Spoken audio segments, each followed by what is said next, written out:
joy, boys. Doesn't get much better than this, does it? I just don't even know how to put it to words, but everywhere you look, you're seeing something brand new. And not only are we on the Navy base, we're going to have a NASCAR race. We put a track down, the big lift from the network, the series, NASCAR itself, the Navy, but also just Father's being in Day. San Diego. It's beautiful here. The weather is perfect every day.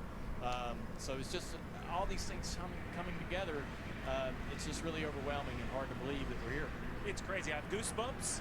Never been more proud to be an American, and these sailors behind us are outstanding. We race everywhere. Father's Day in San Diego. Nothing we've ever done feels like this. Of course. What are you talking about? Hell yeah! I got a list of hell yeah for you, sailors. What do you think? Oh, we're fired up. NASCAR's back in Southern California. I've never been to San Diego. This might be the nicest place on planet Earth. This place, the weather hasn't left 69 degrees from the time we got here. The track is incredible. It's sketchy. It's going to challenge the drivers today, but I've never been more proud to be an American than I feel right now. Let me tell you something. Let's talk more about that track, guys, because that's a feat in and of itself. To build a street course on the naval base, tarmacs and runways are utilized on this active base. It's really a remarkable feat that took more than 2 years of planning and collaboration between NASCAR and the Navy. Track construction began nearly 4 weeks ago. With Unbelievable. The first ball going up on June 1st. Unbelievable. All right, Corey, you raced this course on Friday in the Craftsman Truck Series race. Take us for a lap around here. Oh, man, yeah, we got tangled up there, but we're going to go down this probably the sketchiest part of the track, straight away into turn one. It's off camber, it's blind. We saw a big wreck down off of turn one left side wall. Down the hill, like Marty was mentioning, really bumpy break zone, down into a cattle chute. Really old asphalt as you try to leave there as we head towards the USS Carl Vinson where we are currently sitting. We get a little bit of new asphalt right here to launch off of turn three into turn four where the drivers were really complaining, struggling through these crane tracks. Really bumpy down this back straightaway into turn five, Steve. You leave turn 5 to a long, narrow, bumpy straightaway, and this is where the track changes personality. We've gone from single corners to double corners.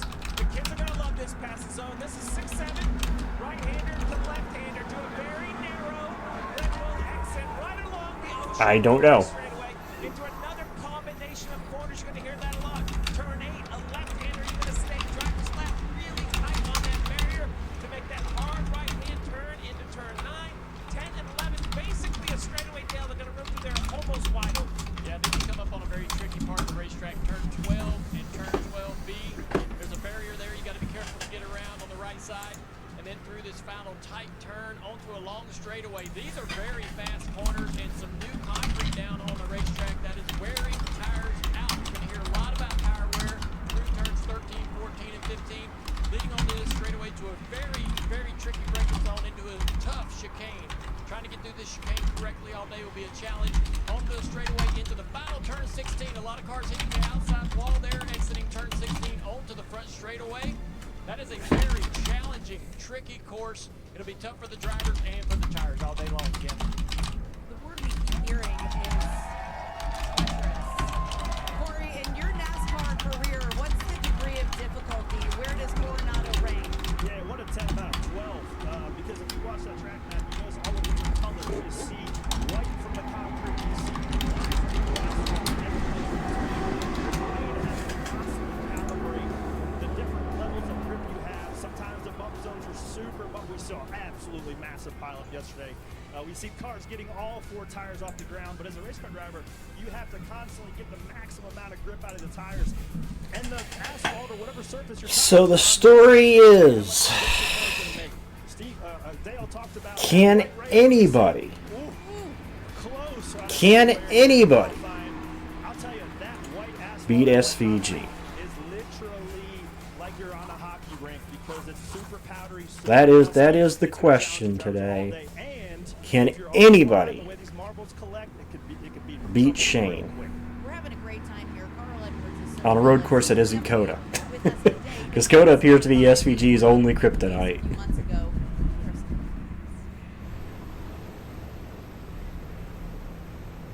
I'm not intimidated by very many machines, but this is such a complex machine. There's nothing like the feeling of. But we'll get into that discussion when I get more people in here, though. There's a discussion I want to have once we get people in here. And I have a trivia question. So. Let's go look in the casino. Absolutely. Use the All the restroom controls are quick. mechanically linked, so if I go left, yours looks left on there as well. Gorgeous in San Diego. That's good here today. I got my window open and You everything. can see what I'm doing. Kilo mode is kind of like the first thing we teach them. And then their next few flights, we kind of teach them, hey, like this is how you transition. Gonna be a to good day airplanes. It's today. kind of how the airplane side of things works, because you have the same controls. Good day. Fly it differently. I would say in the history of mankind, there can't be very many people who've done something as unique and complex as flying an aircraft like this. It's like flying two aircraft at once. Yeah. I just want to like figure out how to do it. I love this. The fact that SVG, Right here in front of this hangar, and there may be one or two of these in on display, quite literally just a so the couple drivers of and fans seasons, and everyone can see what you do. Really. I just can't imagine Second that full season, confidence, that ability to go do whatever you need to do in this We machine. can't imagine. is only 2 wins away from the all-time Go record drive in a NASCAR for race. NASCAR road There's course. probably a lot of similarities with. It's very generous of you, but That right there speaks volumes. I know you're not looking at me on camera for this. America, put down the burgers Up and back. pick up Arby's cheesesteak with 100% Angus steak and melty Cooper cheese. It's the best cheese. It's the best meat. It's only available at Arby's, we have the meat. In the movie of your life, you're the director. You write the script, thank you, and call the shots. You keep the story moving along. Hey, boom's in. Until one day, your doctor says you have chronic lymphocytic leukemia. That wasn't part of the story. For CLL, my doctor recommended Calquence. Calquence is the first and only BTKI to offer 2 approved all-oral chemo-free options: ongoing treatment with Calquence or fixed-duration treatment when combined with venetoclax. Calquence can cause serious side effects which may lead to death. This includes serious infections, bleeding problems that may increase with blood thinners, decreased blood counts, new cancers including skin cancers, heart rhythm problems, and liver problems. Tell your doctor right away if you have flu-like symptoms, blood in stool or urine, fast or irregular heartbeat, dizziness, feeling faint, chest discomfort, shortness of breath, stomach pain, dark urine, or yellowing skin. Calquence may harm an unborn baby. Ask your doctor about pregnancy and breastfeeding. These are not all the side effects. Use sun protection. And action. Ask your doctor about Calquence. If you can't afford your medication, AstraZeneca may be able to help.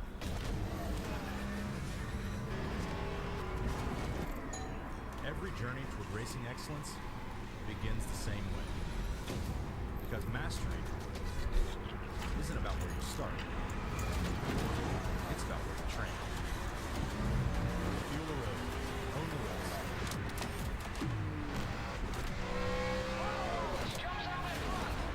Logitech G wheels and pedals. Available now on Amazon.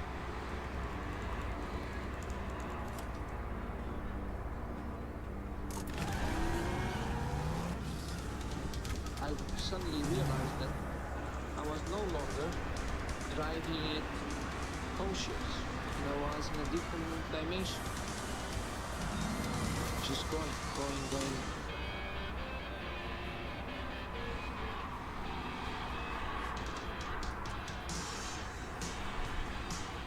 They just mad that I'm him, and if you don't like it, you can.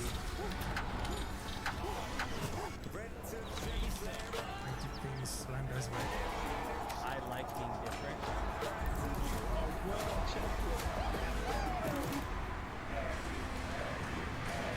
NASCAR Live from San Diego is presented by Pala Casino Spa Golf Resort.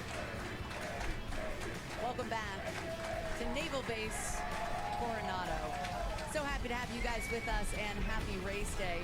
Drivers are entering the 16-turn course. The scooters have been in high demand. There's Tyler Reddick, who has to start from the rear after unapproved adjustments, replacing the splitter on the and your heavy favorite and pole sitter, Shane Van Gisbergen, who is stopping by the desk in just a little bit.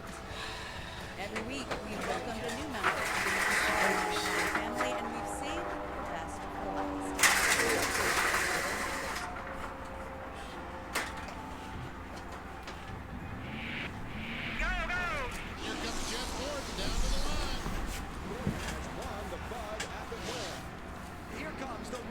Nine times. I really don't know what to say. Jeff Gordon has visited victory lane on a road course.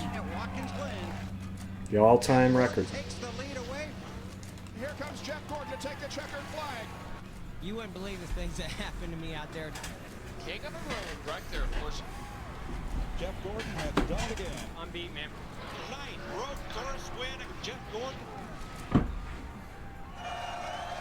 Last of which came 20 years ago. The man, the myth, the legend. 93 wins, third all-time, four-time NASCAR Cup Series champion, NASCAR Hall of Famer, and just one of the greatest race car drivers to ever grip a steering wheel. Ladies and gentlemen, it is an honor today to welcome Jeff Gordon as our guest analyst to NASCAR Drive. Jeff, by the way, I got welcome. the best gig. I mean, wow, is this energy and this excitement? This is incredible. Wow. We can't stop saying that either. I know. Wow is the appropriate term. You're also the leader in road course wins all time in NASCAR history.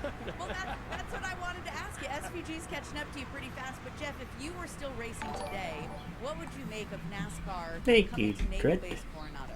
Well, I mean, I was fortunate enough throughout my career to come to, the first time events, Southern California. I've seen the starting grid, though, like the top 10 and the starting grid. I'm like, it's going to be interesting to see what happens today. Looking down the field and seeing where everybody's starting, it's like, we might obviously everybody's racing SVG, but you might see some different faces up front.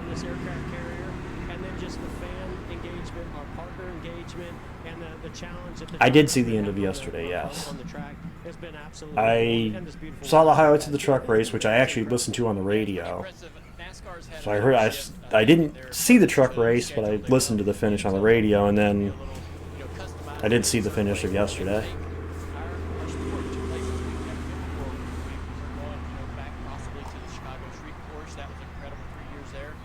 So having that flexibility, I was skeptical, but it absolutely creates buzz and new fans. People will tune into this event out of curiosity that have never watched a NASCAR race before.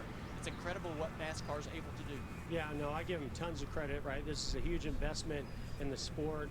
I actually heard about that on the radio when I went to go get my dinner, because I wasn't planning on watching that race. But then when I got back and I had my dinner, I was like, yeah, I might as well put it on. Everybody's embraced it, and now it's even bigger. So I heard it happen on the I heard it happen because I listened to the MRN. I heard the radio, so I was like, somebody doesn't know how to weld. You have a great 1-2 battle between Tyler Reddick and Denny Hamlin, depending on how things go. And I mentioned earlier, Reddick starting from the rear. Denny Hamlin could come away with the points lead with a great day for the first time. I mean, Reddick's had the top spot the entire season. Dale, all the way to the cut at 16, what stands out to you? Well, in 33 races on road courses, Reddick has beaten Denny 24 times. But I think after qualifying yesterday and Reddick having his troubles and obviously going to the rear, Denny might be perking up a little bit, thinking, man, I might actually come out of here pretty good. So that'll be interesting to see. Also, the battle back at the cut line is very tight for him. One eye in the mirror, one eye on the windshield, watching the 11 slowly chunking out of that lead, and he's starting shotgun. So the fact that 11 can No, I like the fact that they were on the street. I like the different. I like doing something different. I say take away Texas's date, put him on a road course, put him on a street circuit.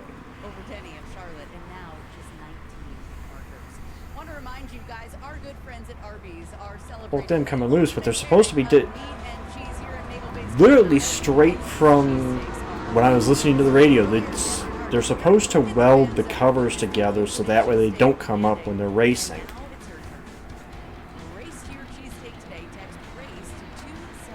That's on whoever welded it then, because the weld wasn't good enough to hold. From San Diego, the hometown hero, Jimmy Johnson, joining Jeff Gordon, our guest analyst, and Dale Earnhardt Jr. for a Hendrick reunion. And we'll see more of Carl's visit to the Navy base. And Shane Van Gisbergen, our pole sitter. And I literally said that when I heard that happen. I was like, well, somebody did do a good job welding it then. NASCAR weekend continues. I understand you want to make quick work, but you need to make sure it's not going to come up. We know why you've put off your best smile. The time, the cost, the anxiety. Yeah, but when you do a weld, your whole thing is to make sure it stays, so you don't have to do that. I only say that because my my brother-in-law's a welder. So I know if it were him, he'd be nitpicking at it too, like I would be. That's the Aspen Dental difference. Aspen Dental. It's time to smile again. Zepbound, watch this. It's one of those things where it's like, if you're going to do it right. Don't. I understand I wanted to be quick and try to get it done, but you got to also make sure that well's going to hold, too. Taking Zepbound lost up to 48 pounds. Don't share needles or pens or reuse needles. Don't take if allergic to it or... Anyway, we got more people joining in here, so I can start throwing out the two things I wanted to talk about. Well, first of all, I think the big question is, and I'll throw this to the chat, who has the best shot? Obviously, we had practice of qualifying. Who has the best shot of actually dethroning SVG? Obviously, I think at this point, and we've all pretty much been reserved to this, that the only way that team is going to lose is if they beat themselves. I mean, Watkins Glen pretty much showed that. You could throw an entirely different pit strategy at them than the entire field, and I disagree, John. I wholeheartedly disagree. McDowell really has not been anywhere this season, or not to the extent of his teammates. I think his teammates have been better than him this season. Reddick starts tailing Charlie today, or starting in the back today, apparently. So the only thing I see against Reddick would be a good pick. Is track position for him, and Zilich just hasn't had the consistency.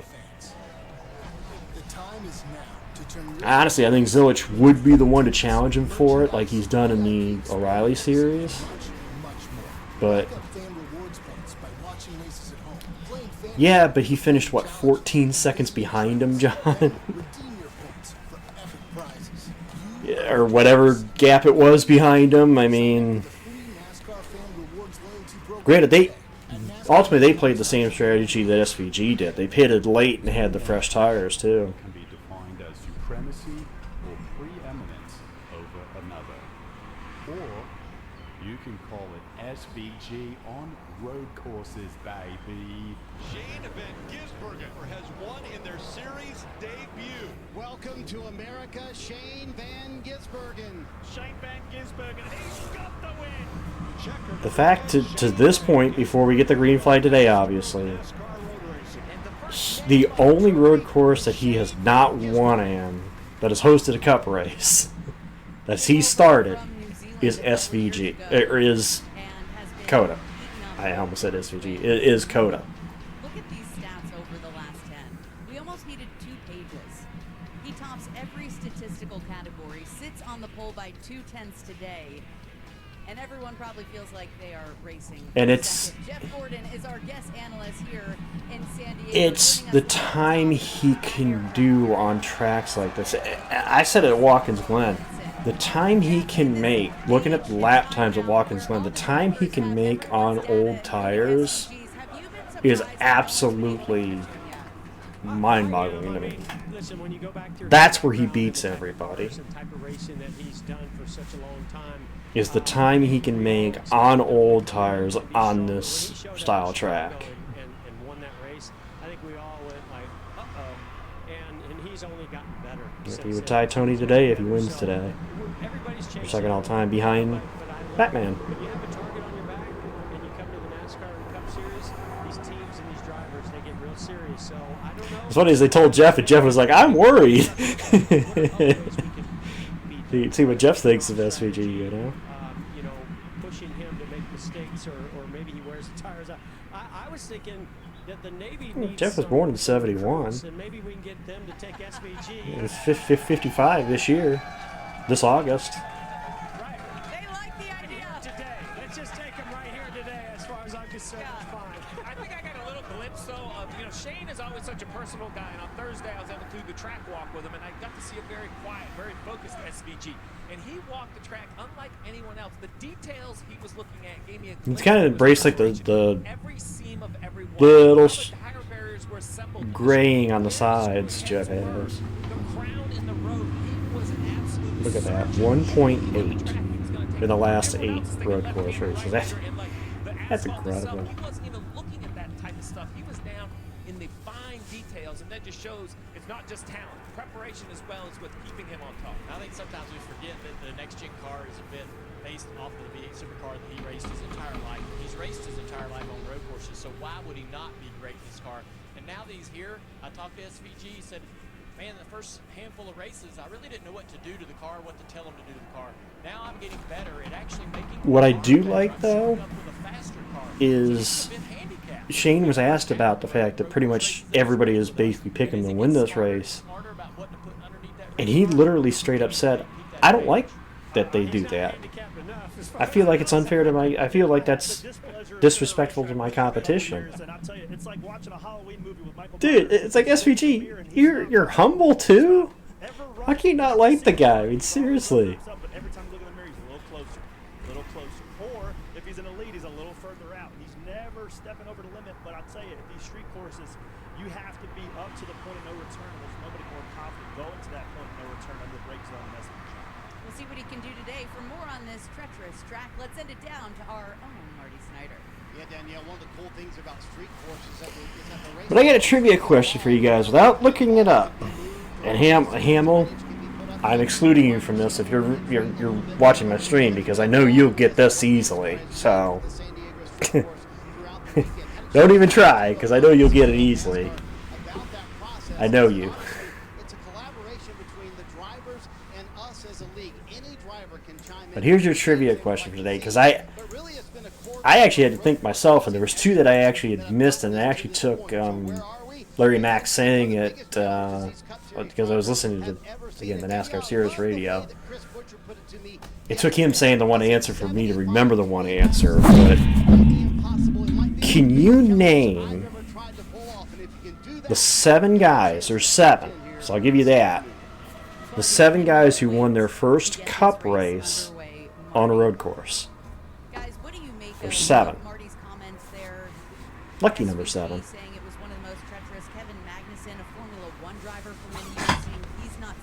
There's 7 total, and there's a couple I got right away, but yeah, I'm gonna say I'm excluding you, Hamill, because I know you get this easy. You could DM it to me on Discord, but I'm sure you'll get it easy. That's why I'm not. I'd rather give Chad a chance. Give Chad a chance. You can DM at me on Discord, and I'll let you know if you're right.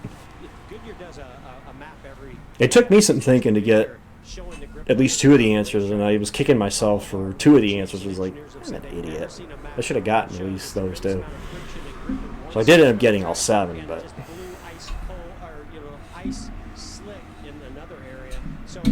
you got 2 of them, John. Marcus Ambrose, Watkins Glen, 2011, and Allmendinger's same track in 2014. So that's 2 of them. AJ was the one I missed. I got 5 right off the bat, and I was trying to think of the other 2, and I missed. I was like, God damn it, how did I miss AJ? Chase Elliott, Watkins Glen, 2018.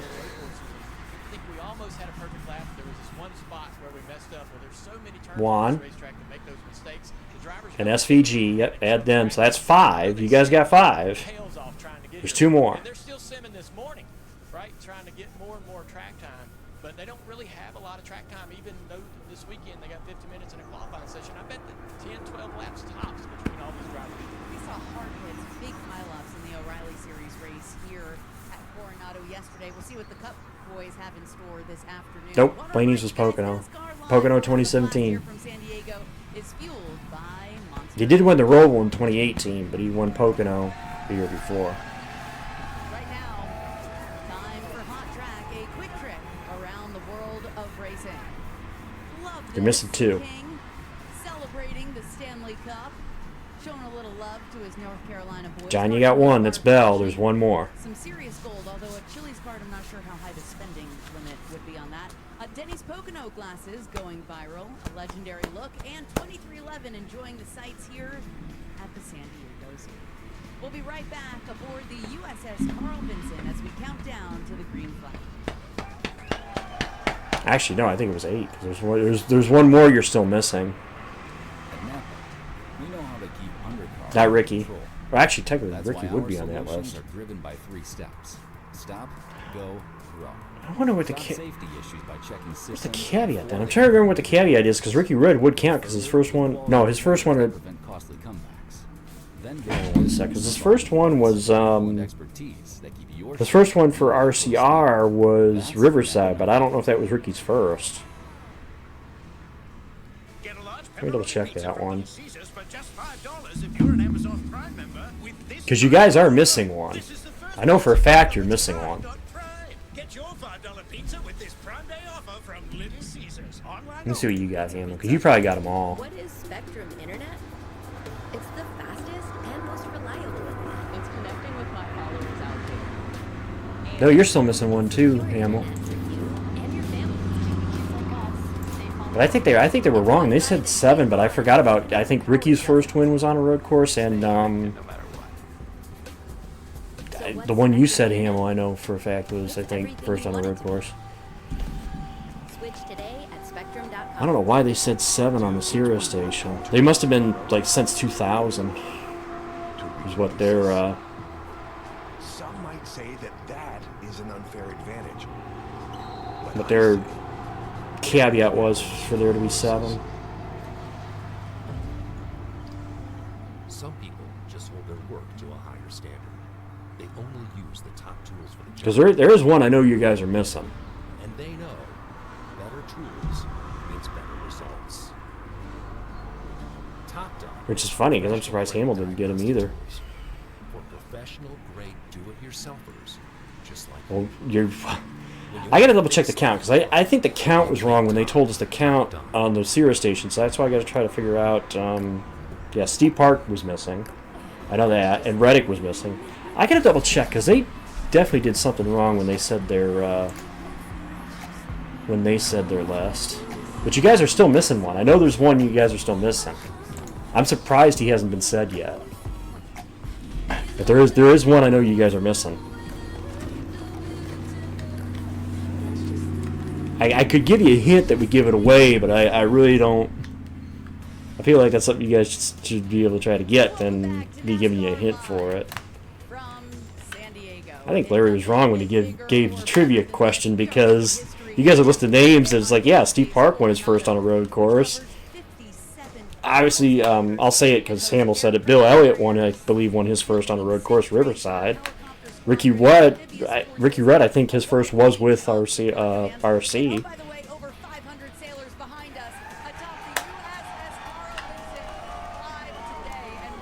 But there is a recent one that you guys are missing. Yeah, Steve Park was Watkins Glen in 2000. That's more than 7, so I don't know where they got 7 from.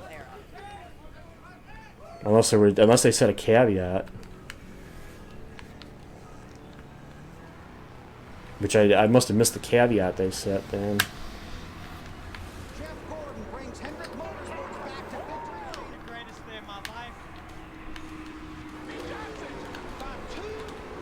Alright, since I see nobody has said it yet, I'll give the hint.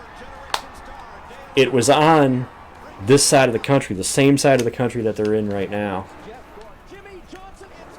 Yeah, the year would give it away, so I don't want to say the year. The legends of Hendrick Motorsports. And we're bringing up one more. 7 times. It was in California. There you go, John. Migo. Sonoma 22.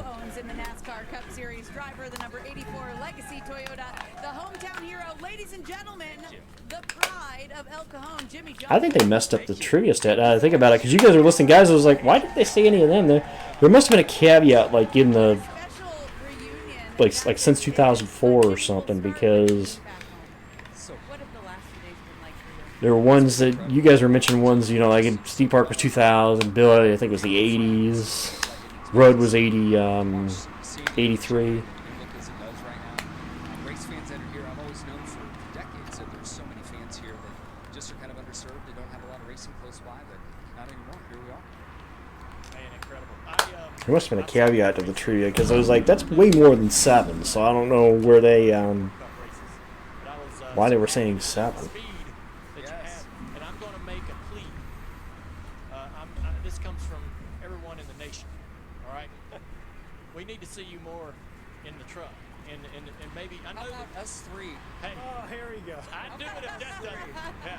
Hey, everybody, we were just so amped up to watch you compete how we know you could compete. And I know you got a ton left in the tank, and I know your driving days are far from over. But you know, when you got out there and you ran the way you did, We'll see. you think that maybe the race was a little bit longer. I made the comment yesterday, Bumble, literally during the race while we were watching it, because we were watching it by Discord. I didn't stream it. Yeah, that big tire and the That watch the Cup race be the cleanest race. It's an old friend. And I had so much fun out there. Watch it be the cleanest of the three. Carvana's been supporting me on all these bucket list, adventures that I've had, and there are more adventures ahead for sure. Well, there you go. That's what I want to ask. What is the next adventure? Obviously today, maybe tell us a little bit about how the Cup car feels and the difference. But we want to know what's next too. What are you planning? Our Cup cars are tricky right now, and I know they all are. But I heard you talking about sim, and it's wild how you take sim and apply it, and then some tracks it works really well, and others not so well. And we just had a not so well moment coming here. Made a bunch of changes, and we'll see how our 3 cars run today. But in the future, I think there's a lot more trucks in my future. If it's off-road desert trucks, if it's NASCAR Craftsman trucks. I literally said it. Bum, I know you came in late, but I said it already since I started the stream. The only way I think SVG loses this race is if that team beats themselves. Whether Shane or the team. The only way I see them losing this race is if they beat themselves.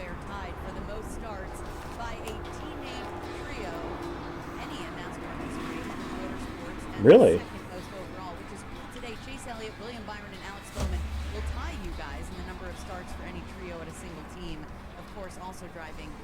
The one difference, Danielle, is none of those other 3 has much fun as us 3. Well, that's what I wanted. That's what I wanted to know more about. Who's going to give up the secrets? What was it like, Jimmy? You and Jeff. What did you guys talk about together when you heard this guy was going to join the club in 2008? We were probably pretty deep into this guy coming over, so it wasn't a big surprise and a shock. But the friendship we've all had for decades and decades, and I guess you guys had to know each other through your father, and then we just knew each other from being similar in age and starting point, I guess, trying to go stock car racing. But the stuff off the track is where we all built our friendship and bond. That still is there today. Yeah. No, we can't talk about some of those things. Dale, help me. I'm trying to get all the skeletons out of the closet that I can. I will tell you, it was an honor because there were 2 things that happened. I've watched Jeff and Dad race forever, so Hendrick was something that I admired for forever. And you always want to get a look behind the curtain and see how they operate. I just love the guy goes, we need to do truck races. Jimmy's like, yeah, I'm for it. And Jeff's like, oh, no. It would be interesting to see all 3 of them run a truck race. I wonder what track they'd go to. All of them had their preferences as far as what track they were good at, so I'd be curious to see. I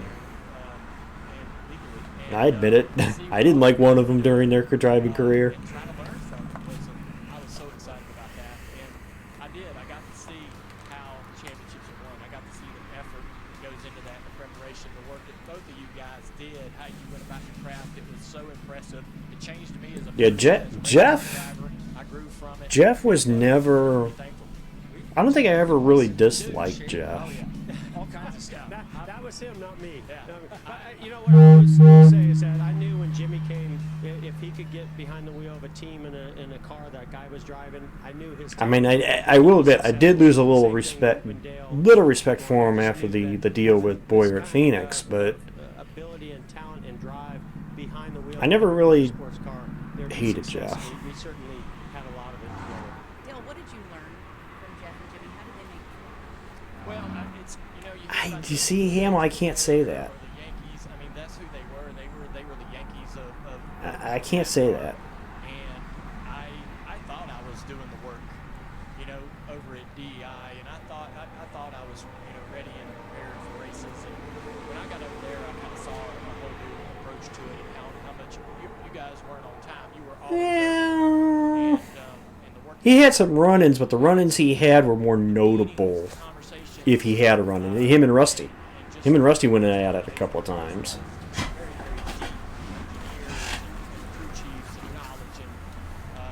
Obviously, the deal with Boyer was more noteworthy, and then him and Keselowski at Texas. So. This guy did a lot of that too. Stepped it up for all of us. I just want to take this moment to say thank you because the three of you will be on whatever you want to do, right? Your legacies are NASCAR Hall of Famers. Jimmy, you're a new team owner to the NASCAR Cup Series, extremely committed to growing the sport. Jeff, as one of the heads at Hendrick Motorsports, doing the same thing, and Dale as a team owner as well. Also, if this is somebody's first time joining the stream, I have the link to Kyle Busch's charity. Kyle and Samantha Busch's charity is linked to this Twitch, and I'm going to have that there for the rest of the Cup Series season this season. You don't have to. That's just an option if somebody wants to. That's my little tribute to Kyle, is to keep that available. Unfortunately, I have to set a goal, otherwise it won't let me put it up there, and even though I really didn't want to. It's really just going to set goal. So, Jimmy, Dale's very good at getting guys to continue driving something. He doesn't like it when the heroes walk away. And he said, man, I don't want the 2027 Daytona 500 to be his last Cup start. Where are you in your commitment to NASCAR racing across any series? For me to be in the car on a Cup weekend or Cup day, race day, is just so tough. I mean, there's just so much to do in other places I need to be. But I think Friday Truck or Saturday O'Reilly, there are other moments there that I can look at, and even other platforms. I'd love to do some IMSA racing. I'd love to go back off-road truck racing. But to commit to a championship, and here's something to think about. Just to tell you the difference. Obviously, two legends sitting there on the, in terms of the resume, sitting there at that desk. Jeff and Jimmy. Obviously, probably the two best drivers in Hendrick's history if you look at their stats. One has 9 wins, the all-time leader in road course wins. The other one has 1. Think about that for a second. Two guys who are legitly probably the two best for that race team. And I think that goes without saying. The stats show that. The fact there is that much of a discrepancy in the track type, in the one track type in their wins, is wild. By some of the U.S. Navy's finest sailors. There's an F-18 over my right shoulder, but I'm joined by a longtime friend, newly promoted. Well, Junior set his own legacy. I'm just saying, compared to Jeff and Jimmy, it's a flash in the pan when you're comparing it to Jeff and Jimmy.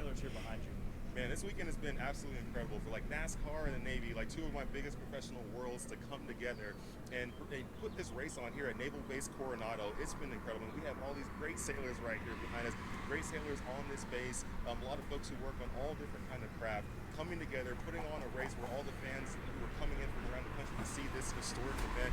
It's been cool, but not only just for everything that's going on with that, I got the opportunity to get promoted to 05 and put on the rank of commander, and to have my family here, have people from my unit, ACB1, Amphibious Construction Battalion 1, NBG1, all those folks come together and just be part of this whole thing. It's been cool. And then on top of it, right after getting promoted, got to jump in the race car and race in NASCAR Rally Series. It's incredible. What was more challenging to drive?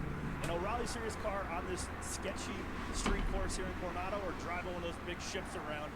Because both seem like a pretty challenging effort. Problem is, you have a lot more souls when you're steering a ship. Oh yeah, honestly, driving a ship and driving a race car actually have a lot of similarities. I always tell people, slow is smooth, smooth is fast, and it's the same thing when you're driving a ship. You always want to be smooth with it, right? Because I get it.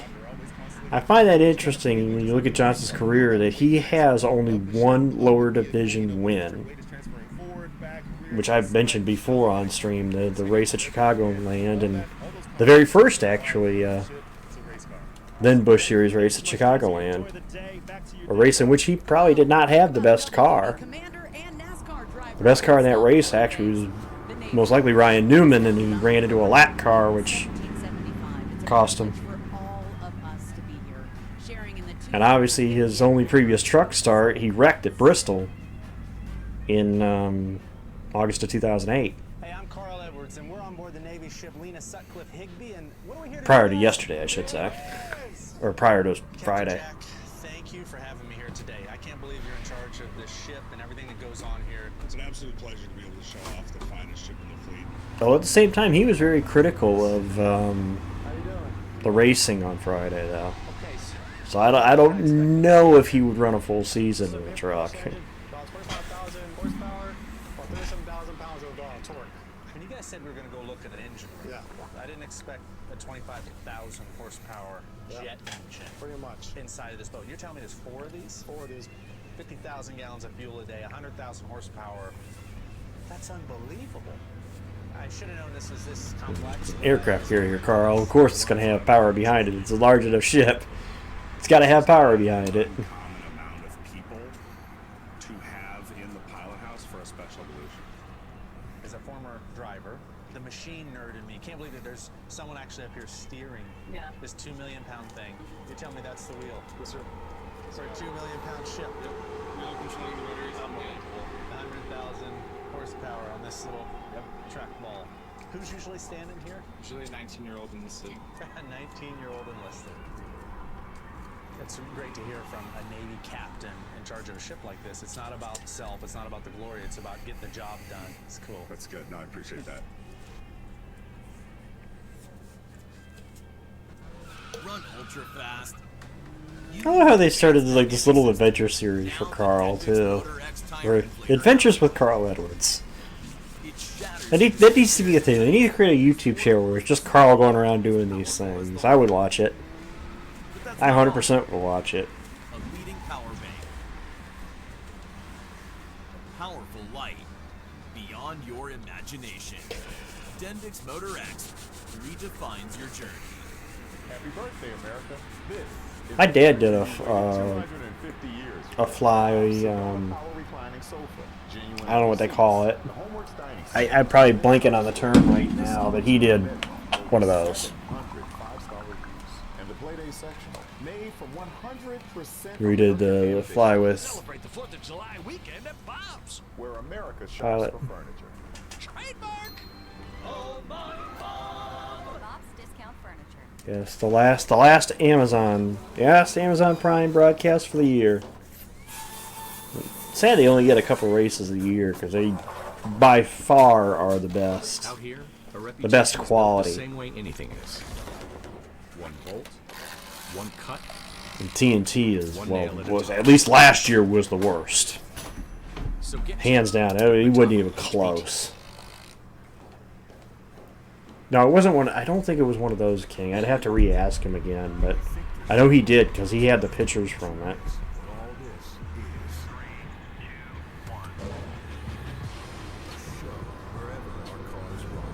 I'd have to ask him again because it's been a long time since he mentioned it, and I can't remember the full details. So I'd have to get the details from him again. Difficult. We'll find a way.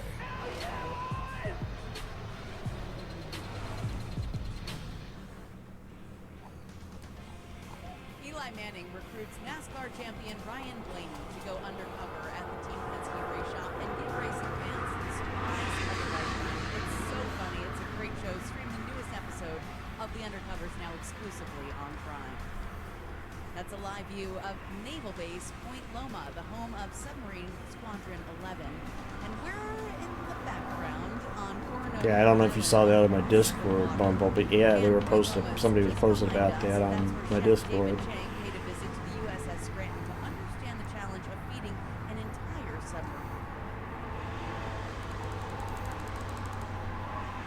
That's literally all I've been doing. Literally, if I showed you guys the other tab I have tabbed out for my browser, which has my Twitch stream, it's literally a 30-minute compilation of those three, Clarkson, May, and Hammond.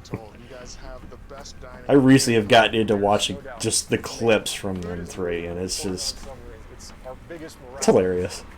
But the one that still makes me laugh is the one where they were doing the challenge of like the teenager trying to return to the parents' house, and Clarkson had set it up where he had the remote to May's radio. And the best part is he pulls out the remote and Hammond's mid-sentence and he's like, "Is that the..." and just starts laughing.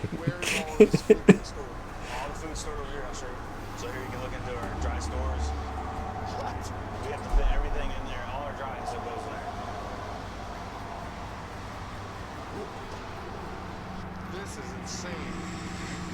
That's probably like 400 pounds of jelly. Yeah, it's a lot of jelly. Holy cow, this goes so far deep in there. And are you keeping dry storage everywhere on the boat? Yes. We got drink mixes, Crystal Light in here, all the condiments. All this is peanut butter. Wow. So this is the A award that we get. They come down and inspect the boat, both the paperwork side and the food side, and the best boat gets it. So they got it in 2020. Listen, it's 2026, man. I'm just saying, there should be 6 trophies here. There should be, but that's a story for another time. So how long do you usually get to eat?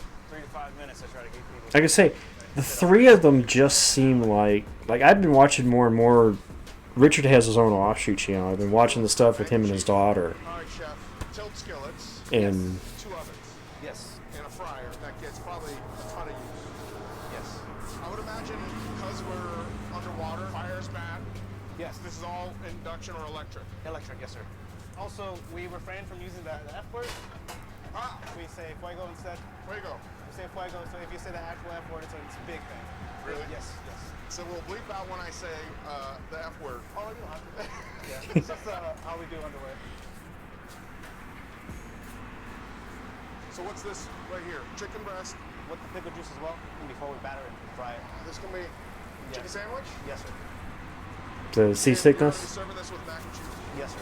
Is this broccoli? Seasickness, tight spaces, or is it Marveling at the years of how this is something else? not just in this galley, but in every galley for the Navy that's figured out how to structure this, because this is a real miracle. Even this right now, like everything is more steps. Yes. The crew appreciates it. We appreciate the crew. Do it for them.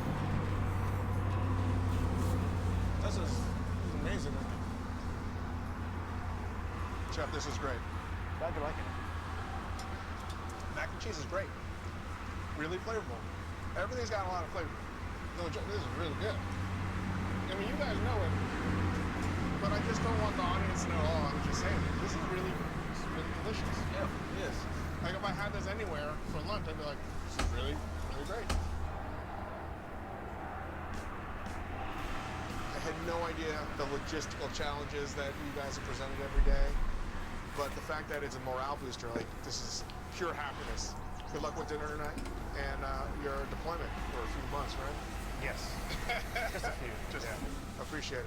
Well, thank you so much. Thank you. Thank you. Everything was delicious. Wow, a great sneak peek. Looked awesome, too. Thank you to the crew of the USS Scranton and Chef David Chang. Now, let's go to Kim Kuhn, who's standing by with drivers Bubba Wallace and Ryan Blaney. Yeah, we're on the parade float. Quite the clip we're going at right now, but this has been one of the most unique NASCAR weekends we've ever seen. Bubba, for you, what's been the coolest experience? I think just being able to take it all in here on the base. I've said this so many times, it's just how we kind of come in and have taken over an active military base. But it's really cool to see how excited the locals are. A lot of cheers out here. My I think I might get a lot more cheers today than booze, so I'm excited for that. brother-in-law's a Marine. Him and my sister went out. I think it was just a couple. I think it was a couple months ago. They were out in San Diego and went to the Marine base out there. So they've been out to San Diego, and my sister had nothing but praise to say for the city of San Diego. So. It's just been a fantastic event. I never would have thought we would be doing this, you know, and it just props to NASCAR. Appreciate the Navy again, like I said. I mean, everything they said to me and my mother and stepdad was just all positive about the city of San Diego. So. Great weekend, not only for the fans, but this drivers also taking on all the experiences of Coronado. Danielle? Good stuff, Kim. Bubba Wallace starting 12th, Blaney starting 3rd, respectively, today. I can just tell you, it's as beautiful Yeah, a little less than an hour as the pictures would describe. before the command. Can't think of a better way to spend Father's Day for all the fathers, sons, and daughters out there. Plenty of them here in Coronado, and I'm Well, they went where the money was. proud papas. So happy Father's Day to you guys as well. To my dad. LA's a bigger market. Proud of all the fathers. Happy Father's Day from all That's of why us. That's why the Rams went from St. Louis. It's a bigger market. I'm surprised they even left LA, the Rams, originally.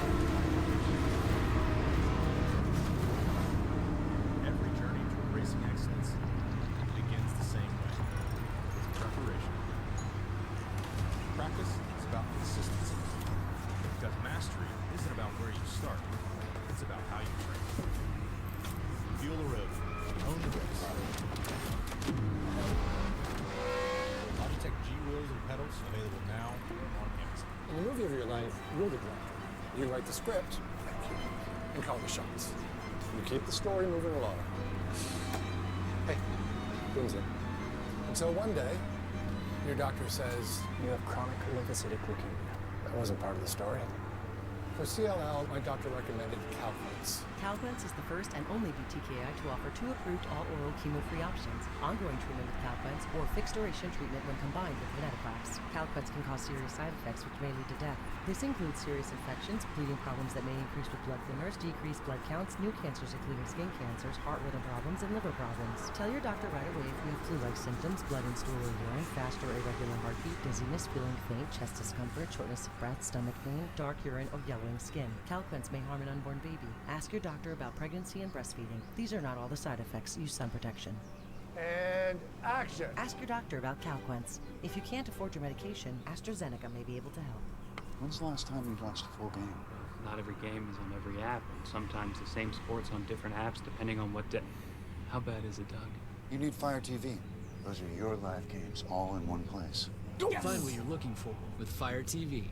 Greatness is a word people throw around like it means nothing. It's the standard, and it only belongs to those who rise above expectation. A pursuit is all we have. We thank them all for their service and are so proud to be here. It is NASCAR Live from San Diego Naval Base Coronado, home to 36,000 military and civilian personnel. All told, 340,000 sailors work around the globe to defend our country, and we thank each and every one of them. Entering the race today, guys, there's no question, Joe Gibbs Racing, the hottest team right now, having an excellent 2026 year, and co-owner Heather Gibbs may have not set out to lead this team, but she's embraced that role, and the team is thriving. Independent, resilient, scrappy. Heather is a force. She's very competitive. She has that Gibbs competitive nature. Super Bowl 26 is over. Yeah, they're on the carrier. I hear the engine dyno, and I'm like, this is where I want to be. Joe Gibbs' new toy, the owner of a bona fide NASCAR racing team called Joe Gibbs Racing. Everybody's got their dreams. Very few people get to live on it. We started with 17 people in one car. And what's happened over the years is we've added people. All 450 people built the race team. There's always been a Gibbs leading us, and it's always been coach. We have no other businesses like many of the other large teams. This is it. This is our business. From day one, it has been a family business in the truest sense of the word. Depends on what they got to repair. I'm hoping they don't have to repair anything. Like I said, I hope this is the I hope that this is when we lost Coy came over, and so you had coach. I hope this is the cleanest of the 3 races. To start working and filling in for his brother. Ty Gibbs is going to win the championship. The 2022 Xfinity Series champion.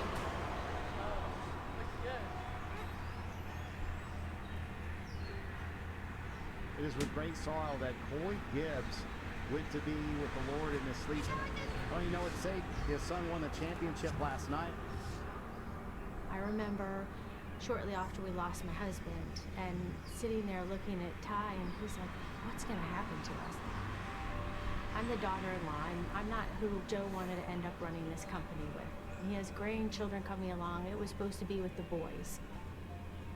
None of us ever imagined what would happen to the family and that they would suffer what they suffered. And losing both of the succession plans for this company, there was no scenario where we ever contemplated not having JD and Coy here. May of 2022, Coy wrote a note. He was like, if something happened to me, I'm sure it won't, but I could see a role where you would fit in. You have the skills and you have the ability to do that. Sometimes the role chooses you, and I think the circumstances were such that she felt like she had to step up. Walking into a room with people where you're the only female, half the battle is just showing up and just holding your head high. someone can always outwork you. You So feel what for can Joe. I outwork mean, he you lost both his sons, not just one. Ty and I and my other children You can imagine what it's like to lose one, and he lost both. So, I mean, he stayed resilient.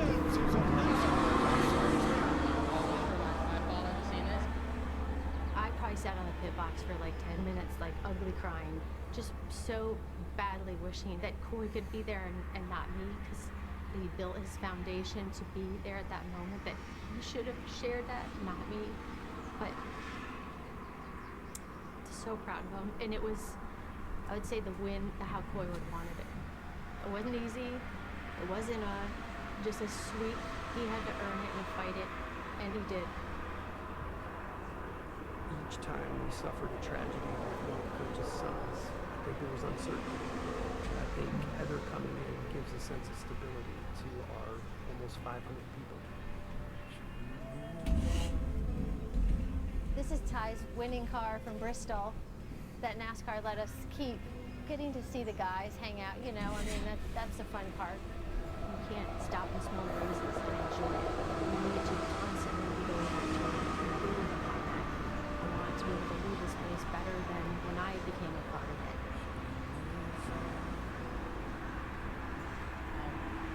The Gibbs family has suffered such incredible loss, but I love what Team President Dave Albert said in that piece, Dale. Sometimes the world chooses you. How have you seen Heather as now co-owner? Think about it too. Seems like most of the big NASCAR owners. She's impressive. Knows exactly what she's got in front of her, and she is confident in her ability to do the job. I disagree. It'd be nice to have a dirt race back. I still think they should have got rid of Bristol's other date, just put it back on the dirt. But I like having these different venues, though. Because literally, if we get into the situation, the problem is we're almost in the exact opposite situation as we were back in the early mid-2000s. Because in the mid-2000s, the big complaint was, oh, we have so many cookie-cutter racetracks. Now we're in the exact opposite situation where people are asking for the cookie-cutter tracks back. Like Chicagoland, you know? It's funny how it's flipped.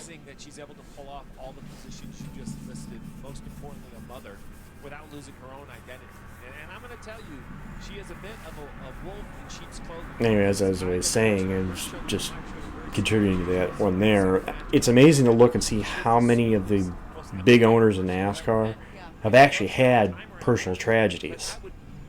You know, Rick lost his brother and his nieces and his son in the plane crash. Joe lost both his sons.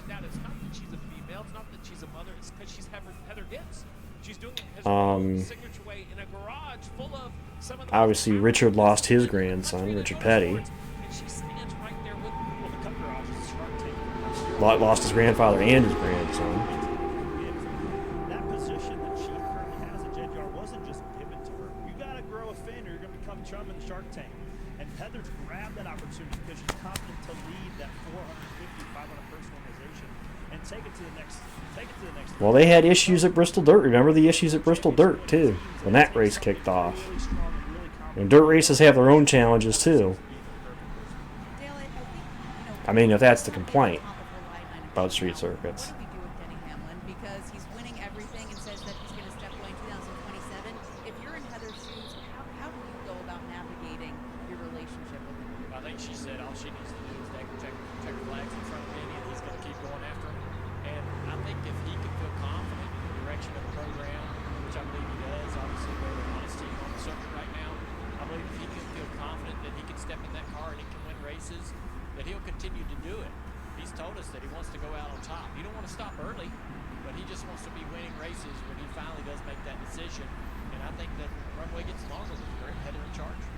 No question about it. It's been very impressive to see. We'll see what Denny can pull off on the road course starting 26 today. How about his teammates?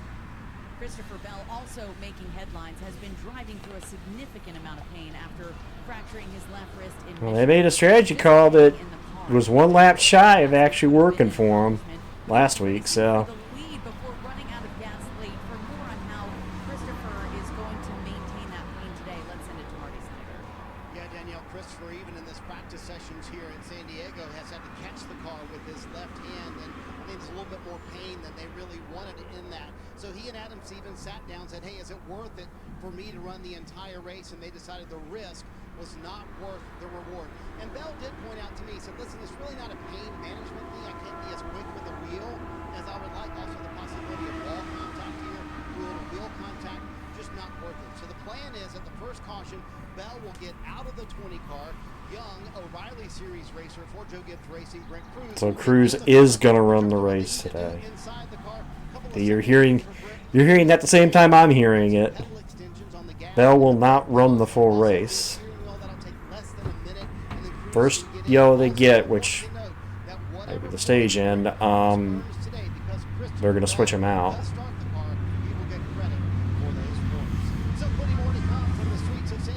Which, the way those work, Bell will still earn points because all he has to do is start the race. So.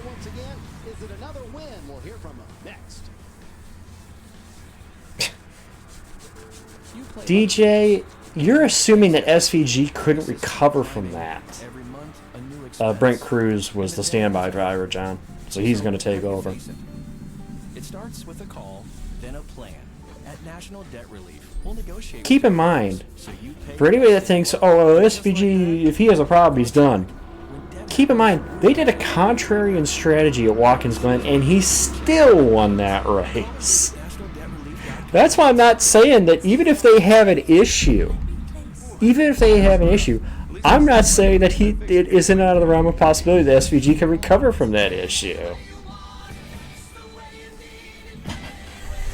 You know? While I get my hair clipped? Yep, they can fix my glass while we fish for bass. If you want. They can recalibrate my safety features while I sit at home in my comfy pants? That one doesn't rhyme, but sure. Get it fixed any way you want at safelight.com. Like I said, I think the only way you completely rule SVG out of this race is if that car has an engine failure or some mechanical failure that actually takes it out of the race. Otherwise, I am not counting him out. Not after what he did at Watkins Glen.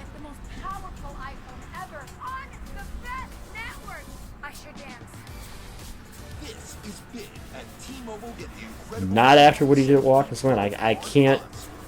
The only way I'm ruling SVG out of winning this race is if that car has an issue that basically keeps it from running the race to distance.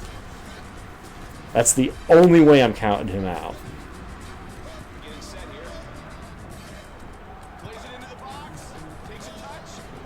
Yeah. You can send him to the rear of the field. He charges his way through.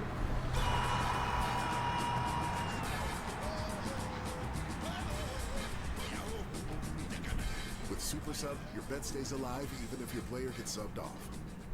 Since the dawn of America, we've craved speed. Pretty dang fast, and we gotta go faster.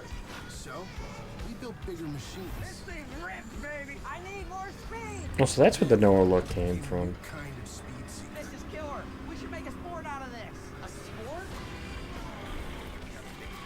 I've never seen this commercial before. Especially the preview of the commercial.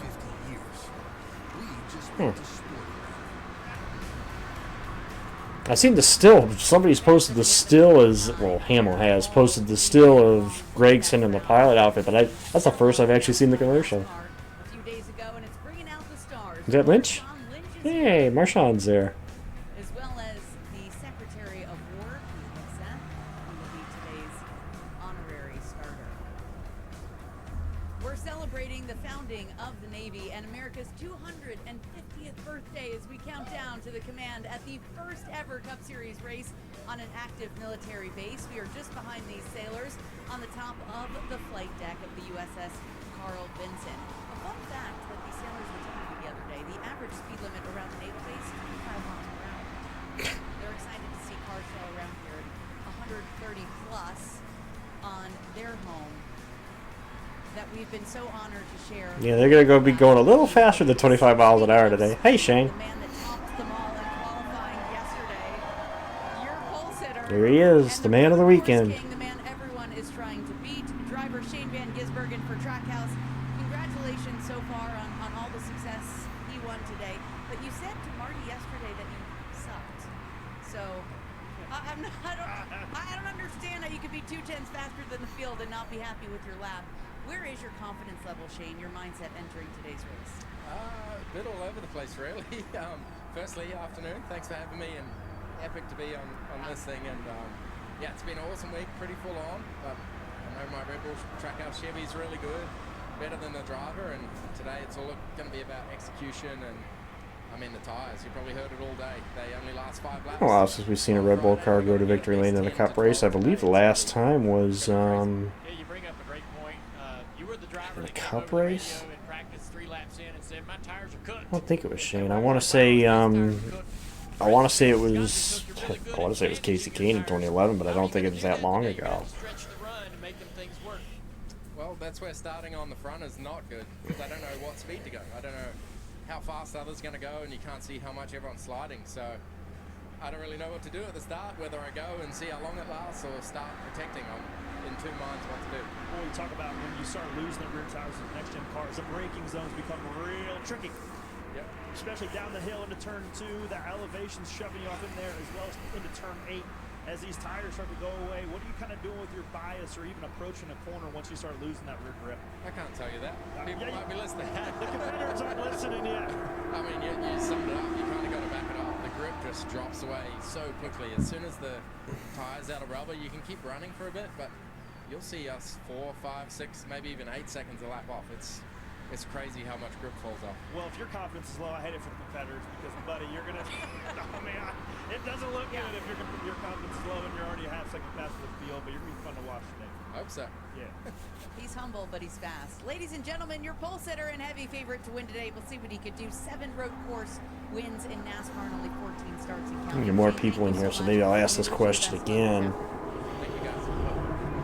This weekend, Who do you give the best shot of dethroning him? Because unless the road course is named Coda, it's been all SVG. Logitech G simulators, driving the Coronado track and flying a naval jet. From iRacing to Flight Simulator, this unique meetup was capped off by Logitech G, gifting G9 23 wheels and pedals to local military families. I love the smiles on their face. So cool to see that here in Coronado. Just really one of the cool things happening here. And our friend Carl Edwards came down a couple weeks ago to spend some time with the Navy SEALs. Carl Edwards here at Air Special Warfare Basic Training Command. This is the place where the baddest dudes on Earth come to be trained, to be at the tip of the spear, and I'm a little bit intimidated. It's going to be a great time. Oh, you guys. Yeah, something called the Grinder. It's going to be a blast, I'm sure. And this is where day 1 SEAL training starts. A lot of blood, sweat, and tears have been put in this grinder. The Pacific Ocean. It's cold, it's unforgiving, it's relentless. Hey, gentlemen, Carl Edwards. How you doing? Austin Bradford. Nice to meet you, Austin. How's it going, sir? Ready for a treat, huh? Yeah, I guess so. Actually, they probably have the best physically fit one that they could have for that is Carl. Basically, what we want to see is when times get hard, is this guy going to help strengthen the team, or is he going to be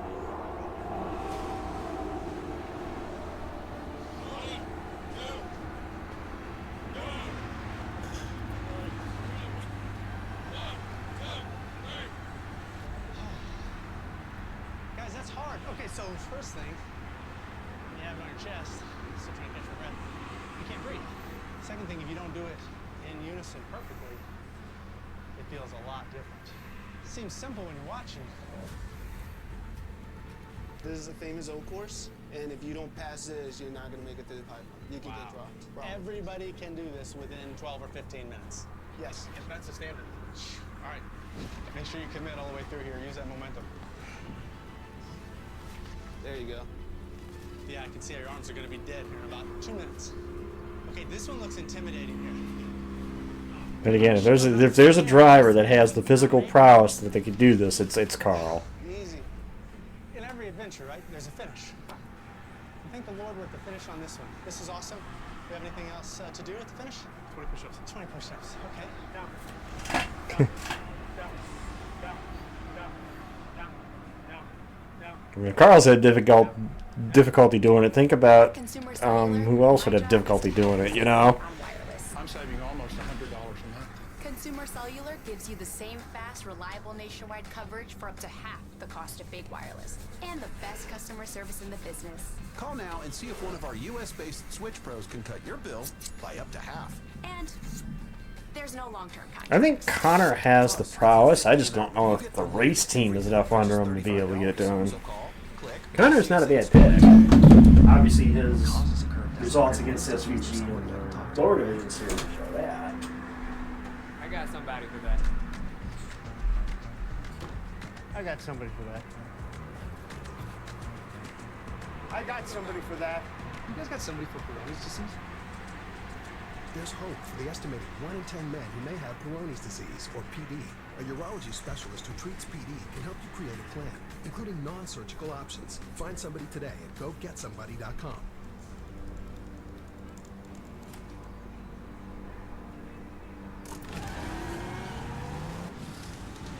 I suddenly realized that I was no longer driving it conscious, and I was in a different dimension. Just going.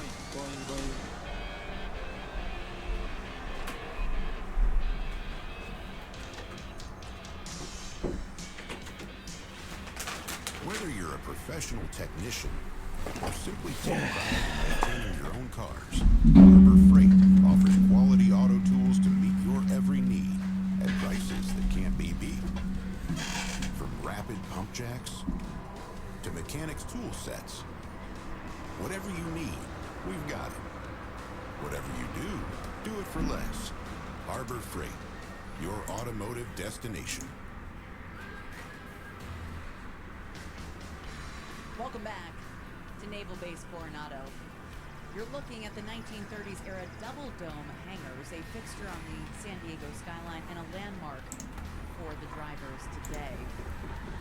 So many sailors on hand today, some bringing their children to the base. A lot of dads and daughters.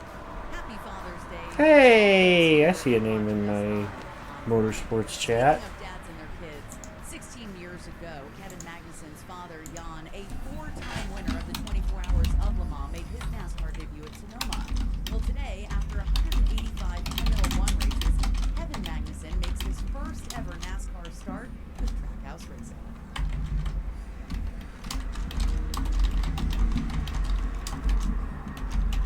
We're just waiting now. We've done what we can to prepare as well as we could, and now just looking forward to getting in the car. Entering the pit, do you have to go behind the pit entry line? Be behind the white line. Good to see you again. Excited? Yeah. Excited to have you. It's not a big Excited to be here. And he disconnects. I want to see what he's doing. Slightly different car that I'm used to, but just a little. We're going to go ahead and get started. We're now joined by Kevin Magnussen, driver for Trackhouse's Project 91. Can you talk to us a little bit about the preparation? Yeah, hi.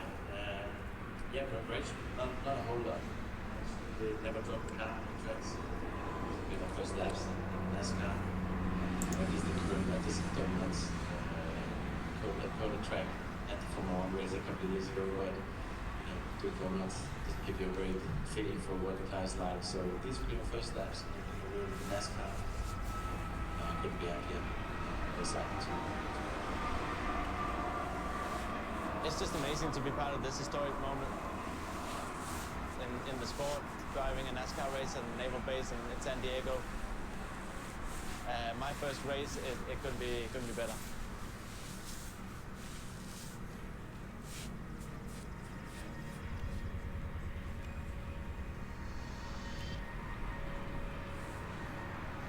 Sounds like he's having fun here so far, but I can't imagine the challenges of going from a Formula One car on a road course, Corey, to turning left and right in a 3,500-pound stock car. How have you seen him acclimate over the last few days? Well, he's actually had great pace, but I think one of the hardest things to acclimate, whether you're an F1 guy coming into NASCAR, we saw Kimi Räikkönen, is the racetrack. He's got darn scared to run into because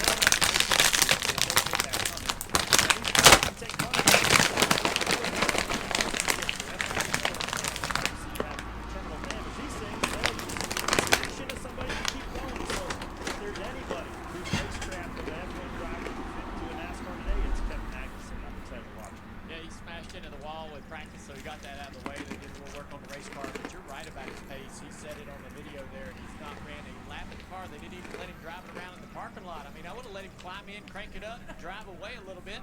But hey, he jumps in the race car, goes out there and practice. I mentioned earlier in the show, nobody's got more than 10 or 12 laps, but they got a ton of sim. They've got other races they've ran in this car over the years. He has none of that. So he goes into the sim, he shows up, and he's mid-pack. Starting grid going across the bottom of the screen there. About the end of the race, if he can stay out of trouble, not making any mistakes. We heard about him talking about how to get I like starting P3, you know. all of the intricacies and the protocols of NASCAR, right? So being brand new, getting on the pit road, pacing, all of those things.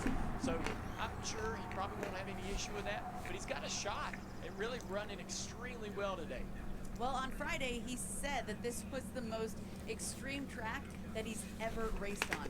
Let's take a look at what he's talking about. Corey, you raced this 16-turn, 3.4-mile street circuit on Friday. Well, Dale just talked about Kevin Magnuson finding the wall. He found it off with 16. Then he went down here in the straightaway. He found it on the left side, turn 1. This is a really, really hairy turn, especially on restarts because you can't see. As you go down the hill into turn 2, hard downhill braking zone, really old asphalt as you launch down this straightaway towards the USS Carl Vinson.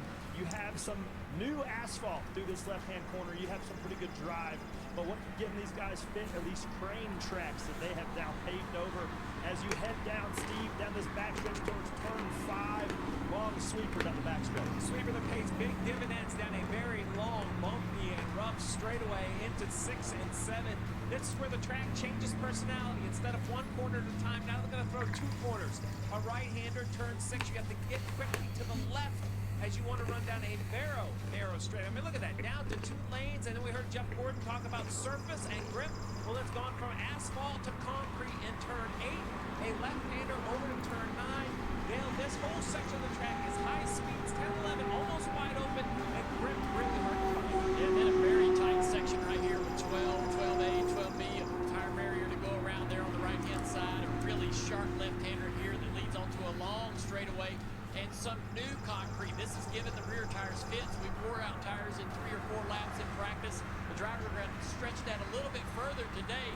This is where all of that is happening. High speed, big lateral into this turn right here. The bus stop, the Arby's bus stop. You got to get through there smart. And then turn 16, a lot of cars getting into the wall. Off of turn 16 into that right hand there, or into the left hander there, into the right side of the wall. A lot of damage to cars. A very technical racetrack, one of the hardest on the series. Is going to get drivers fits today. Right there, turn 16 too. I think it reminds me a lot of Belle Isle a little bit. There's a lot of marbles that flex to the right side, and you'll see these cars. There's a big swell on the left side. That if your angle isn't perfect, I'm talking a 6-inch window. If you hit that, Well, who you got then, Wyata? If you don't have SVG, who's winning it then?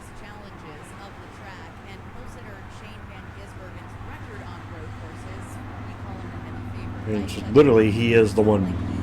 He is literally the one to beat coming in here.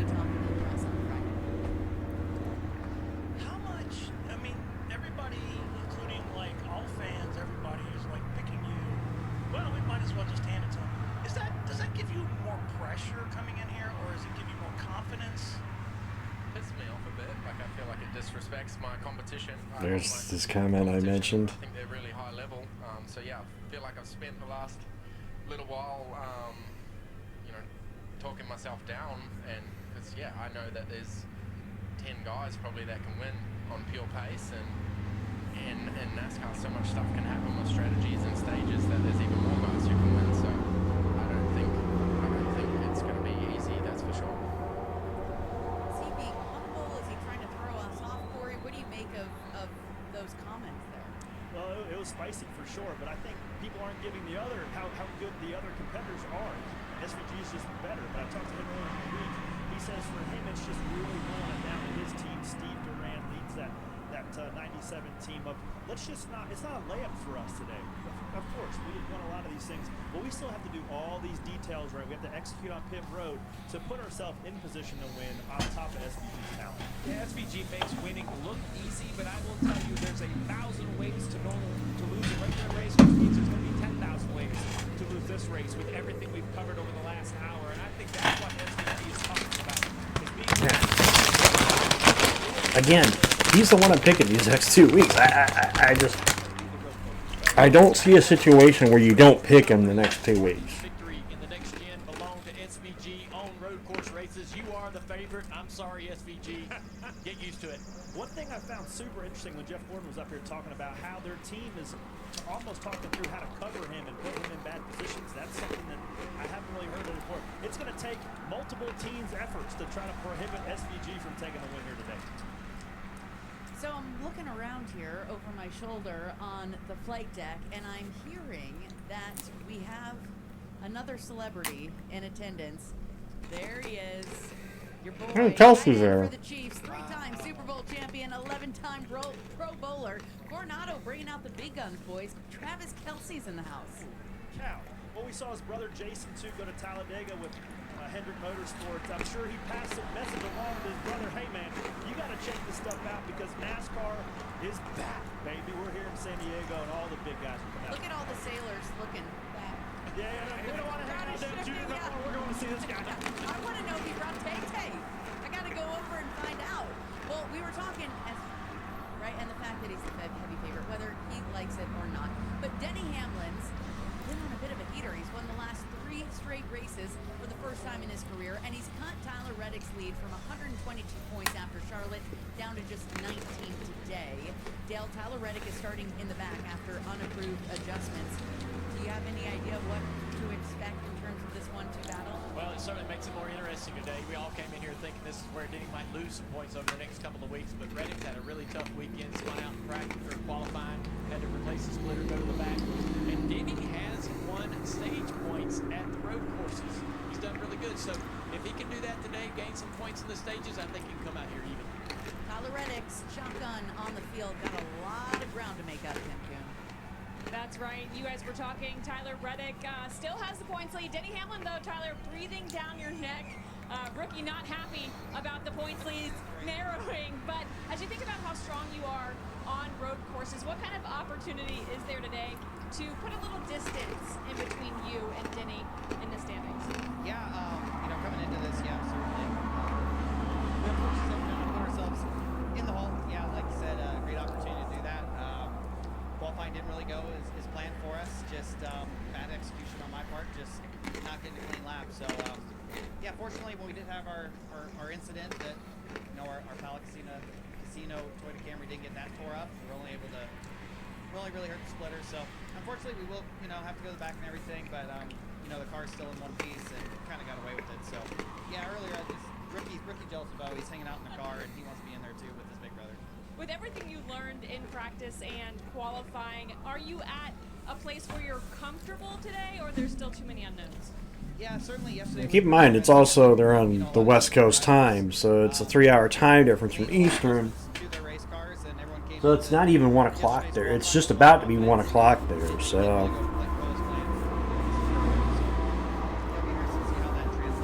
next week, racer. Because San Diego's a new venue, they're actually starting it next week. I feel like our road course program's in a great space. I've just got to do what I can to march our way forward. And Tyler, a 4-time road course. The story I'm watching today, Tim, great stuff. Hey, both Kelseys are there. I'm also watching here. The Kelsey boys enter the top part of the flight deck, wanting to take in all the festivities today. Super Bowl 52 champ, 7-time Pro Bowler. Corey, how cool is this? It's so cool, man. Kelsey Brothers, too. New Heights podcast coming out and hanging out with NASCAR guys. What an incredible scene. I just can't. Could be 1:15. Actually, technically 1:15 local time then. Is when they're expecting to come in.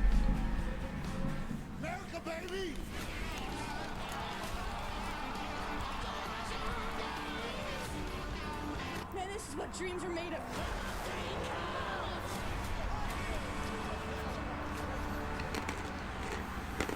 For Jim, life's big moments happen in seconds, like falling in love with Abby in as little as 2 seconds, or proposing to her in 78 seconds. Then Jim had the hardest conversation of his life in 100 seconds when he learned that he had cancer. Because life's big moments add up in seconds, Jim and his doctor chose Opdivo Qvantig for its administration time, an injectable immunotherapy given in as little as 180 seconds. It may be used alone in adults to treat melanoma, a type of skin cancer that is spread or can't be removed by surgery, and is approved for many other cancers. Opdivo Qvantig can cause your immune system to harm healthy parts of your body during and after treatment. These problems can be severe and lead to death. See your doctor right away if you have a cough, chest pain, shortness of breath, irregular heartbeat, diarrhea, constipation, severe stomach pain, severe nausea or vomiting, dizziness, fainting, eye problems, extreme tiredness, changes in appetite, thirst, rash, itching, confusion, muscle pain, weakness, joint pain, or fever, reports severe or persistent muscle or joint pain. Tell your doctor if you have myasthenia gravis or Guillain-Barré syndrome. Immune system problems include Crohn's disease, ulcerative colitis, and lupus. These are not all the possible side effects. Tell your doctor about all medical conditions, including immune or nervous system problems. If you've had or plan to have an organ or stem cell transplant or receive chest radiation, Opdivo Qvantic can harm your unborn baby. Because every second counts. Opdivo Qvantic. Look, everything all right. This is personal.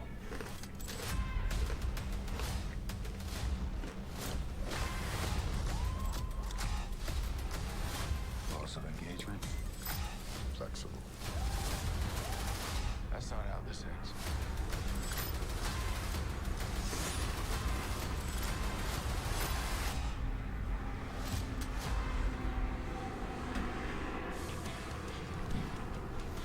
Welcome to NASCAR Live from the Grid, presented by Burger King.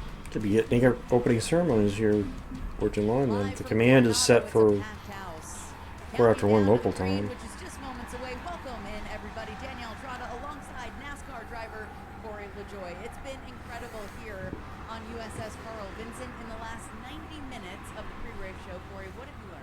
I've learned this. I've learned NASCAR belongs in Southern California. It's unbelievable here in San Diego. And NASCAR and the Navy go together. Oh, like a perfect marriage here. Thank you guys so much. It's incredible. You guys have been awesome. Surrounded by these sailors. They're so excited to have us. The work that went into building this event, to building this racetrack. It's going to be an incredible day, man. I'm so excited to be here. Yeah, when the USS Carl Vinson is out to sea, these sailors separated from their families for months at a time, we thank them for their service and defending our freedom. Now let's go trackside and join NASCAR Chief Operating Officer Ben Kennedy. Please welcome NASCAR Chief Operating Officer Ben Kennedy. It is a true privilege to be here with all of you today.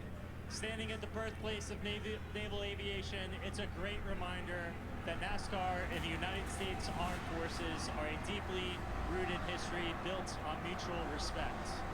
When we sat down to map out the 2026 season, we wanted to do something truly historic to honor America's 250th anniversary.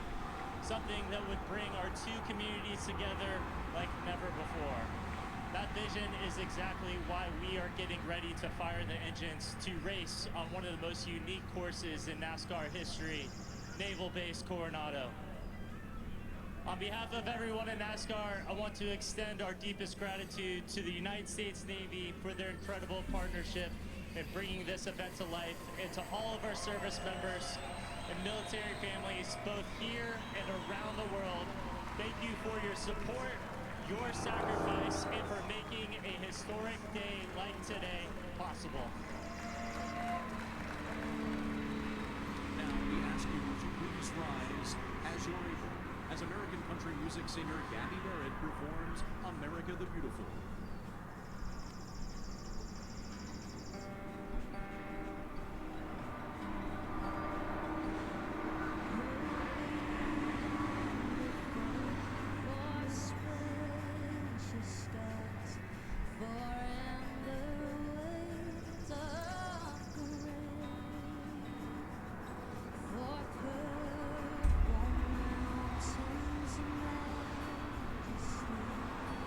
Humble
spoiler Winker, joined by Command Master Chief Jose Peña.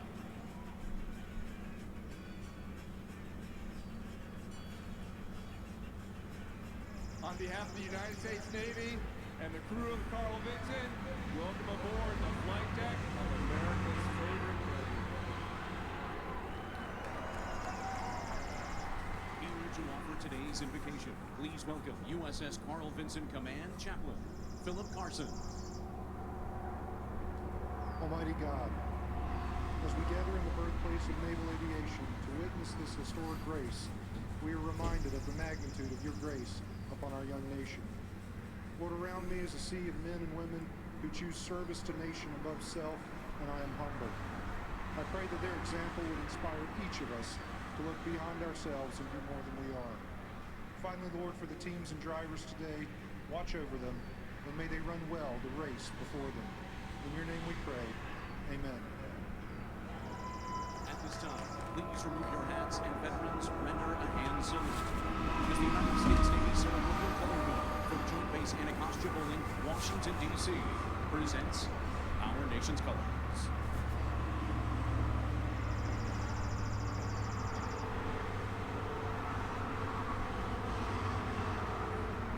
To honor America with the performance of our national anthem, please welcome the Navy Band Southwest Ceremonial Band.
Flyby from the Bloodhounds of VX30, the Mighty Strikes of VFA 94, and the Eagles of VFA 150.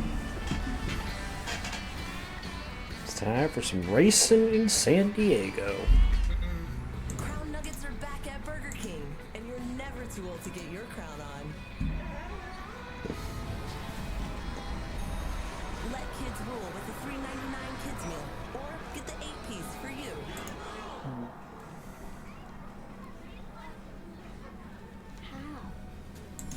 Just like that.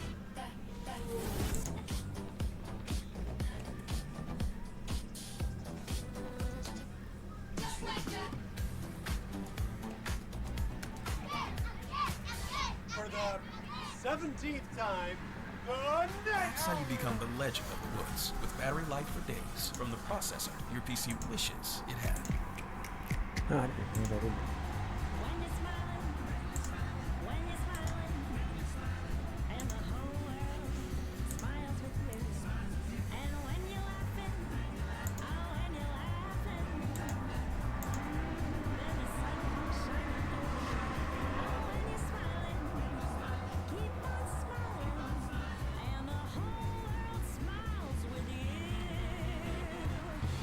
Come to the bright side in San Diego. At Burger King, you tell us what goes on the menu. We want to know what you want. I want all the jalapenos on my Whopper. 3 layers of juicy, creamy, crunchy jalapeno. Try the loaded jalapeno Whopper today. But Ryan, it's my understanding that you no longer work for the CIA. That's my understanding too.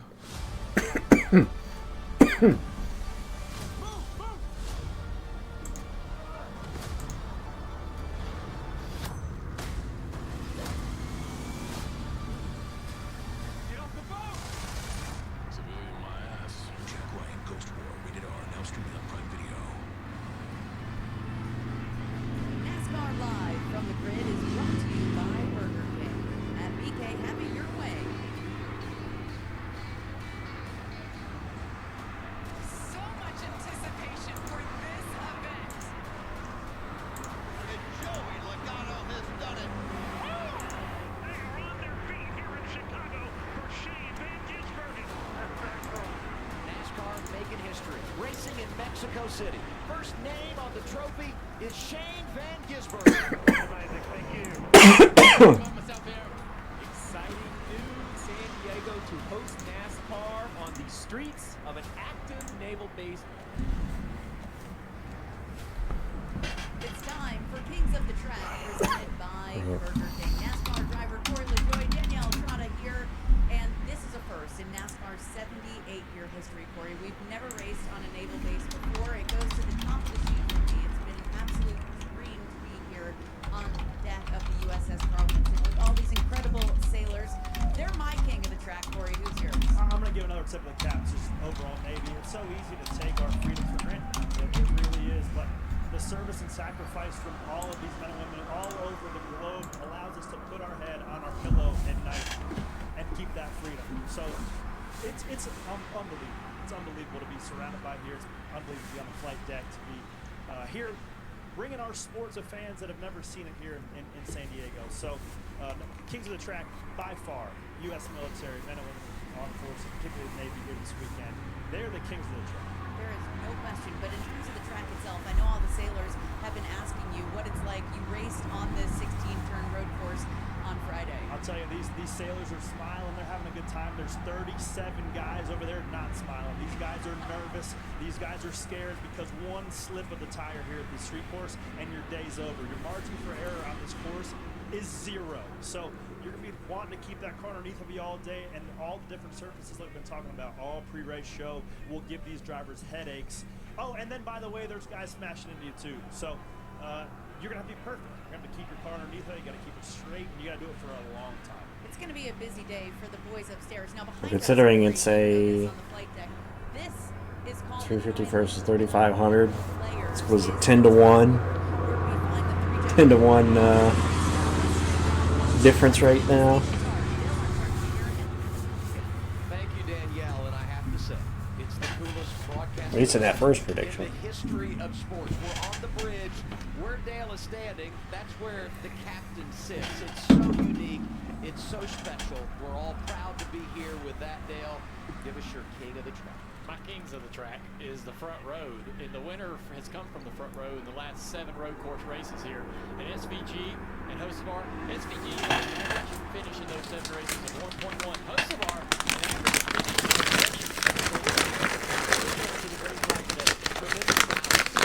finish front row. Go kings of the track. What do you say? Dale like the speed on the front row. I'm gonna like the patience and the persistence from the teams and the minds on top of the pit box. This is going to be a puzzle, a very scary puzzle to unlock. You have to keep your driver calm. These guys are thoroughbreds. They want to go. I'm gonna have to pull him back all day long to remind him it only matters where we run. So a normal road course, you want to pit before the stage in track position, which I'm sure track position is going to be king today. But the distraction is real when you come here because there have been so many flowing through. We're good pictures with so many dignitaries. What would you guys say about our experience and all of those that we've had an opportunity to meet so far this week? It's been incredible meeting everybody, but climbing in and out of this shit all weekend long. We've come up here to do practice, qualifying, and all the people that we've met in that process has been a lot of fun. But to be around all of this technology, it's still a working ship. There's still jobs to be done. I've been walking around asking people what they're up to, what they're doing, what they're fixing. That's been a blast. Yeah, it's so humbling to meet all of these sailors, 19, 20 years well, that's what it's going to come down to. These men and women have made this It's going to come down to whether they get rolling again, and to be able to bring this is whether we're going to see yellows or not. people, I think that's what I will remember most of the entire weekend. It's hard to measure the magnitude of what we're experiencing. And now it gets real as we go trackside for the command. And now, live from the USS Carl Vinson, here to deliver the most famous words in motorsports, please welcome the sailors of the United States Navy, who are stationed right here on the USS Carl Vinson.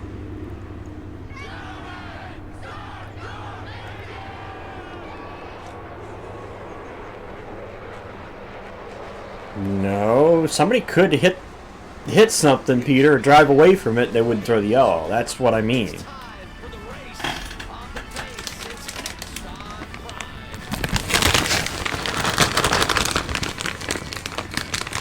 That's why if somebody spins, it's not necessarily going to bring a yellow out. This is Coronado.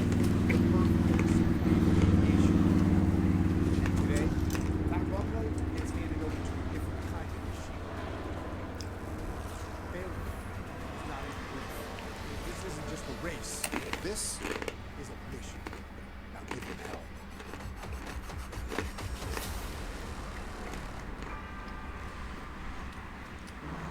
All right, William, running short on time here. We got to get you ready for the Anduril 250. I'm feeling ready, Jeff. Fired up. Show us what you got. Anduril says a few capabilities to sharpen your skills. Just try to keep up. Whoa!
And our coverage of the Anduril 250. Cars rolling off. It's getting real. And now we do our driver's edge, presented by BuildSubmarines.com. Let's talk to Brad Keselowski. All right, let's see if we can reach Brad on the radio. Hey, Brad, it's the guys in the booth. You got us? Yes, sir. How we doing up there, Ralph? Oh, buddy. Hey, we're ready for the show. You experience a lot in this sport. Where does this one rank for you?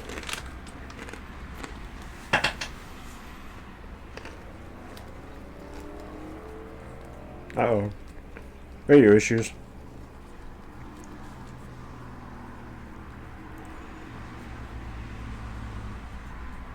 So we might be having some issues with Brad there. Lost our connection, so we'll pick things up there in a moment if we can regain control of our radios. I hate that because it was such a good setup. He called you Ralph. I thought we were getting ready to get on a roll. It's such a big racetrack, and you're going to imagine that the spotters and everybody's going to have a lot of problems throughout the day trying to hear each other, right? Trying to get. You got 3 spotters around this racetrack. The crew chiefs can only talk to the driver when they're actually right there in front of them on the front straightaway, so a lot of challenges for everybody today. I think he said, Ralph, they'll unplug everything. I know what story's coming, but we can't get this out to the world. Oh, we want to get him back. Let's see if we can get him back. Hey, Brad, so sorry about that, man. You got us.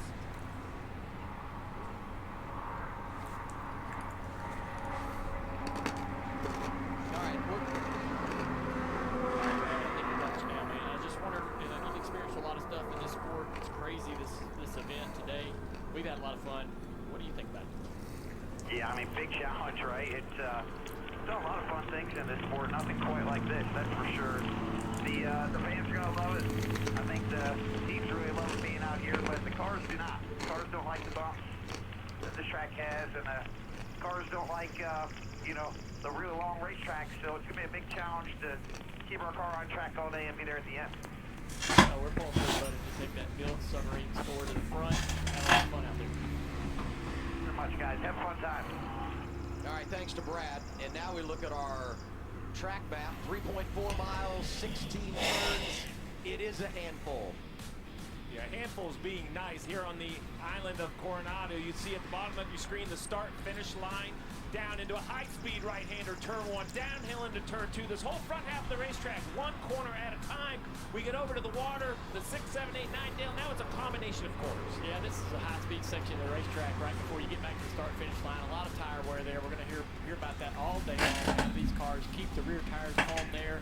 It's going to be managing that, managing the speed, and that's where SVG excels, is tire management on these tracks, and that's why I really don't see anybody beating them, because there's not anybody that has that tire management on these type tracks like he does. The speed and pace he can make out of a car on worn tires is just wild.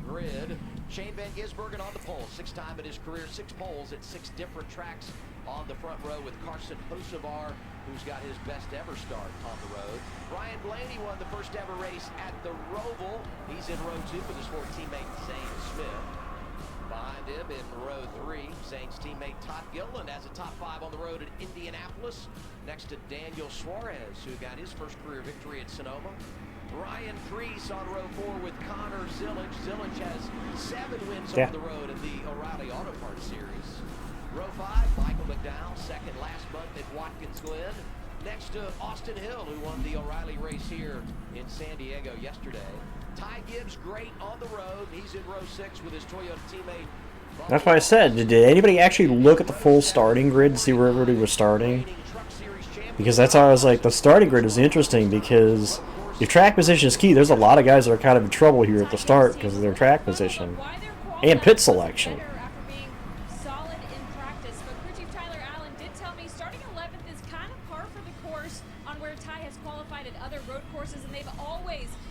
To move forward. The goal today is to score stage points and finish in the top 10, which they've been able to do at other road courses. In fact, they were the 2nd highest scoring car earlier this year at the COTA circuit.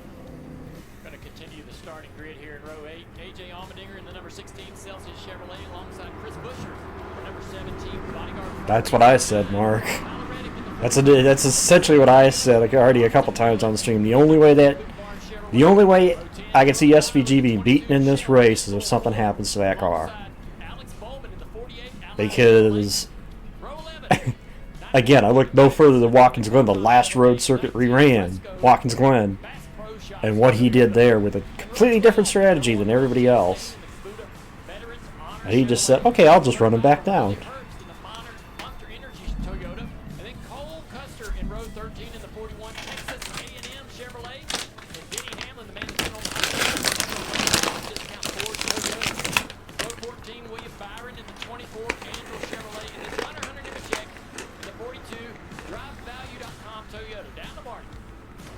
It's a road course, so you cannot count out Chris Buescher. Remember a couple years ago, Watkins Glen, he beat SVG straight up on speed. I asked Buescher earlier this week, how you approaching this first race at San Diego? He said, honestly, the same way I approached the first race in Chicago.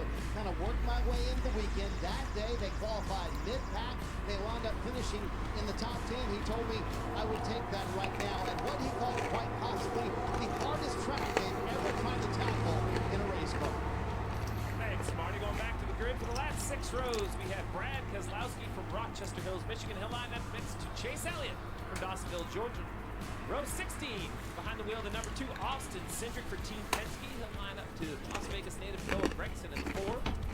Row 17, Ricky Stenhouse Jr. from Olive Branch, Mississippi will line up next to Ty Dillon from Welcome, North Carolina. Row 18, Josh Berry from Hendersonville, Tennessee will line up next to 7-time champ Jimmy Johnson from El Cajon, California, the local guy. Christopher Bell with that fractured left wrist will be in row 19 next to Eric Jones in the 43. And by himself on row 20, the 51 of Cody Ward. Trevor May. Well, since Chase Elliott has made his first start in the Cup Series, it has been hard to go to a road course and not mention his name as a contender. 43 starts, he has 7 wins, a 9th place average finish on road courses. So we would expect to see him at the top of the board. Chase and Alan Gustafson, his crew chief, have both admitted that there has been a struggle since they've gone to this next-gen car. We see Chase Elliott starting in 30th today. I asked where the speed was at. Where do they feel like they're off? And that is the hardest part for this team. They're trying to figure that out right now. They don't know yet if it's under braking, if it's roll speed, if it's handling. He just really feels like this next-gen car is not giving him the feedback that he needs and what he's used to from the older style cars. You know, 2 wins this year, top 5 in points. Got to survive the day if you're Chase Elliott in that 90. And now we do our Harbor Freight tools for victory. Well, if you end up in victory lane today, it's going to be an impressive run, but it's going to start by Yeah, we'll see what today holds. Tires they wear, and the car gets very difficult to drive. And patience. It's hard to have that. You really got If we make the first lap green, you know, how green do we go? Racetrack and not try to do that all yourself and get yourself in trouble. So be patient today. And again, that concrete, that's kind of where we're seeing some of that tire wear, Steve, is that newer concrete on this racetrack. Trying to keep our tires on it. That's what all the drivers are talking about in the garage. All right, you can hear the crowd. Not to mention the 3.5 miles of concrete on either side of you. You're going to want to stay out. I think we're ready. Crowd's ready.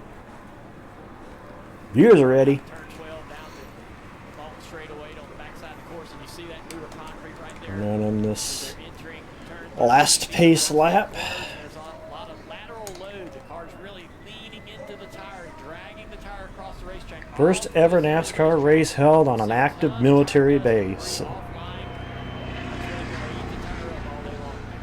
of these drivers have been talking about the difficulty of the racetrack. Well, that was basically by themselves, either qualifying or practicing.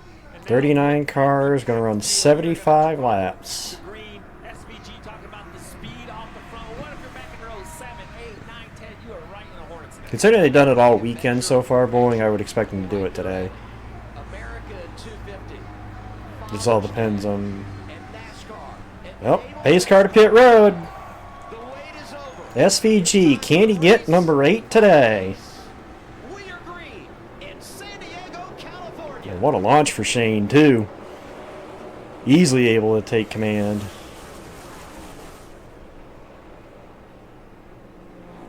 Zane Smith with a good start. Takes the spot from Laney. As they fan out. You can make it clean through there. Looks like it.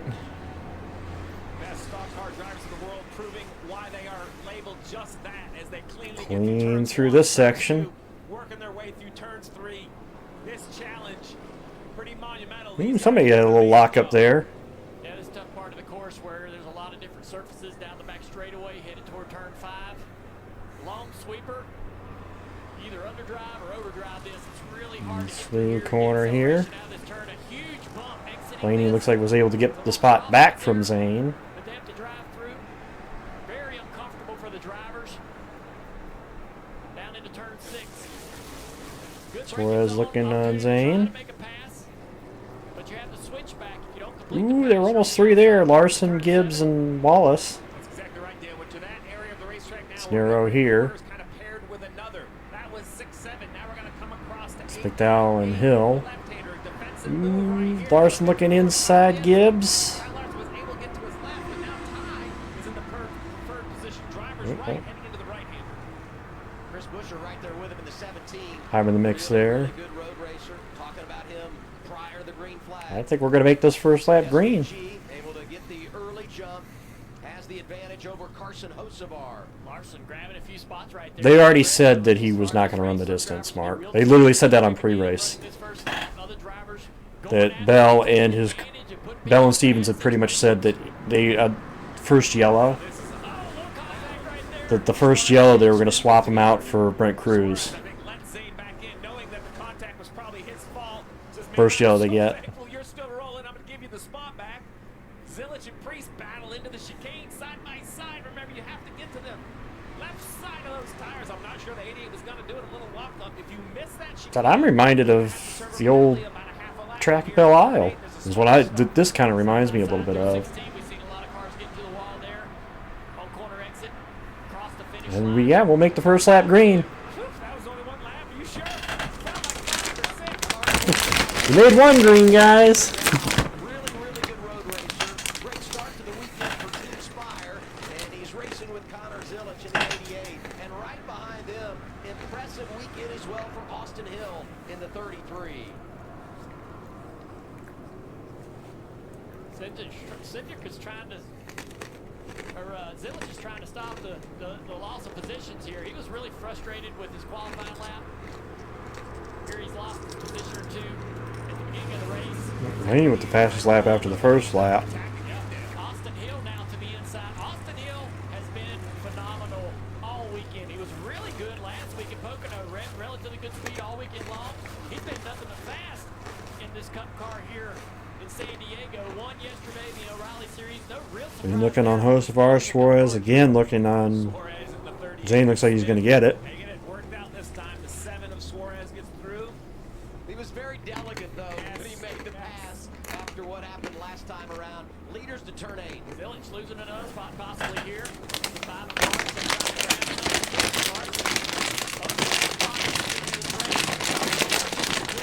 Trying to crack that top 10, Larson. Been a while since Larson's run on a road course. Dylan around.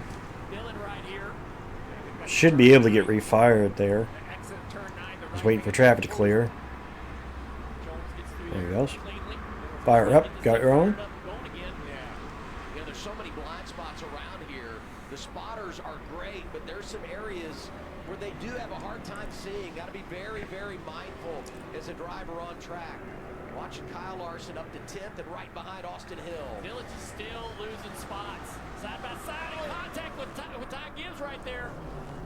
Ooh. That was almost huge. Dylan still hasn't rolled yet. Working on it to get it refired here. So now listen, they're going to give him instructions. This car is literally 2.5 miles from where this track's going to be. If you look at the left side, right, we have the 3 car all the way over here. These cars have to make a half a lap at a 3.5 mile course. There you go. I love NASCAR waiting. No reason to put us under yellow. The yellow flags are going to take a while. Let's give these fans what they came out here to see. Let's leave the racing green when we can. I can't believe it took him that long to get the car refired, though. Now we see what happened. AJ got him. AJ just kind of turned him around. What's unfortunate, he was 17th, and pretty good start to the day for Austin Dillon. His only top 10 of the year came at our last road race at Watkins Glen. Man, if you listen to AJ there, he kind of. Here's what happened between. Connor got sideways.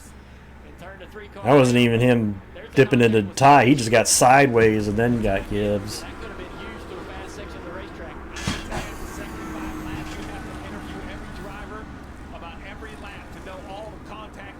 Keeping SVG, keeping him honest here. Josefar and Blaney able to keep it close, at least right now. About 0.3 of a second among the top 3 as Josefar wants the top spot. Crossover. Nope. Josefar to the lead. That's impressive. So you have to ask yourself, is the 97 go away? Or remember, he told us at the pre-race desk, his concern about leading is he didn't know how hard to push. Maybe he said, you know what, Carson, you're young, you're exciting, you're the Hurricane. Get out there, let me follow you and see how much you're sliding those rear tires around so I can pace myself running second. That's a wise race car driver. You're right, Steve. I didn't think about that. That would be a smart thing for Shane to do, and he knows how to. He's going to go look back by him, too. Easily.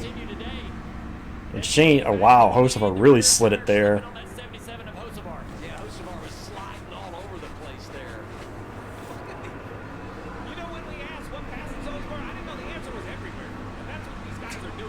Steve, they're NASCAR drivers. Every spot on the racetrack is a passing opportunity. Normally, he's thinking 3 wide, jumping out there. Today, he's says, I'm going to hold up. That 77 has fallen back. And we saw Oh yeah, Hocevar really sliding now. maybe he's already burned those rear tires. Oh, I hope not. That'll be a long I see he's got a new challenger. Hello, Blaney. Here's the 12 of Blaney. He's gonna have a look here. You're right. I think SVG just runs just hard enough. And all these other guys are working their race cars. We've seen this every single road course race we've been to, how SVG can really... Also, shout out Ryan Priest, P3. That's going to be important. Started top 10. Gotta give some love to Ryan Priest. Dial up to 4th. A guy that's been on a slide lately.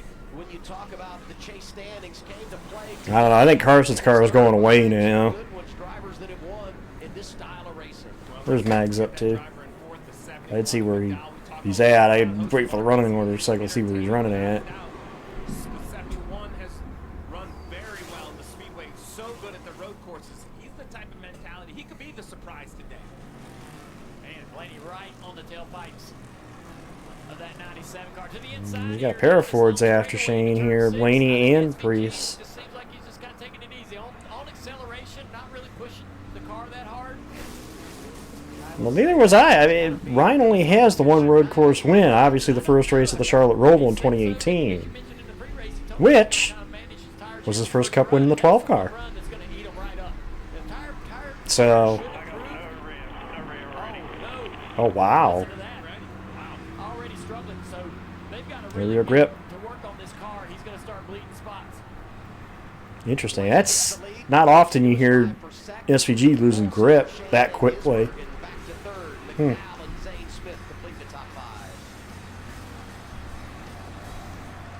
And he said no rear grip, which kind of wild that he'd be losing to have that much of an issue with rear grip already. I mean, Shane's usually pretty good at managing his tire. That's why I'm surprised that he's already got no rear grip.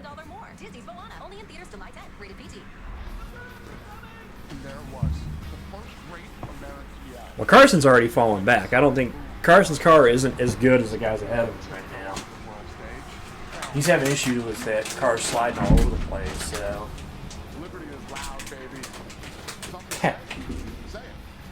Race ain't over, Jason.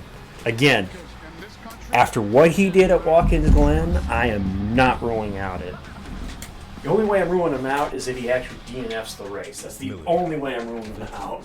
Different uniforms, different front lines, same sacrifice. At Camping World, we're standing behind the people who stand up for us. Year-round support for the USO. Exclusive discounts on new RVs and accessories for service members and local heroes. And every single month, we're giving one hero a brand new RV on us. Our flags are big.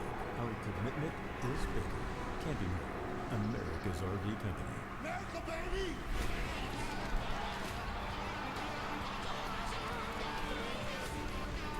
Man, this is what dreams are made of.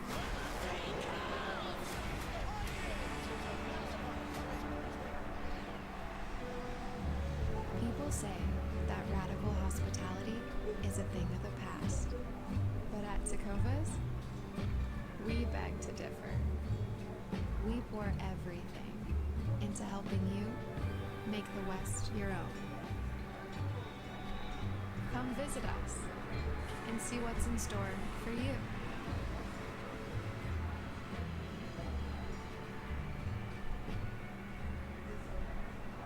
Jack Links presents.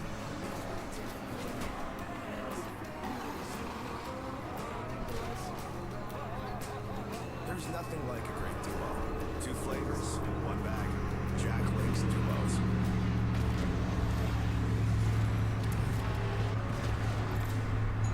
Every journey to racing excellence begins the same. Today, the gap between the garage and the living room has never been smaller. Because mastery isn't about where you start. It's about where you No, I didn't see it. Feel Wasn't looking for it though either. Logitech G wheels and pedals available now on Amazon. Aerial coverage brought to you by Oi. Built for the street. Prime back at Naval Base Coronado. You're watching the Anduril 250. What a piece of property. I mean, just look at this island of Coronado. I've never spent much time here. The base has been amazing, but the town also, it's been a buzz race. Drivers talking about rear tires falling off SVG. This guy right here, though, seems to be comfortable and happy with the pace underneath. 12 car. Can't run that worth. Oh, Jimmy Johnson. That's some hard Johnson in trouble. Looks like the chicane. Is that gonna bring a yellow out, or is he gonna get rolling? He got rolling. try to get turned around here. It's an interesting spot on the chicane, though. Yeah, that's outside of the chicane. Hit the inside wall trying to get to the chicane. Oh, yeah, like I locked up the rears and probably spun left into the inside wall if I hadn't soon. Some debris but off the racing surface there, off the racing groove. So we should be just We're fine right to pit continue road. on our way. Hate this for Jimmy Johnson, making limited starts. See what happened down here. And he We just know what this race red light, maybe. He's had a lot Oh of yeah. issues with rear lockup.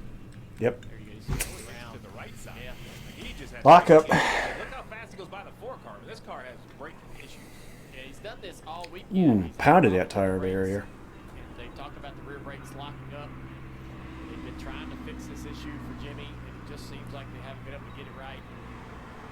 Looks like he has way more rear brake pressure than he does front pressure. He can't seem to get the balance going right there, Kim. Yeah, and Dale, you mentioned the issues they've had all weekend. We saw that rear brake lockup all throughout practice. Crew Chief Chad Johnson told me they did change brake pads to try and alleviate some of those issues, but after that incident right there, Johnson came on the radio and said, "These brakes, man." Wait, where'd can't do Priest anything." go? So very upset from Jimmy Johnson. On board with the Toyota Racing onboard camera. Priest I know it's pit? not the day we won on Sunday. It was great having him on the desk. Dale, you brought it up. I'm interested how he missed out on Priest having something happen, but he went from second. I thought maybe he pitted, but well, now it fixed itself. So I know the Sunday didn't go, He is still second. Okay, that's can't do that to me, track map. It's just suddenly Priest disappears and then. He's been very happy about his car this weekend. Thrilled to be able to get through practice without hitting anything. And then he qualified. Hey, Bubba up to P6. Drove his car almost up into the top 5 here. I think he actually was up to 4th place. Maybe made a mistake and lost a few spots. And that's one of the things we have to pay attention to is a car might be really, really good on the short run. Well, the short run's 2 laps. And then they might lose the rear tires and immediately start dropping like a rock. So the drivers talk about it like a cliff, like the car has grip, and all of a sudden you have none when the rear tires fall off. It's not really a gradual thing. Here's what I would say about Bubba Wallace, how hard he's worked on his craft when it comes to. Well, I'd say TNT's worse than Fox. The current TNT, oh yeah. He's second. He is second, Thomas. I was like, I see the team disappear on the ticker. I was like, I didn't hear anything about him pitting or having an issue. So, and when I saw the cars come through behind Blaney, I was like, oh yeah, he is still second. Blaney in first, 10 seconds back to Swerve in 7th. Right along with Bubba. Love to see the work he's putting in. He looks pretty relaxed. Most of our down to 8th after starting second. That car is definitely going away here. Need to work on that car for a long run. Part throttle, a lot of part throttle. He's even babying it down the straightaway. SVG back around Priest. Back up to second. Not even really smoke the rear tires on acceleration. Just be really patient. SVG into 2nd place, so he's slowed down a little bit, worried about the rear tires. Got to a pace that he was comfortable. That Well, he might find John, confidence in. do I look worried about him? No, that's Hendrick Motorsports. Back when the ex-Chevy executive was the chief appellate officer. But I don't talk conspiracies. Not unless you want me to. So one thing that has always blown me away about Shane Van Gisbergen is that he's so elite with his ability and his mind to manage these races, but also at just getting educated over stage 1 and stage 2, and then being at his best when it's all on the line. Adam, I saw a completely different version of SVG. I was able to walk the track with him as all 3 of us Oh, were. he got sideways there. And he went out, and he was very quiet. He was a matter of fact, but he was looking at every seam of every barrier, every way the tire barriers were assembled there. He was kind of looking at this track from a completely different perspective than some of the other drivers. He looked like he had a big moment there. What people think is a conspiracy port, or are you talking like ones I've heard? Not easy. Bottom right with the foot cam. Footwork. A lot has been made of this because he uses his right foot to brake, unlike most other drivers. NASCAR drivers in general, left foot brake. SVG, as you said in the pre-race, Dale, he's growing up driving this style of race car. I think it's funny that just because Toyota finally is having a kind of a dominant season this year, everybody thinks they're cheating. Some say it makes no difference. Some says it's huge. Well, to me, the funniest thing I think is hearing so many people, saying, "Yeah, oh, they're cheating, they're cheating." Yet there's people that stay silent when the driver or manufacturer they like is doing well, which speaks volumes to me. I always find that hilarious, the hypocrisy that you get out of NASCAR fans.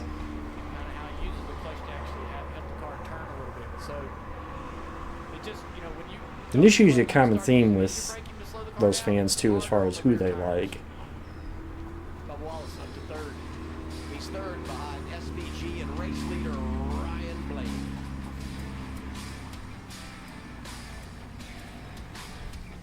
Ever since we hired Dale Jr. and IHOP, breakfast has been moving fast. It's Yeah, Bubba's after SVG. Bubba's got a race car today, boys. He's going to take that second position.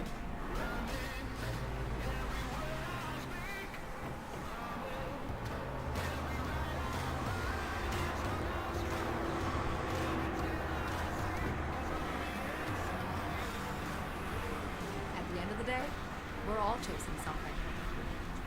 Imagine what you could do with an all-electric vehicle that gets you. Toyota, let's go places. Mountain Dew was established in 1948. It's been a good time for a long time.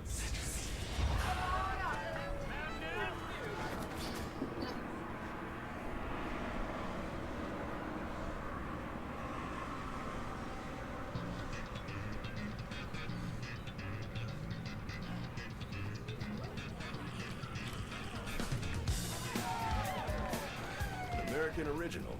Tasting great since 48. In the movie of your life, you're the director. You write the script and call the shots. You keep the story moving along. Hey, who's it? Dace Elliott, the first pit road. Your doctor says you have chronic lymphocytic. Reddick with him. That wasn't part of the story.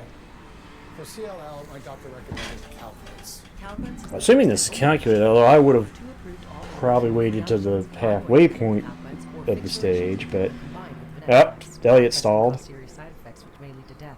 This includes serious infections, bleeding problems that may increase the blood thinner, decrease blood counts, new cancers including skin cancers. Yep, still trying to get it fired. Finally fires away. If you have flu-like symptoms, blood in stool or urine, fast or irregular heartbeat, dizziness, feeling faint, chest discomfort, shortness of breath, stomach pain, dark urine, or yellowing skin. Calpins may harm an unborn baby. Ask your doctor about pregnancy and breastfeeding. These are not all the side effects. Use sun protection. And action. Ask your doctor about Calpins. If you can't afford your medication, AstraZeneca may be able to help. You can turn my runway into a racetrack. Your best guys against mine.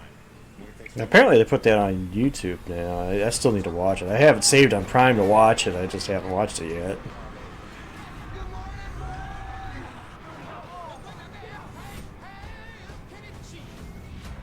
See you in my review.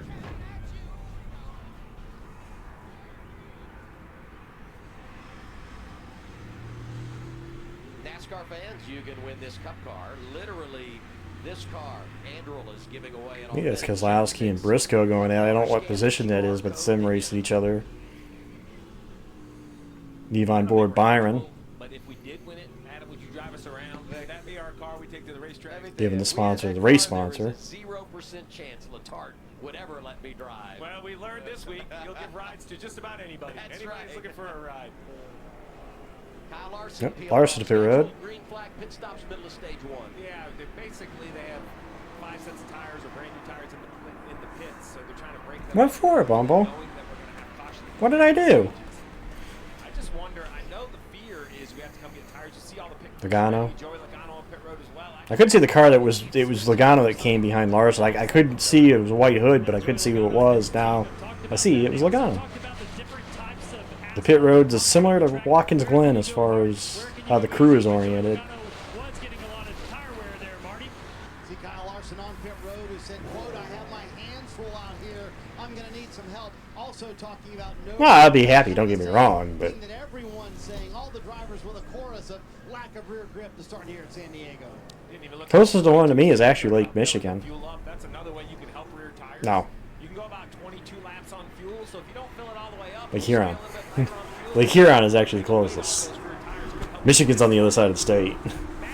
I had to think about geography for a second. It's like, I can't believe I got that wrong, but yeah, Michigan's on the west side of the state. Huron's the one that's actually closest to me. But the interesting thing is I've heard a number of teams in the top 5 talking about running longer, maybe trying to run to where they can flip the stage, which would be making those tires last a really long time compared to what these guys are pitting early. That's my vote.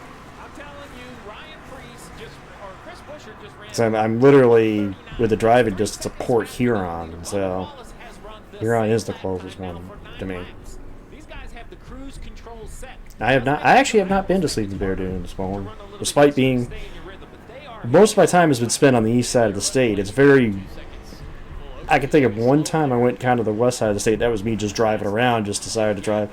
Hey, I'm going to take Interstate 96 and go west. You know, past Lansing and go up like toward Grand Rapids. I've been to Mackinac. I've been to Mackinac and been across the bridge, but not too far into the UP. Leaders in. You guys nailed it, Dale Jr., about the pace. Everybody's trying to find that target lap time. What can they go? Ryan Blaney was one of those drivers who pushed the pace pretty hard there, opposed to what Shane Van Gisbergen did in riding. You'll see 4 tires go on this number 12, Marty. See Ryan Priest coming down pit road as well. That was their goal to pit when there's 12 of Ryan Blaney pitted. Actually, Shane Van Gisbergen was going to come down pit road this time as well and follow these guys down, but then he said, let's stay out, let's see what happens. So SVG making that call. Daniel Suarez making a stop, Ty Gibbs, Connor Zillett. The strategies. The theory for just about everybody, split it in half. But I like these guys, if they can't get their tires to say lap 17. Well, if this is how these guys are going to do it, I don't think you're going to see. I don't think you'll see the stage flipping then, like I would think that they would do. I'd have to do some math on that one, B. Yep, I've been to Greenfield Village and the Ford Museum multiple times, and actually the Greenfield Village only once did I actually walk around it. But the Ford Museum, yeah, definitely, I've been there multiple times. I have a picture of me in 5th grade in the Ford Museum. We're going to have some wild situations on pit road with cars trying to get in and out of their boxes all day long. That was a big issue yesterday during the rally race. Penalty for Daniel Suarez, his crew over the wall too soon. Unfortunate for a driver that qualified up front and was doing a nice job early. Hell of a race right here for the lead. Bubba Wallace, man. That's for Suarez. Trying to put the pressure on Bubba. See on the left-hand side, Blaney in 10th has pitted. He's running in front of other cars like Hamlin and Nemechek who have yet to come to pit road. To be inside here in the braking zone. Not sure they're going to be able to make the pass there. He's just being real patient and careful. Chain all over Bubba. I talked about how much Bubba Wallace has grown as a road course racer. He'll find out And Buescher right there with him. I mean, you got Shane Van Gisbergen behind. How about this? 3 different manufacturers. 1, 2, 3. Buescher has been the guy that you circle, the model of consistency. In fact, his last victory came on the road a couple of years ago at Watkins Glen. He'd love to end the winless streak today. Here's Shane Van Gisbergen. Chain back to the lead. 397 back on point. Hands out the window. Buescher looking for Bubba. Gonna get it. The 17's the one. I wonder how much pace he has. I think he saved the most time. I think that loss of the lead is probably going to bring the 23 to pit road. Well, let's listen into the 23, what they're saying on the radio. Pace is really good right now. Good job. Pace, that's going to be a word you hear a lot because they have set a target. How fast can you go? What's the appropriate time? If it was unlimited tires, I think you would pit every 10 laps. Yeah, run as hard as you can. But Blaney, who's, you know, he's 30 seconds behind from coming to pit road. That was basically because, you know, he needed to use those tires. We have another car slow, the 47. Up Stenhouse. Slow. Trying to get it refired. That's the second car we've seen have issues trying to refire. Well, actually 3. Because Dylan had problems refiring, and so did Chase Elliott. There is our first yellow of the day. What does this do for the guys? What does this do for the guys that stayed on the racetrack? That's going to hurt the guys that stayed on the racetrack. Because the guys with newer tires are going to be back there in 10th. But I believe what you do now is you can see you sit on board the RV's onboard camera. As crazy as it sounds, we're going to burn 2 laps not running. of yellow, which will get us to 7 to go on the stage. I almost think you stay on the racetrack just to run 4 or 5 laps. Well, Bell was going to get the yellow anyway, the stage in, Thomas. So Crazy, and they just can't stay on those older tires, but that's what I would be thinking. I would say, though, that in a way, Steve, reached up here to turn by Rocker fan on. did the kill switch? The battery problems for Stenhouse as we sit here with the RV's onboard camera, so no power there. That's the reason for the caution.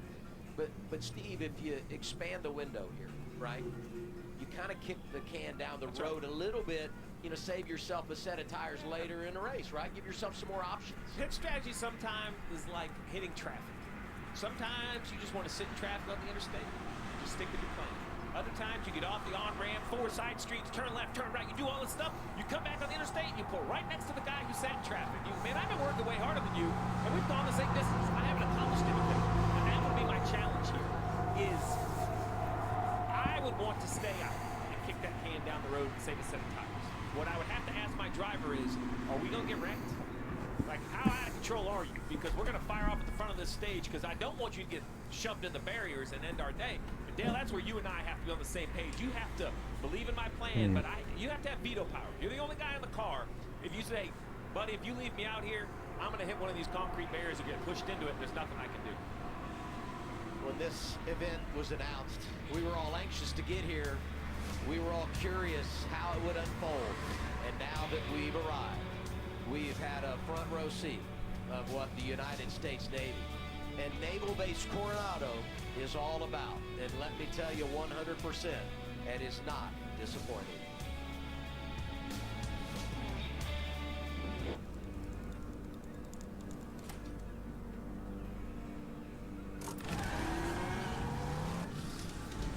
I suddenly realized that I was no longer driving conscious, and I was in a different dimension. Just going.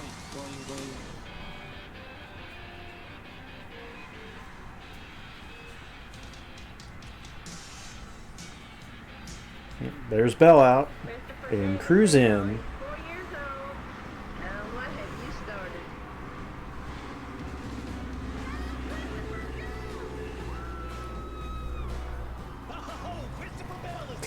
Ironic they play a Bell commercial as the driver swap is going on.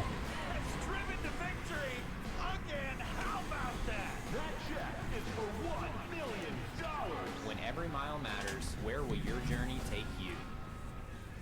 Chevy Silverado drivers will do a lot in the next 5 years. For their families, for their communities. But here's one thing they won't do. Pay interest on their new truck. For a limited time, 0% financing for 5 years with all 2026 Silverado. They're going to work inside the 20 car. Take on new adventures, make new memories, and leave the interest behind. Chevrolet. Together, let's drive.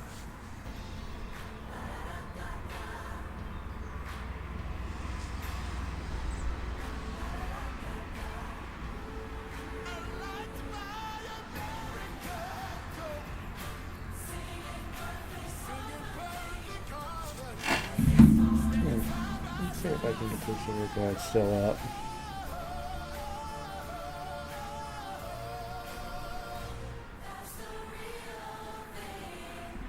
Not gonna work? Oh, there it goes. Ah, shit, it went to the Amazon Prime. Damn, I was gonna enter that. It didn't work. He wasn't gonna make the distance because of his hand hurting. So they made the decision. Literally, Marty Snyder said it on the pre-race that they're going to swap him out the first yellow for Brent Cruz.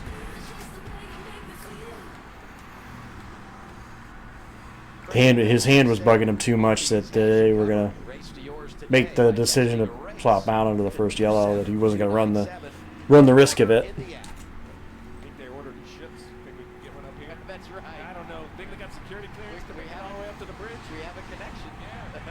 Dale, help us out.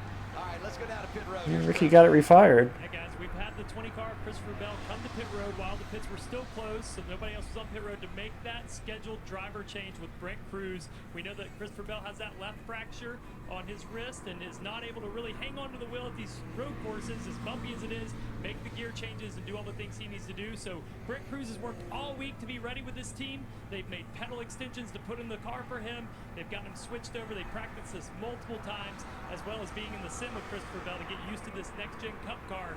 We'll see where it goes from here, but they are working to get him back on the track before the pace car gets back. You know, you could look at this one way or another. In glass half empty, this is a really tough racetrack. I don't know if Bell, you know, this is going to be the hardest version of him to try to run with that fractured left wrist. Glass half full is the pace laps are so long that you, other than going to the back of the field, you don't lose a lap. So this car can be just, you know, be able to go out there and run that race. I'm excited to see Brent Cruz. Did a really nice job in that O'Reilly race yesterday. So you go to home. Now, because Bell started the race, any points that Cruz earns will go to Bell. There's part of Christopher Bell that thinks that he should stay in this car. You know, that's the emotional side of this. Is he's going to experience what it's like to watch his car go around the racetrack without him behind the wheel, and that's never a fun thing for a race car driver. But it's a smart decision. Past the pit road. Pit road's still closed, it looks like. Or no, I guess it is open.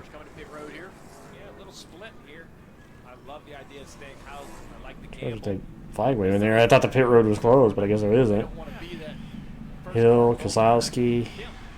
You see Brian Keselowski making his stop. They'll take 4 fresh Goodyear tires, Sunoco fuel. Just the same complaint we've been hearing. No grip on the racetrack. Trevor. Yeah, Austin Hill with that win in the O'Reilly Series yesterday has carried a lot of speed into the Cup car all weekend long. Right now he feels like turns 3 and 12 are where he's lacking the most grip. Actually with the front tires, as we've heard everyone else complaining about rear grip. Great win here yesterday, as Trevor said, for Austin Hill. And a big celebration for And check this, like, also came into. Restart when we come back.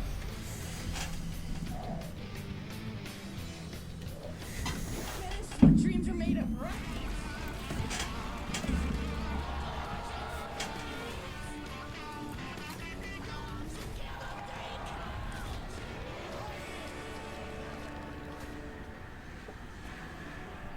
At Napa, we know how to keep undercar under control. That's why our solutions are driven by 3 steps. Stop, go, grow. Stop safety issues by checking systems before they become bigger problems. Go further with quality. It's SVG, Busher, Wallace, McDowell, Then grow your business behind the parts. Zane Smith, Herbst, and Briscoe all stayed out. Hill pitted, so that's not updated yet. Blaine's the first of those that stopped under green.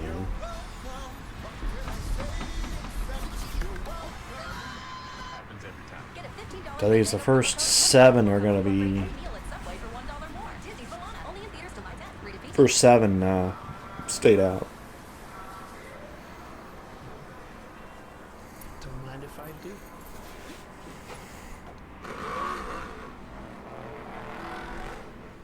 Don't worry, Brad. The half bar is in good hands. Nice ride. Thanks. I stole it. I'll be still in this chat right now, but Hamill, I could totally see you being the one being priest here and going, "Don't mind if I do." Even saying it that way too. Absolutely not. Thinking about how airlift was there at the dawn of the sport. People have been upgrading suspension since way back. Sometimes for less than reputable pursuits, but we aren't supposed to talk about that. Anyways, 75 years later, airlift is still leveling loads and beefing up suspension. No, I mean, even the way he said it for it, I think of Hamill saying it that way. And we still pursue performance too. You may think this show only turns left, but you miss what all this is. 3, 2, 1. So, wherever our cars run, towns and big cities, short tracks, super speedways, road courses, and a naval base. Build a track, we'll race it. Make it difficult, we'll find a way.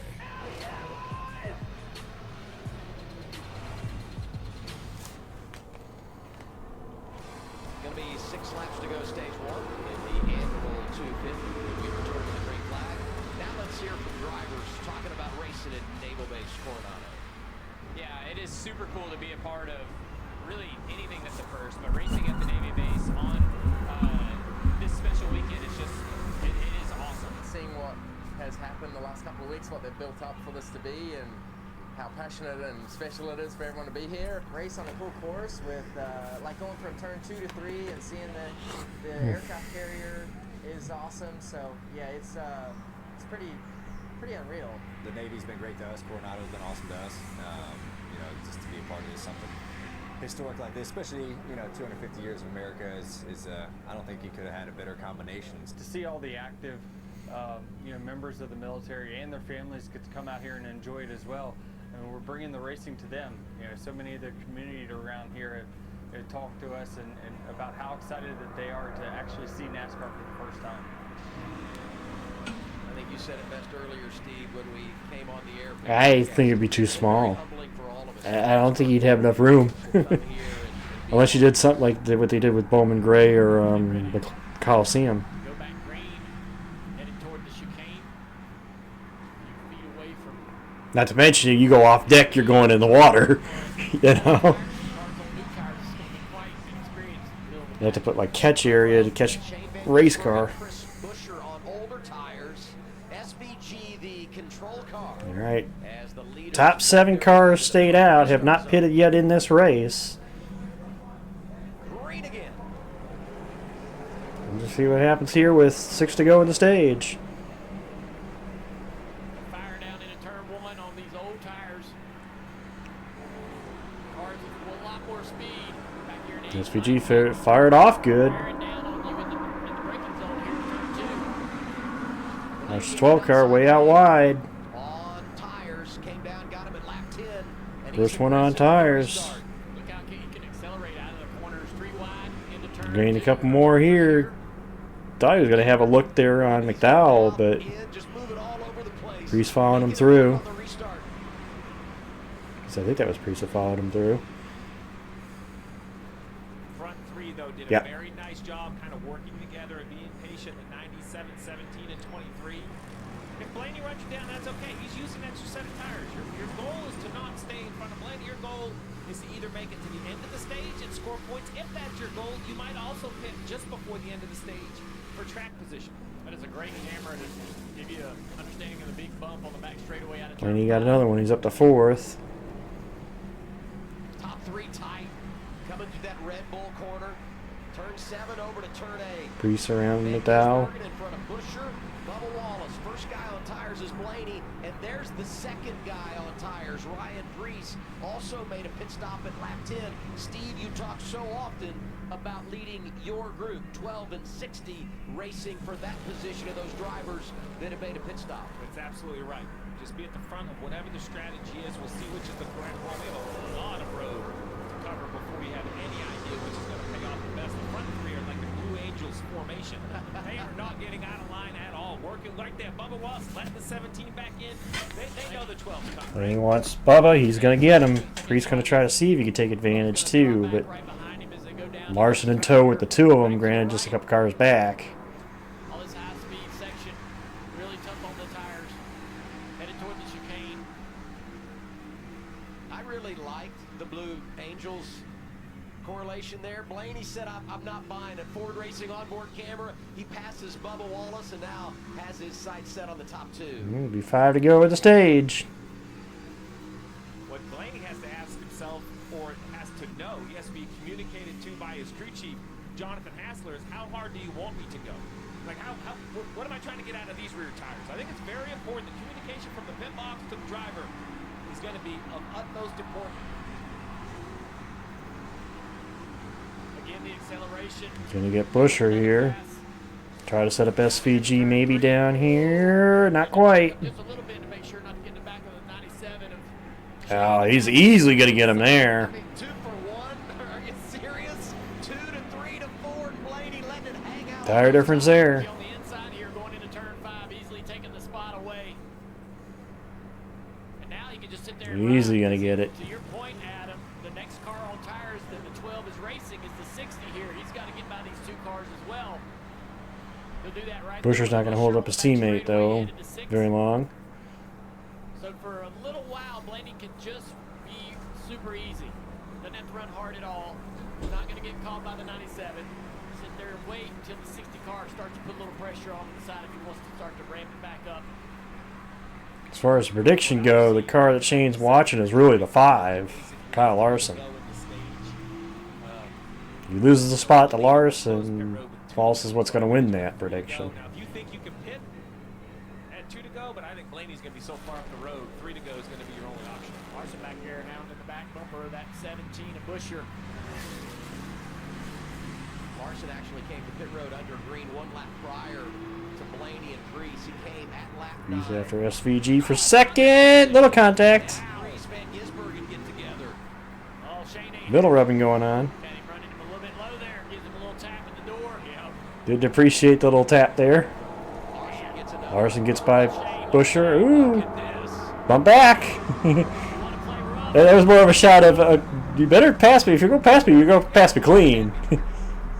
Larson after Priest. He kicks that rugby ball after he wins. A little bit of a rugby mentality there with Van Gisbergen. That was awesome. See AJ Allmendinger and Ty Gibbs back there on the back end of this. Take another look at it. On board, the 60 dives in 12B right here, passes on, but it's a little bit of a dive bomb. Shane's not ready for it. Spotter's not really able to see this area of the racetrack well enough to give Shane the Well, we'll see. he would need, but the 60's going for the move. Shane's super angry about it. You would think he'd easily pass him, but again, we thought Priest was going to easily pass him too. Honestly, Priest could have easily wrecked the car right there. But Shane was pretty Oh, Priest all over Larson. It's not that SVG would have been mad if they were racing for the lead late in the race. That's reasonable. And you can see SVG didn't hinder him that time, and I think it was more he just did like the way that Priest did that, so he gave him a little shot, and then once Priest went by clean, he's like, okay, no more. And withdrawals, right?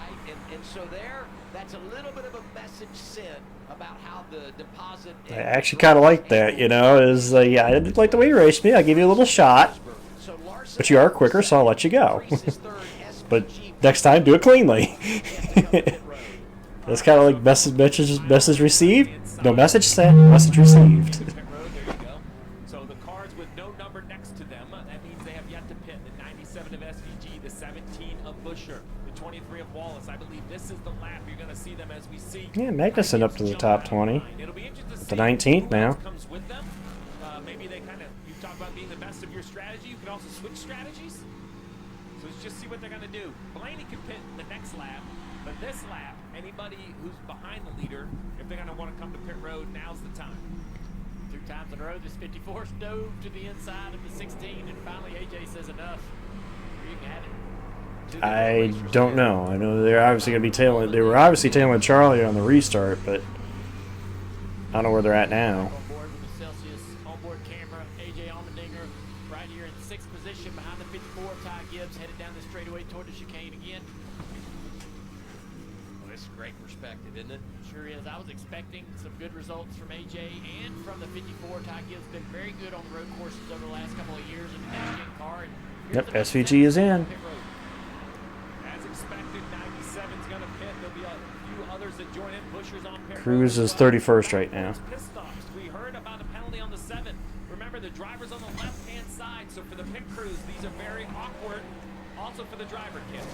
And before we went green, it was a debate on whether or not to flip the stage or run through the end of the stage for Bubba Wallace. Obviously, lost any position to get stage points, so they brought him down 4 tires. Marty, balance it's neutral. Chris Buescher as well as Shane Van Gisbergen on pit road here with 3 laps to go in stage 1. In fact, SVG was on, hey, hit this lap.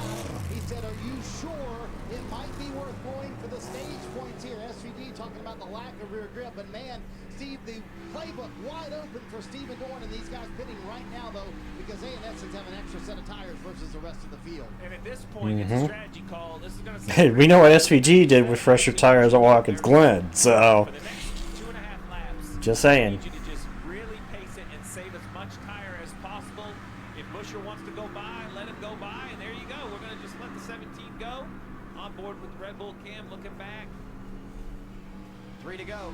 Opening stage. Blaney leads Larson, Priest, Gibbs, and Allmendinger at the very entertaining street course in San Diego.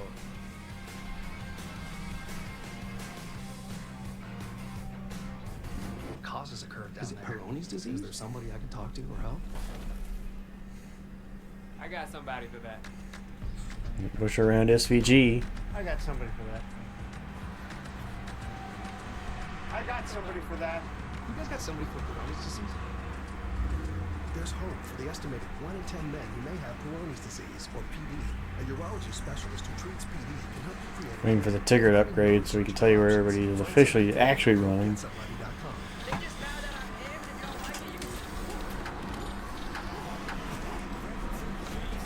Here's the current running order. Top 12 is where they're running.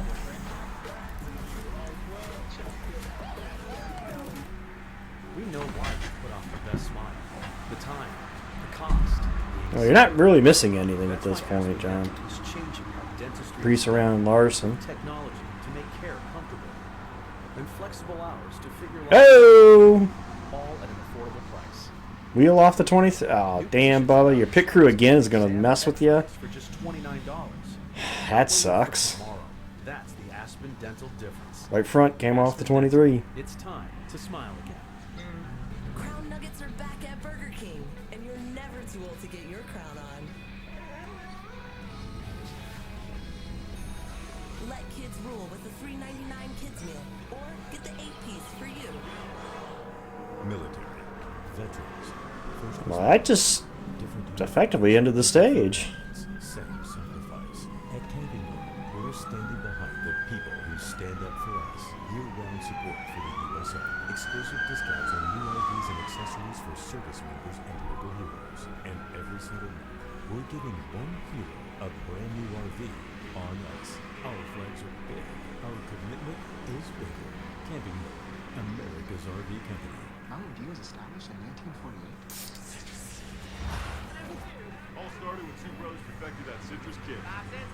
I'll take 100. Tasting great since 48.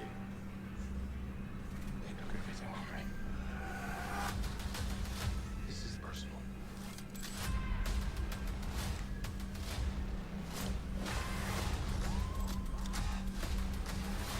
Loss of engagement. Flexible. That's not how this ends.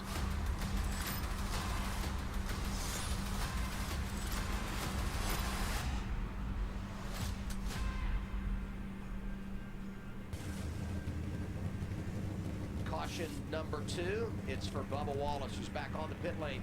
We were nervous about their stop. Here's what happened on track to bring out the caution. Right front just leaves the car, as you can see.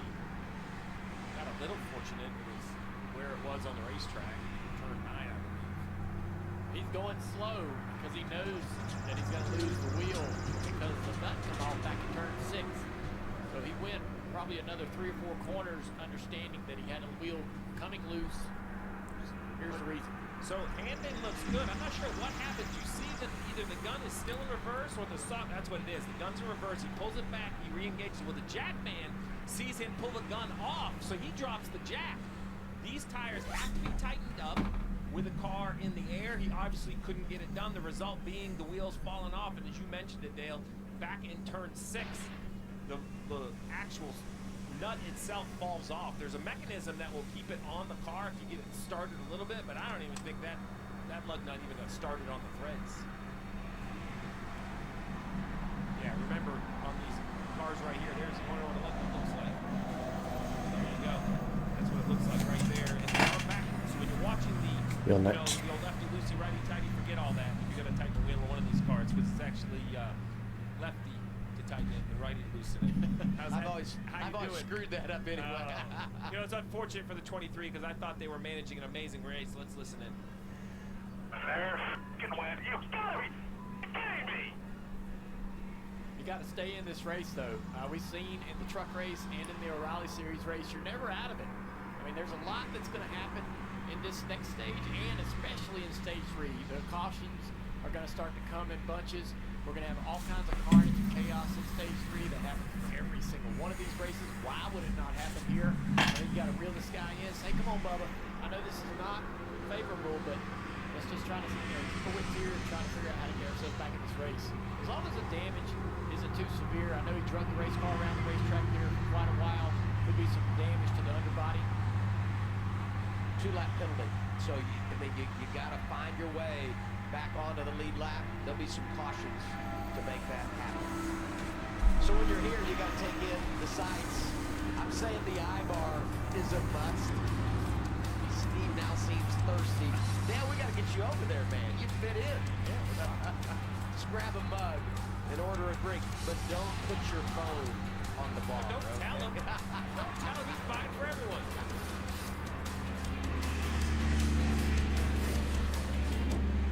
Racing is an expensive sport, and you know, I remember my dad working 24/7 because he's taking care of my racing. So the Spectrum sponsorship is huge for sure. I think my dad's the most excited about all this because he set up the original Spectrum sponsorship, and I think that's the coolest part for me is seeing how excited he is. So if I were to win in the Spectrum car, I think it would be unbelievable. Ever since we hired Dale Jr. and IHOP, breakfasts have been moving fast. Look, it's pancakes! Dine-in delivery catering. Will you sell my pancakes? Charlie, here. I'm here. I'll be right back. Good, Charlie. Come, sit. Let's go home. Charlie, stop. Charlie, what are you doing? Charlie, will you stop that? Charlie, are you crazy? Silly dog. No more treats for you. Sorry, where were we? You crazy dog. Red Bull gives you wings.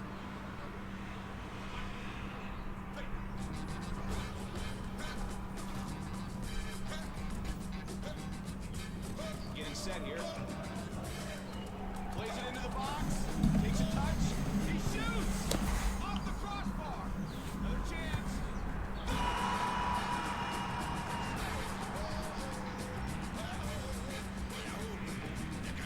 With Super Sub, your bet stays alive even if your player gets subbed off. Chevy Silverado drivers will do a lot in the next 5 years. For their families, for their communities. But here's one thing they won't do. Pay interest on their new truck. For a limited time, get 0% financing for 5 years on all 2026 Silverado 1500 models with no payments until after Labor Day. Take on new adventures, make new memories, and leave the interest behind. Chevrolet. Together, let's drive. Since we've craved speed. Pretty dang fast. We gotta go faster. So, we built bigger machines. This thing's ripped, baby. I need more speed. Then came a new kind of speed seeker. This is killer. We should make a sport out of this. A sport? America's been chasing faster for 250 years. We just built a sport around it. The WNBA Commissioner's Cup Championship is exclusively on Prime. Next Tuesday, Asia Wilson of the Las Vegas Aces take on Breanna Stewart and the New York Liberty in a can't-miss matchup. It all tips off Tuesday, June 30th, 6:30 Eastern Time. Stage 1 going to end under caution here at Naval Base Coronado. Wheel comes off for Bubba Wallace. Ryan Blaney out front. He's pacing him around. Like a child, I want to draw on that screen so bad. Outline the map on the Naval Base. Yeah, because it's hard to believe it's there. It really doesn't look real when you get high above the the whole area. We've done so many things over the years in our careers on the TV side, in a studio, where you go in front of a green screen and create this magical background that really does not exist. We're doing those shots here, but everything you see is absolutely 100% real. It just doesn't seem like it could be. See the field snaking through the chicane, headed toward the final corner of the racetrack, turn 16. So Blaney gonna pick up a stage win on a road course. I'll take it. Blaney going to get the stage win. You know, top 5 in points. He's not had a lot of stage wins this year. This will only be his second, despite the fact he comes in 3rd points. But look at all those drivers that are going to collect big-time stage points and need him. You think about the slide that Preece has been on. Larson Gibbs, you know, fighting for a spot inside the top 5. And think about Carson Hocevar and where he's at. Logano comes in below the chase cut line. So a whole lot there going on that will help these guys after one stage complete in San Diego. The atmosphere, outstanding. We're glad you're with us. It's NASCAR One stage down. San Diego, California. This is Arby's cheesesteak with 100% Angus steak and melty Cooper cheese. Some say it's meat and cheese done right. And some people don't say anything because frankly it's rude to talk with your mouth full. Arby's, we have the meat. Xfinity wants their customers online even faster. So now they're offering same-day Wi-Fi delivery. Do you think you're up for the job? I mean, I am pretty fast. How do you feel about cul-de-sacs? Just keep turning left. Parallel parking? Easier than a pit stop. Speed bumps? They're more of a suggestion. 3-point turns? I'm a 2-point kind of guy. Good. Most people panic on that one. I'm here for the view. Bravo. Tyler. Same-day Wi-Fi. Delivered NASCAR fast. Happy birthday, America. This is the furniture you waited 250 years for. Genuine leather seats, lift top storage, pop-up sleeper. Because nothing's more American than a sofa that's also a bed. Did you know salsa was invented when Puerto Ricans took Cuban rhythms to New York? Brazilian Jiu-Jitsu was born when the Japanese took judo to Brazil. When North African frying traditions met Spanish dough, Spain made the churro. After Jamaicans took their sound systems to the UK, the world got punk. And this is what the world gets when 48 nations meet to play one beautiful game. Jack Links presents.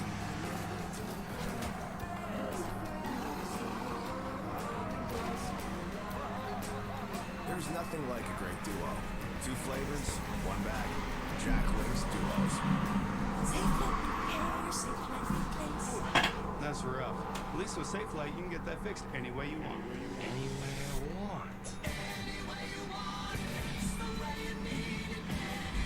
I can schedule a chip fix while I get my hair clipped? Yep, they can fix my glass while we fish for bass. Depends on your vehicle too. I had to take mine actually to the Safe Light repair shop because super for the one windshield crack I had because it was too big.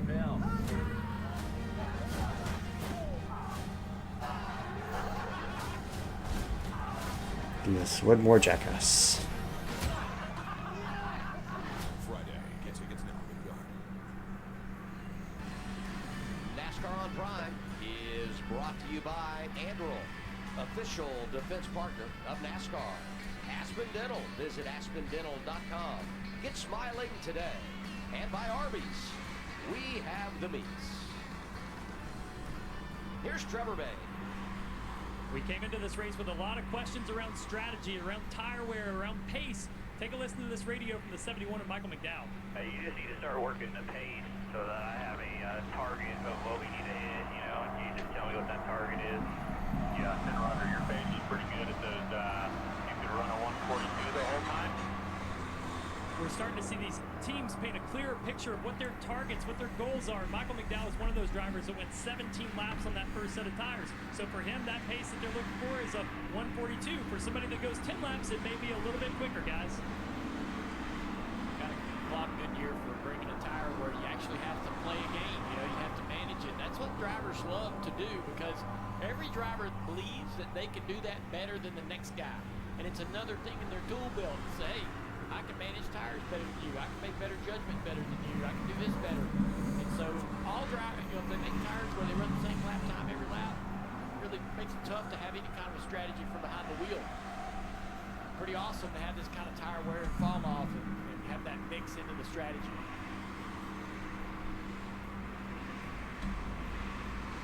So compelling to watch it play out. Another split in decisions, Ooh, splits. although mostly one-sided. As we see the majority. Priests are going to stay out, but everybody else looks like Zilich stayed out. Yeah, Ryan Blaney, one of those drivers that pitted at lap 10. He's now coming again at lap 20, so 10 laps per set of tires. He has been a driver that's decided to push the pace to keep track position.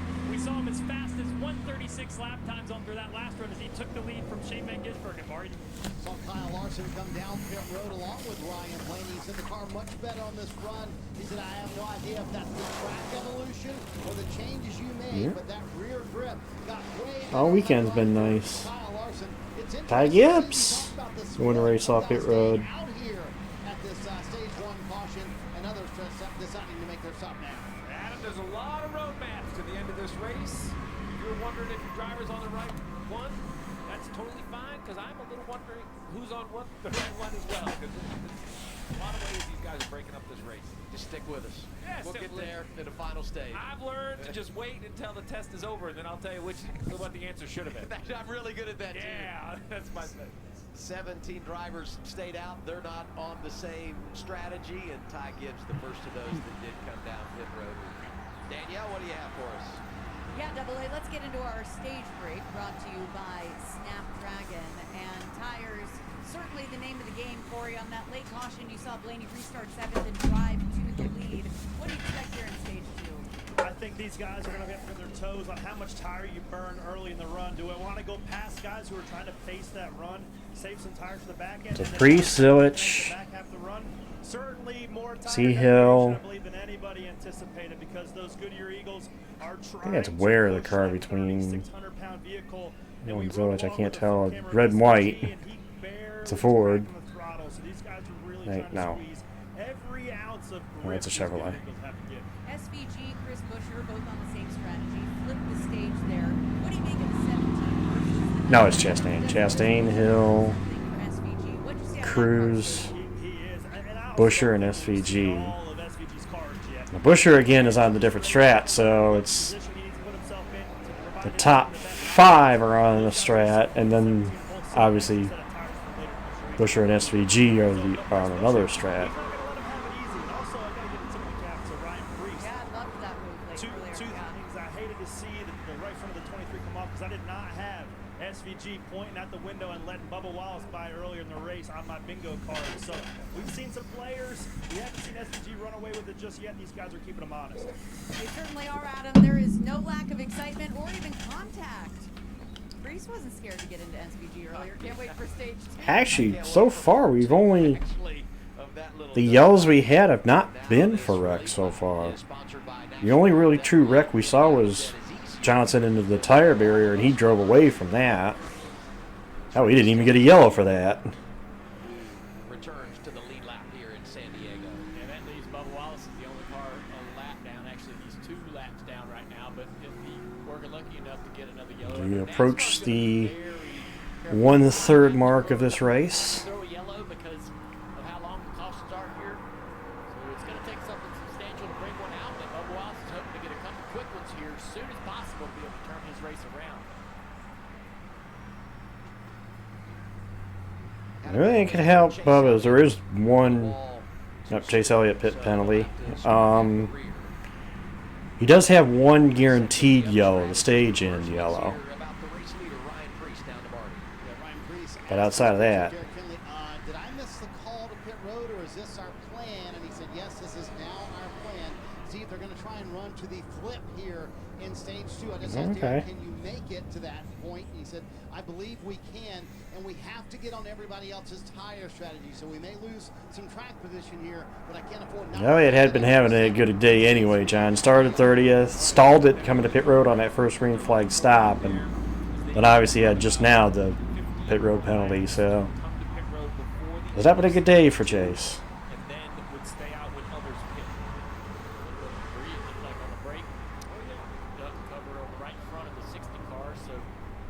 concerning. That's blocking the top if that's open. A little perspective here. Points as they run, and look at that. Denny Hamlin now only 6 points behind Tyler Reddick. Ty Gibbs now. Ty Gibbs and Kyle Larson actually have leapfrog Chase Elliott at this point. Gibbs 4th, Larson 5th. Eric Jones now on the cut line.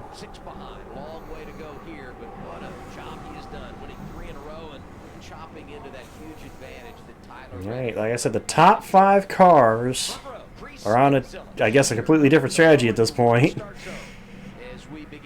Buescher and SVG were the most recent pitters, that are the furthest up of recent pitters. Gibbs restarts 18th of those that stopped just now under the yellow, the stage end.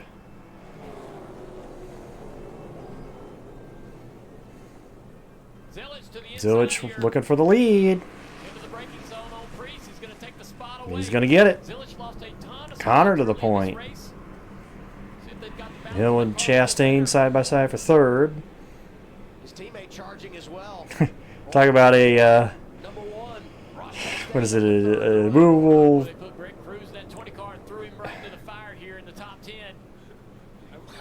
Unstoppable force beats an immovable object. Chastain and Hill. SVG trying to get McDowell, or McDowell actually trying to get SVG. Flip that. Ooh, there was smoke back there. I don't know if somebody locked it up, if there was contact back there.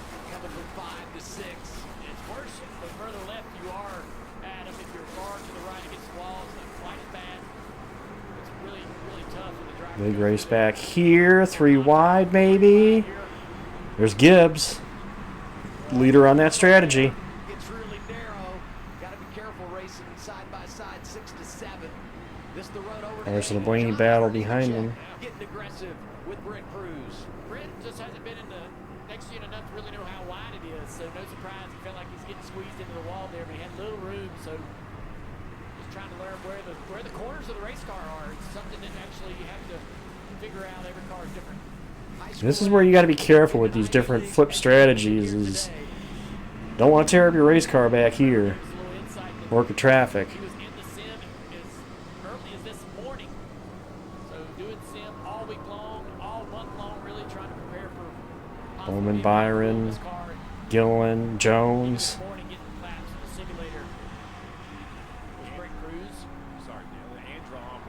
Big race there just outside the top 20.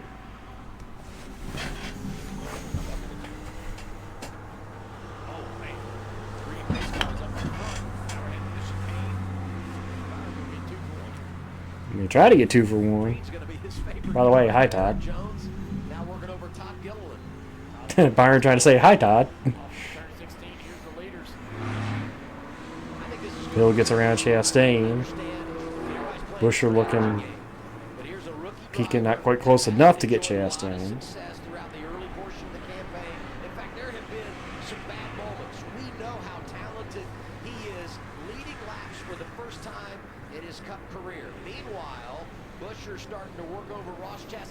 Tell you what though, that was the one car that I'm surprised that I didn't see anybody, at least in the Discord prediction game,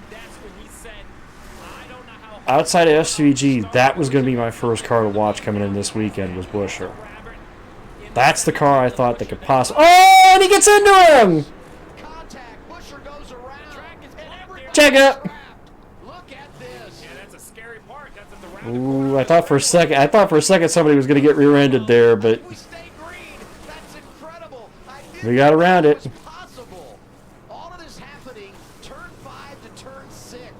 I tell you what, with that mess, I'm surprised we got out of that without something even happening.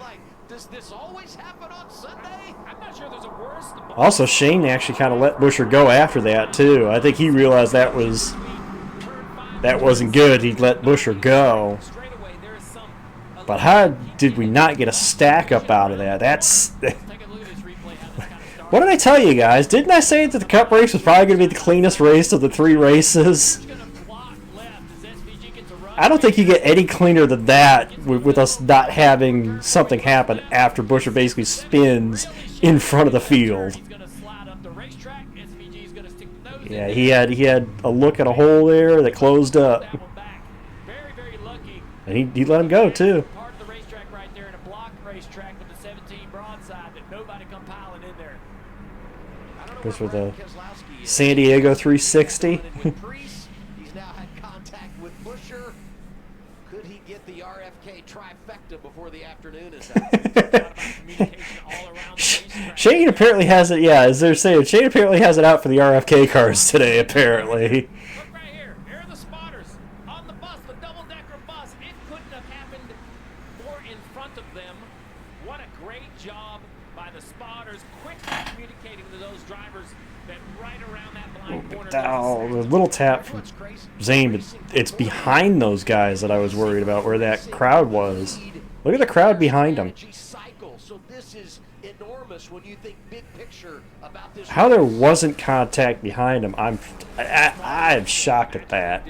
Attaboy to everybody there. Also, Priest back after Zilich. And Austin Hill waiting in the wings. Lost some ground in the exchange, both by position and to the race leader. Zilich continues out front of Priest here. With tires being a premium, how bad did that beat up the tires on that 17 car? Is that going to pay, pay some dividends or some? Right now, he is the highest on that strategy, Buescher. Despite pulling the 360, still runs P6. I got to tell you though, Riley Herbst, he's crawled through this field during the first run.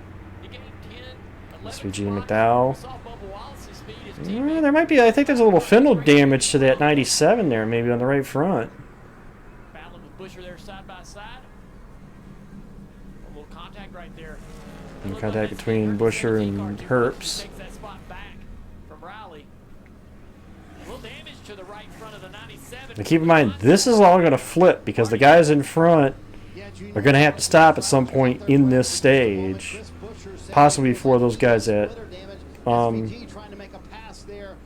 possibly before the guys that just pitted at the stage break, so...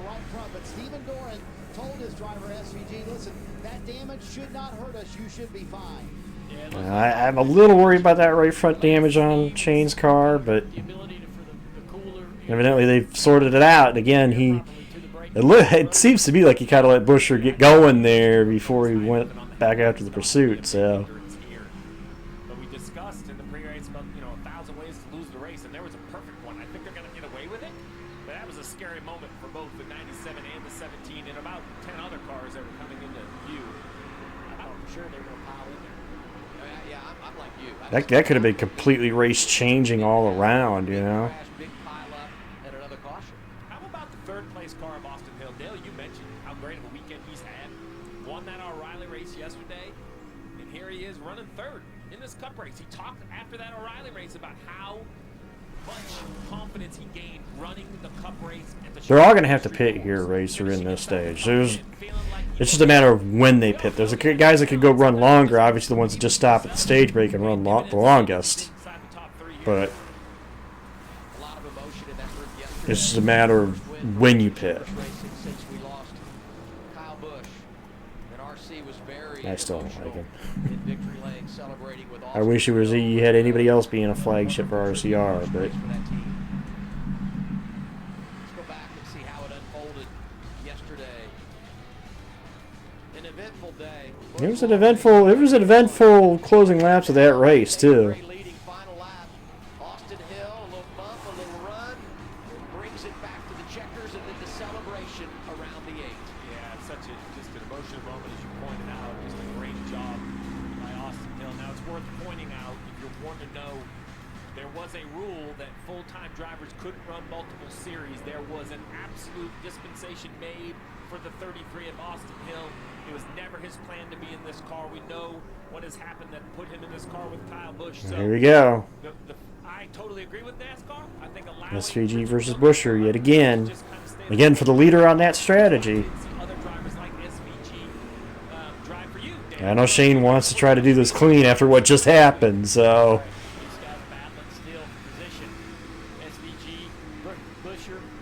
Maybe a little careful.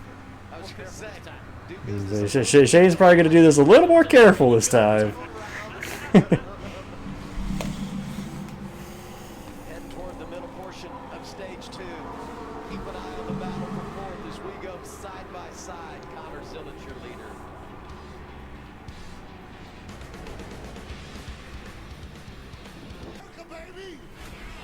I don't know. Like I said it in my chat. I think Hill could kill cancer. I probably still wouldn't like him. Man, this is what dreams are made of. He's not a team player. She ain't actually gonna do it clean this time.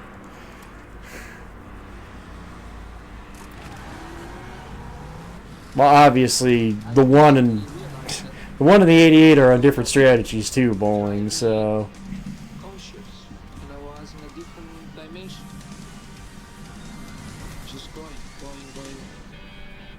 But yes, you are correct in that at the moment he is the worst running of the Trackhouse cars. This is Arby's cheesesteak with 100% Angus steak and melty Cooper. Well, technically the 91 would actually be the worst running because isn't that Project 91 isn't that Trackhouse too? So technically the 91 is the worst running at the moment. But whether you're a professional technician or simply take pride in maintaining your own cars, Harbor Freight offers quality auto tools to meet your every need at prices that can't be beat. From rapid pump jacks to mechanics tool sets, whatever you need, we've got it. Whatever you do it for less. Harbor Freight, your automotive destination. You play by the rules, then things happen. Prices keep climbing. Every month, a new expense. And the debt adds up. So, how do you face it? It starts with a call, then a plan. At National Debt Relief, we'll negotiate with your creditors. So about 4 laps from where they would probably, I would assume, maybe split the stage or get closer where I think the stage, splitting the stage in half. So probably not too much longer from when we see the guys that stayed out onto that previous yellow hit pit road, like Zolich, Priest, Hill, Chastain. 2 flavors, 1 bag. Jack Link's Duos. The WNBA is on Prime. Thursday night, the LA Sparks head north to face the Toronto Tempo. Long range. Sparks, Tempo. Thursday, starting at 6:30 p.m. Eastern. It's on Prime. Blaney after Hamlin. I think he's going to get him with that move there.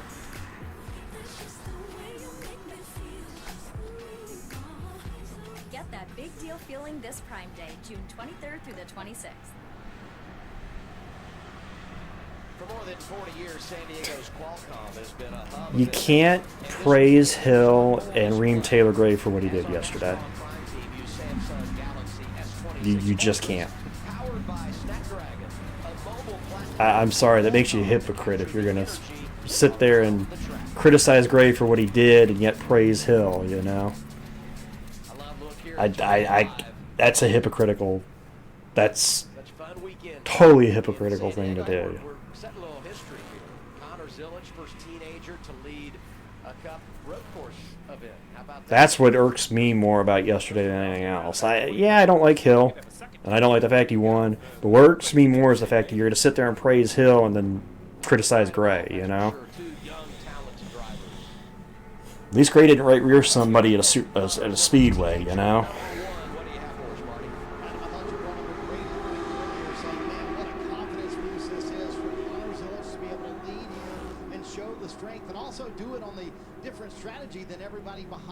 I just feel bad for Jesse Love. Granted, yes, Love is going to go to the Wood Brothers 21, but this afternoon he said, "Listen, I would love to tell you. Normally, I would tell you just a top 10 would be great for us, but he has so much pace at these road courses.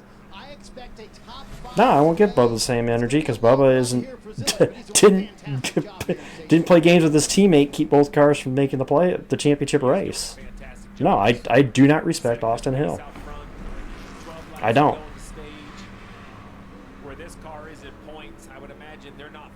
He's a whiny little crybaby who if he doesn't get his way, ruins his teammate's day. So I don't respect Austin Hill. Not at all.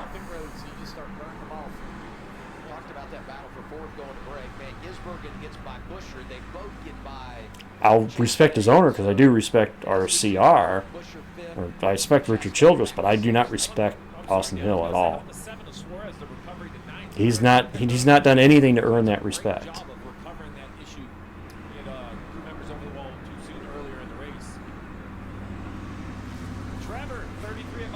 Man, meanwhile, Zilich has actually pulled it on Priest. He's yarded Priest. Stood out to me was the 33 of Austin Hill. There were cords on both the left rear and the right front of that car. So Austin Hill got everything he could out of those tires. I believe they wanted to go a little bit longer than lap 13 for that pit stop, but had to come down with that issue, Kim.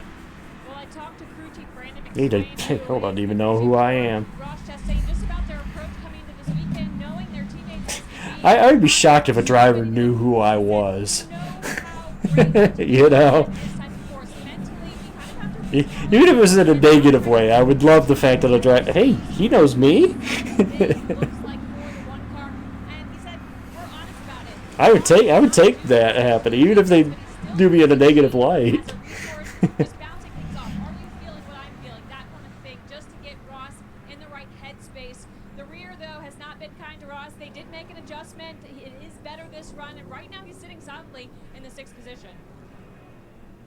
Executing a good race is Ross Chastain.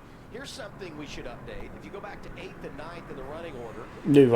Yes, that's what I said. And Kyle Larson, they're the top. I like the fact that I do like that bumble that Mark Martin followed you on Twitter. Stage 1, hit it at lap 21, so something to keep in mind as you manage stage 2, when you pit, and where you go from here. It's back to what we said earlier. You want to be the best in your group. Issue on the racetrack in 12B, the 20 car. Looks like he's blown the engine. Engine up on the 20. That's gonna bring a yellow out. Oh, if somebody's near pit road. Too late now. You need to be at the commit line by the time the yellow comes out, so I don't think anybody made it there. Replacing Christopher Bell after a few laps in stage 1. Wonder if this is a mechanical failure or perhaps there was a little bit of a driver error just because he doesn't, to your point, Dale, he doesn't run this car it rolls on. good. It just goes through all the gears like neutral. Yeah, you would think it would. Trevor, what you got? Yeah, Brent Cruz reporting a gearbox issue in this Cup car. Keep in mind, it's much different than the pattern you'd be. And what's going to be interesting here is those guys that were on that different strat, the ones that pitted at the stage end. Actually, it looks like Larson's the highest running of those. Oh.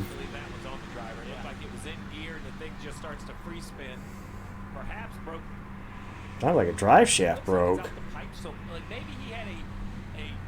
But it was high, where high revved up there, it sounded like it was a trans breakage. The drivetrain link, or whatever that is. They said trans axle, but it sounds like something in the drivetrain itself broke. He didn't money shift though. That sounds like it, because you can hear him shift and then it high revs.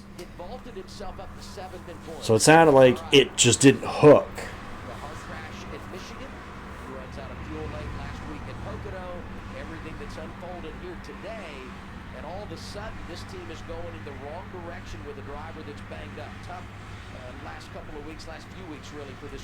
Sounds like a drivetrain broke. Returns to their side. And we have to remind everyone, if you were watching a couple of weeks ago, just a devastating hit for Bell at Michigan. Yeah, the 9 of Chase Elliott gets a little bit loose, and they make contact and up into the outside ball they go. Hard hits for both of these drivers. This is the one that I saw that was the one to me was the onboard from Bell's. Visual of one of the hardest wrecks that I've ever seen in my life, and one of the hardest in the next year for sure. Chase very concerned about well-being. I would assume it seems like Bubba would get the lucky dog here. Beyond that crash, cars don't explode. Tires will blow out, but cars don't explode. Not unless there's something that's going to explode inside of them, like canisters. The cars don't explode. That's a movie myth. So it's possible that he may give it a go and try to run the entire race there. One challenge at Sonoma is it is a track where you can see some stack ups. Right? I'm not a doctor. I don't know what. I mean, we know he has a fractured left wrist, but you would hate for some sort of contact with your hand being on. Well, Racer, that's why I said they don't explode without something explosive being in them. You know, he's getting down there the cut line, but we expect this 20 to make the chase, and you want full steam ahead. No, that was that wasn't even really an explosion so much either. That was the rotor blowing the tire out. It was all the brake dust that exploded. The big brake dust cloud.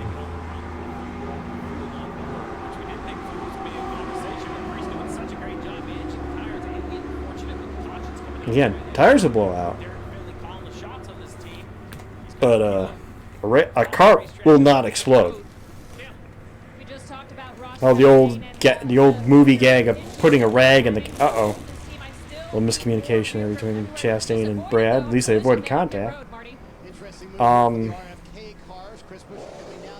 see Blaney on pit road.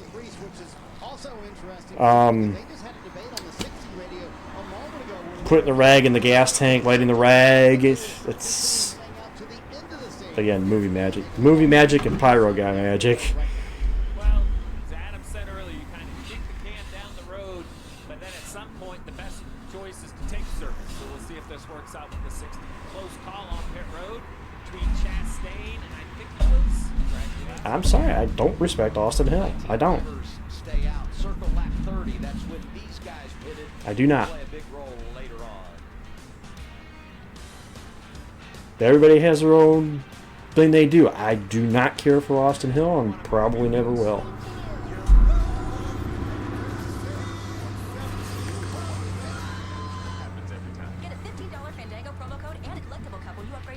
And honestly, it's very rare when you find me hating on a driver, too. For the longest time, before Chase Elliott, there was only one guy in the Cup garage I did like, and Jimmy Johnson. That's true. It's very rare you find me find a guy that I don't like, so... Until Chase came along. Purchase and get 2.9% financing for 72 months, plus $3,500 bonus cash allowance on most 2026 Ram 1500 Crew Cab models. You know, once Johnson retired, it basically became Elliott. Elliott was the number one with a bullet.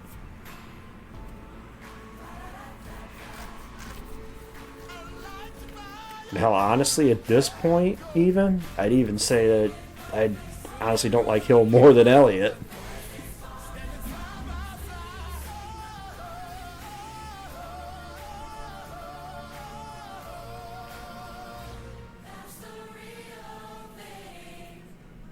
I love the Aggie spirit.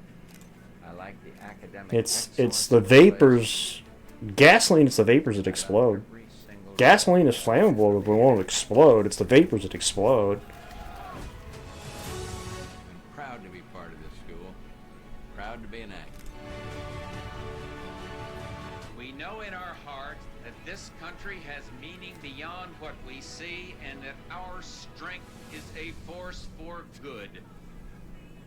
It starts with Celsius. Feel I can feel good about. I'm gonna need it. I'm training for life. From after school pickups to meal prep. Yeah, you guys are trying to stretch it. You know, I literally said a car will not explode without outside help. It's the only way you're gonna make a car explode. That's why pyro guys, they use what they do to give it the appearance of it exploding. Of course, you could be Mythbusters and pack a cement mixer full of, what is it, ammonium nitrate, Ampho, and suddenly you don't have a cement truck anymore. Mythbusters made a cement truck disappear.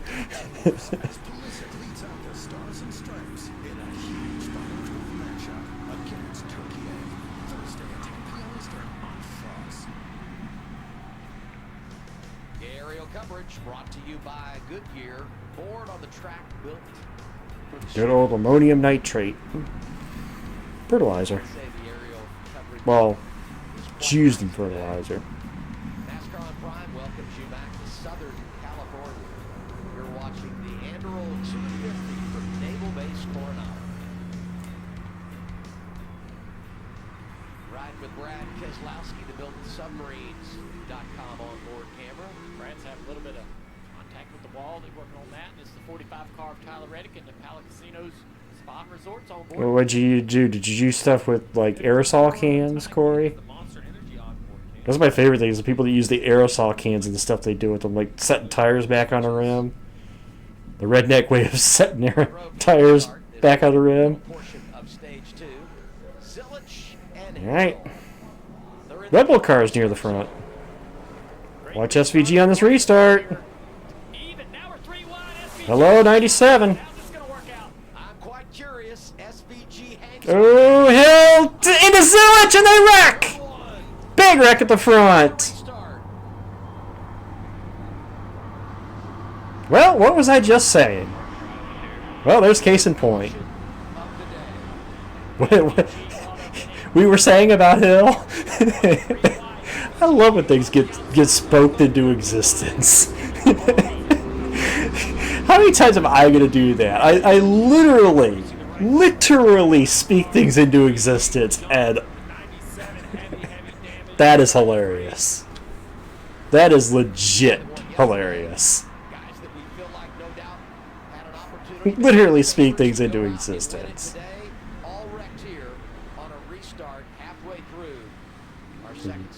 Is that, yeah, his wheel's bent, and Shane is, I don't think he's happy with Austin Hill.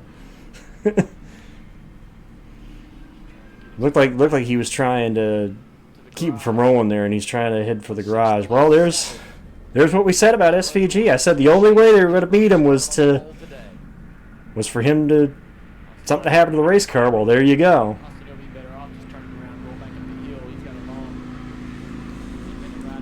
There we go. Like we literally said. The only way was you were gonna have to put that car in the garage, and there you go. Oh, he got loose inside Zilich, Mark. He was to Zilich's inside, to his right. He got loose and carried him to the fence. And that's legit. That's what it looked like. At least looking at the live shot of it. We'll see the replay of it. I think he gets sideways and carries Zilich to the wall, because they were clear of SVG. Yeah, little wiggle right there and carries him to the wall.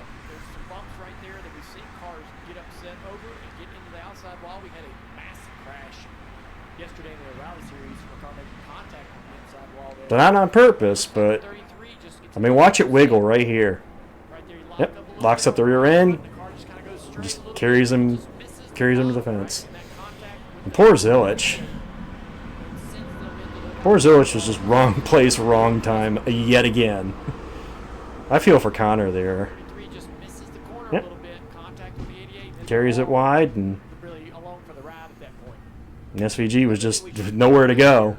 Can't turn right at that point.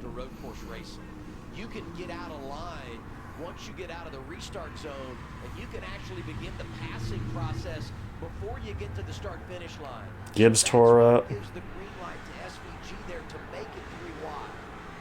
Huge hit. Watch his hit from the 80. Watch the barrier move when he makes contact. Like watching Sam Mayer yesterday, and damn, the car popped in the air again right there.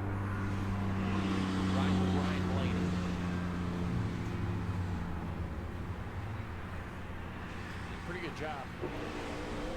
This is with Zilich right here.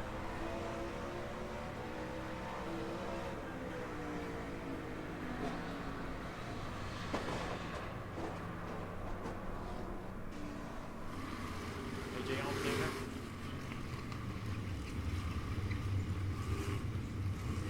Basically, everybody stopped. On board with Tyler Reddick here.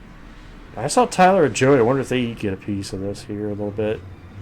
Yeah, a little contact Tyler made with the back of Joey's car.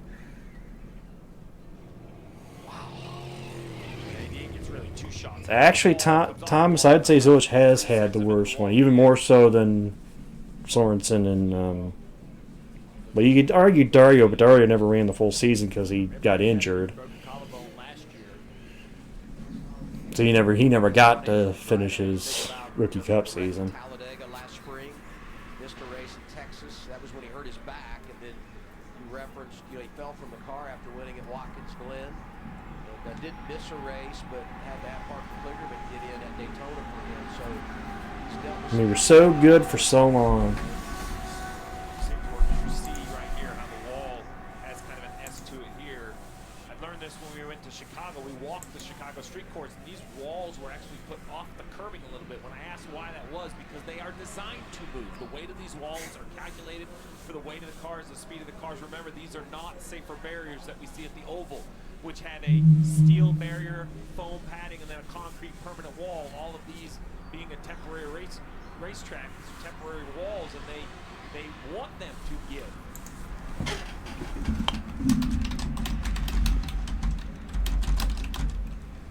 So our fourth caution of the day leads to our first red flag. Big hit on the restart. Austin Hill, Connor Zillage get together.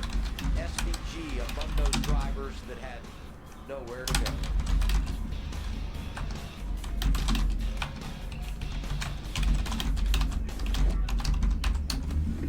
At Burger King, you tell us what goes on the menu. We want to know what you want. I want all the jalapenos on my Whopper. 3 layers of juicy, creamy, crunchy jalapeno. Try the loaded jalapeno Whopper today. I've doubted myself more times than I've heard every opinion, read every headline. But when you're surrounded by the right people, you learn it's about more than just racing. It's about why you're racing, who you're racing for. And when you realize that, you take control of your story. Do kids want to grow tall to reach the pros, or to reach a Reese's? Some might say that that is an unfair advantage. But I say, everything happens for a Reese's.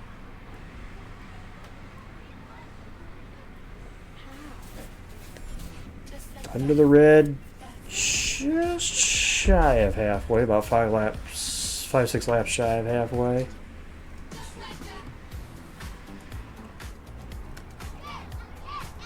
For the 17th time, That's how you become the legend of the woods, with battery life for days from the processor your PC wishes it had. At Napa, we know how to keep undercar under control. That's why our solutions are driven by 3 steps. Stop, go, grow. Stop safety issues by checking systems before they become bigger problems. Go further with quality repairs that prevent costly comebacks. Then grow your business behind the parts, people, and expertise that keep your shop moving at full speed. That's Napa know-how. Man, this is what dreams are made of, right?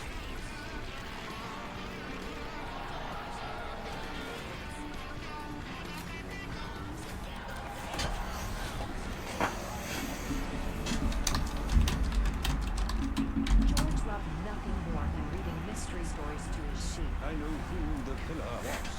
But now he's the mystery. George Hardy was murdered. We shall solve the crime. You think you can solve a Proclaimers. You know what humans Love the call Proclaimers. stupid people who can't think for themselves. Ducks. We need to look for clues. I want to bash it. I want to bash it so bad.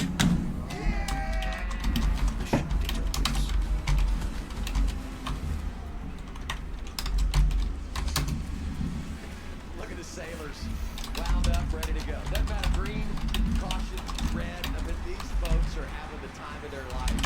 And I love that we've got the grandstand down there on the flight deck, so you can hang out and then you go here and look at this perspective. This is so cool. This is just straight down behind the Alexa stage. Around turn 3 and 4.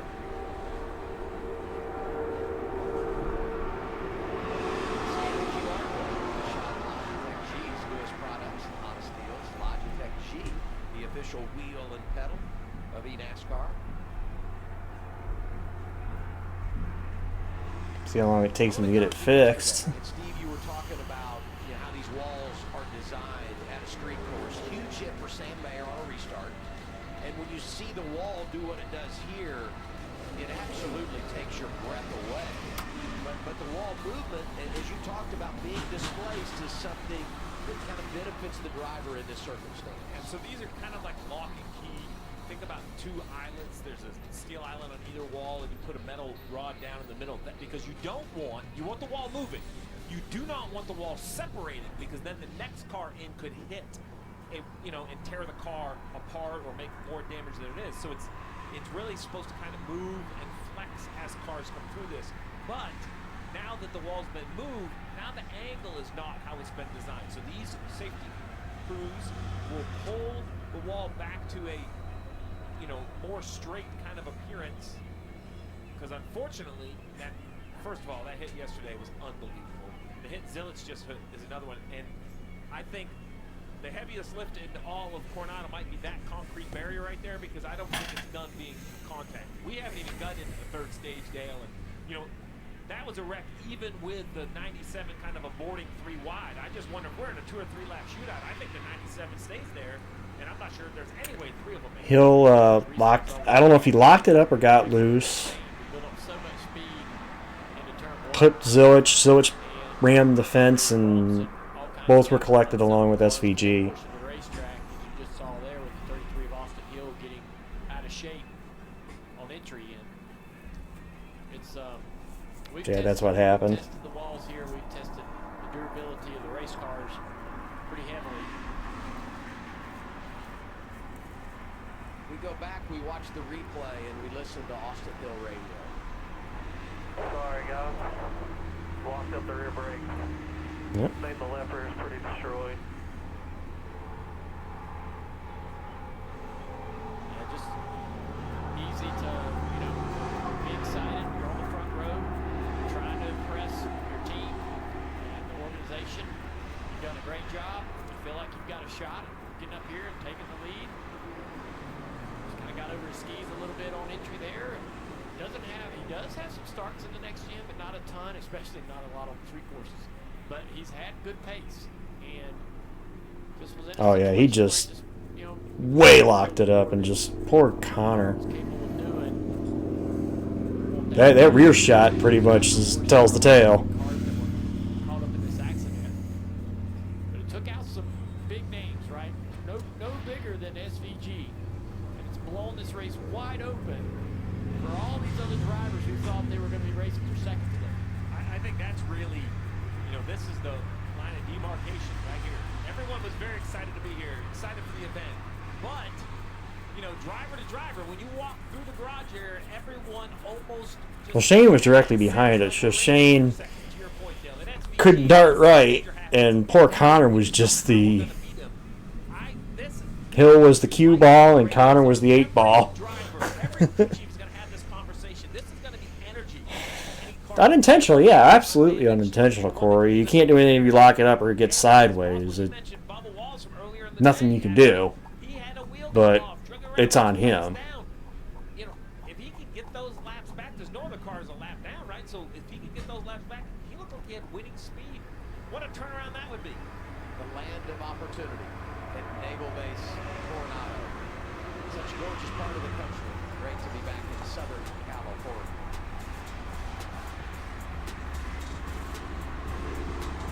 Get a large pepperoni pizza from Little Caesars for just $5 if you're an Amazon Prime member with this Prime Day offer. This is the first pizza deal of its kind on Prime. Get your $5 pizza with this Prime Day offer from Little Caesars. Online only. So 43 to go as we're under the red. That 32 to 75 would be 43 to go. Of every race.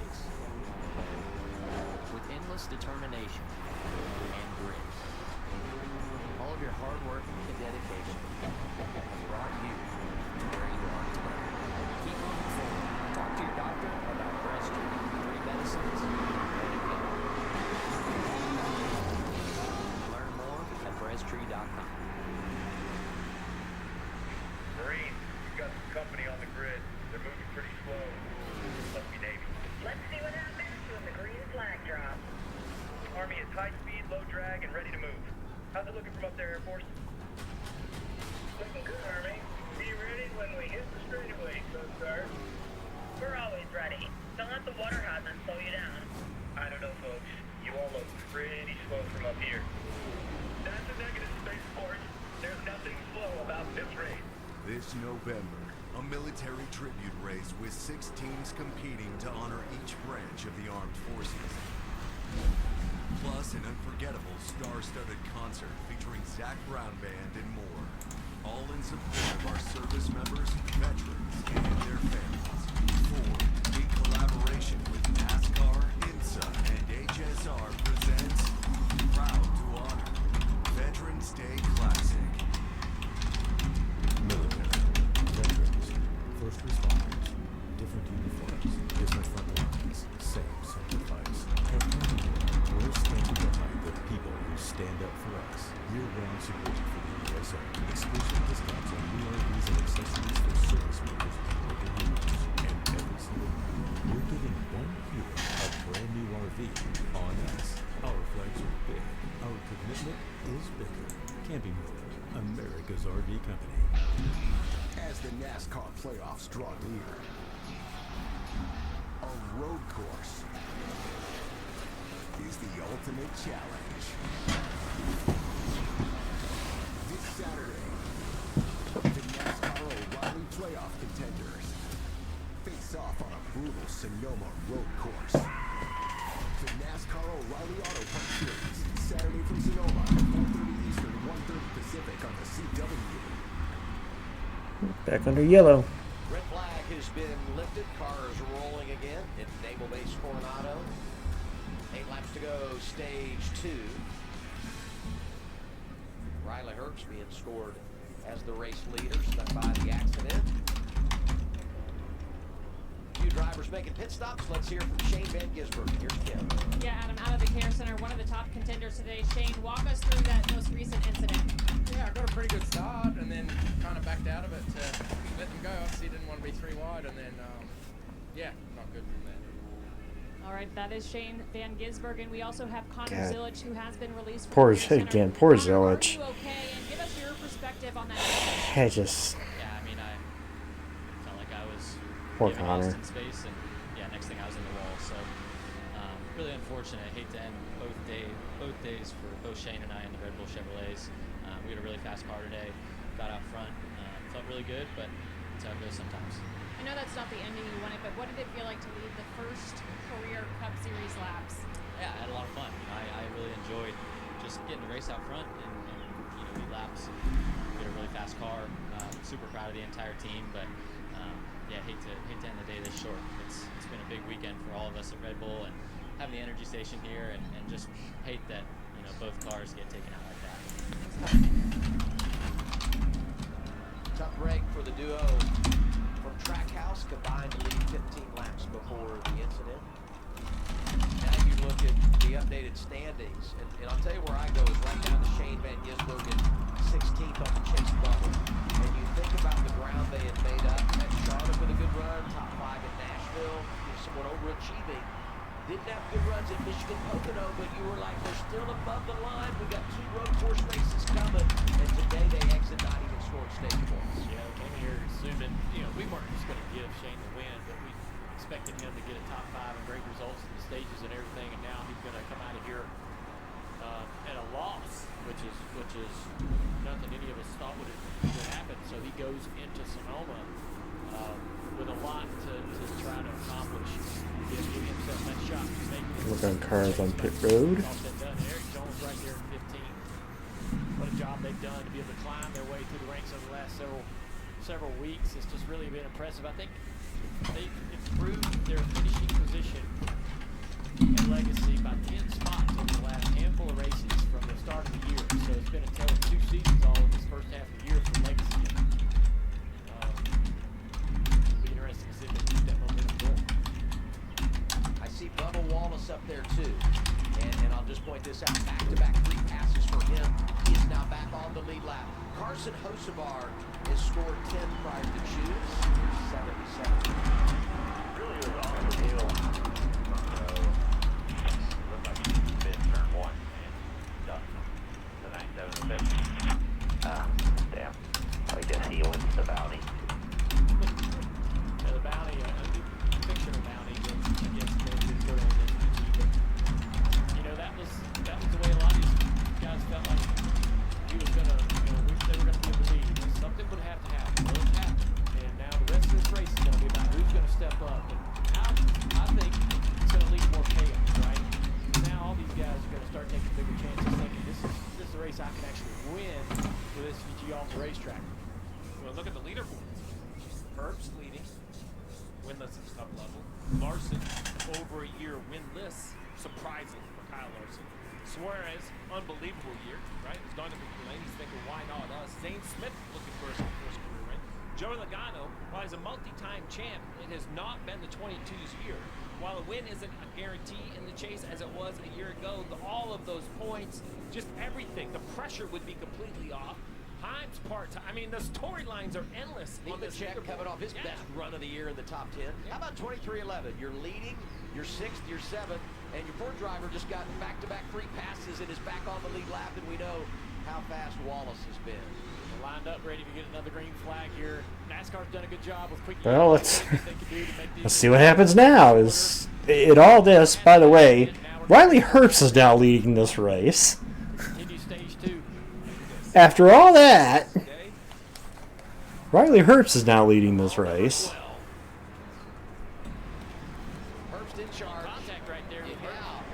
I don't know what was going on there.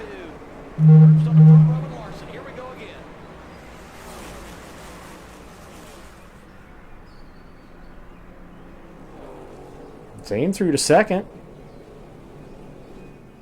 Larson falls back to third. Zane Smith through to second on the restart. Logano mixing it up with Suarez. Corey Heim right there in the 67. To the inside here, down into turn 3. Zane Smith. But the 35 is going to run him hard here. Can he stay to the inside of turn 4? Zane Smith's going to get the lead. Now McDowell got a piece of it. Going to throttle up, take the spot away. Talk about young drivers getting it done. Celebrate Zane Smith. They've had unbelievable speed. Last 2 weeks didn't get the payoff. Not known as a road racer. Comes here to one of the most difficult places on the streets of Naval-Base Coronado. And driver 38 is on point with Larson behind him. It's hard to tell just with the movement of all the shots. Look at the track is, but that 7 of Suarez, red, white, blue with the bright blue hood. There seems to be a lot of gas around those vents right there on the right front. So in that wreck or somewhere he has dislodged the hood. That will hurt cooling and performance. We'll see if it hurts the 7. There's a good shot at it. You can see on the left side of that hood. Look at Hocevar, aggressive in the 77. Racing Tyler Reddick into 45. Reddick won earlier this year on the road at Circuit of the Americas. Had to start in the back today and trying to make something happen. Came in the championship leader.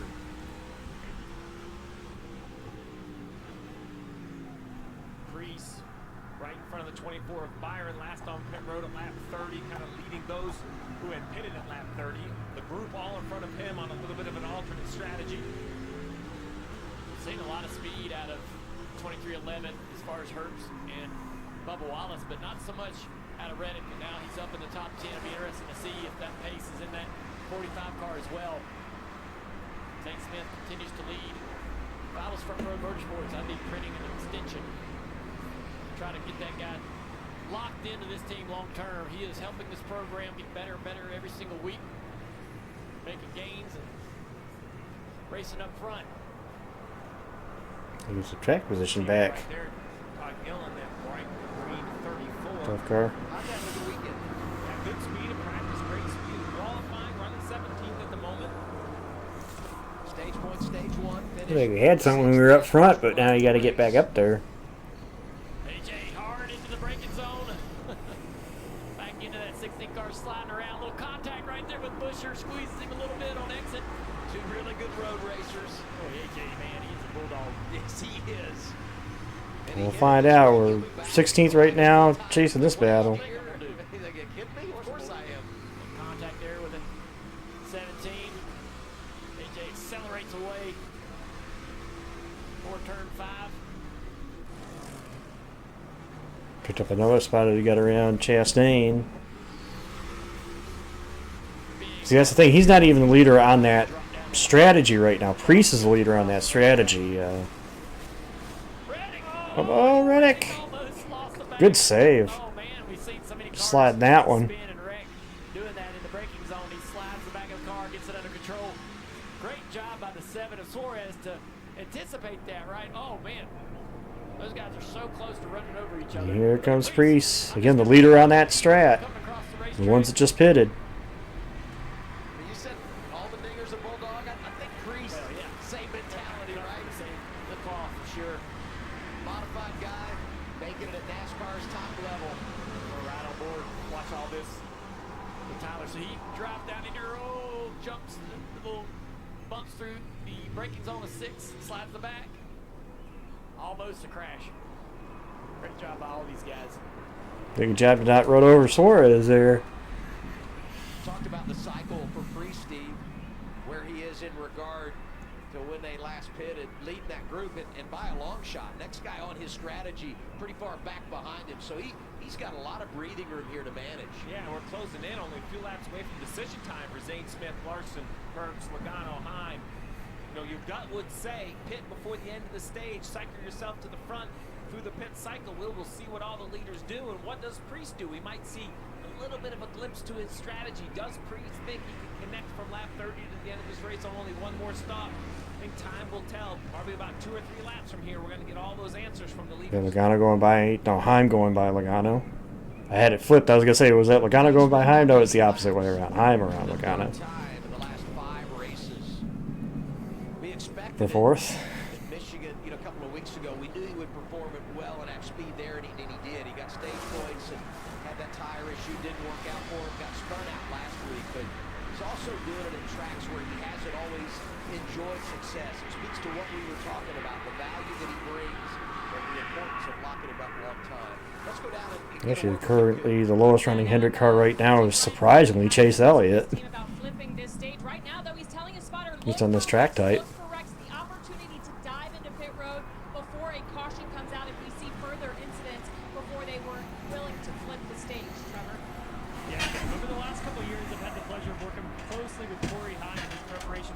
And the thing that has stood out to me about Corey Heim is how analytical he is, how composed he is. You can see the maturity. This is his first start in a next-gen car at a road course running inside the top 5.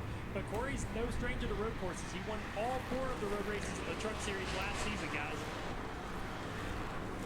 He's another driver if you've never heard the name, you're going to hear it a lot. At 23 years old, he's going to be full-time next year in fast equipment.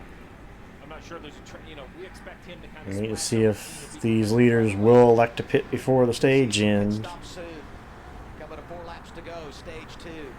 Zane Smith leads Larson, Herbst. Obviously, the race leader can go all but to 2 to go. So, the question is those behind him. We must be the great arsenal of democracy. We will pay any price. Support any friend. Oppose any foe, to ensure the survival and success of liberty. We maintain our strength in order to deter and defend against aggression. But make no mistake, when pushed... Yeah, but you're going to lose the track position is the problem, Mark. Because at that point, you're committed to either trying to stay out on the older tires, and you might get eaten up, or you're pitting at the stage end, and you lose the track position. So... Meanwhile, Larson around Smith for the lead. At Burger King, you tell us what goes on the menu. Been a while since Larson's won on a road course. He was about the Roval in 21. Last time Larson won on a road course. Run ultra fast. You need an advanced dynamic system. I could be wrong on that. Somebody had to correct me if I am, because can't remember. It shatters industry stereotypes. He's won one since then. Powerful as the law. But that's not all. A leading power bank. Yeah, but if he's not racing for points, Mark, how is he going to go for the win? He's either going to get eaten up staying out on the old tires, or if you pit at the stage break, you lose the track position. The only way you give yourself a chance at winning the race is you have to pit before the stage end and flip the track position. I don't see staying out working here. Everything happens for a Reese's. If you're going for the win. That's not how you're going to win the races, by staying out. To the stage finish, I should say. Yep, Reddick around. He gets going again.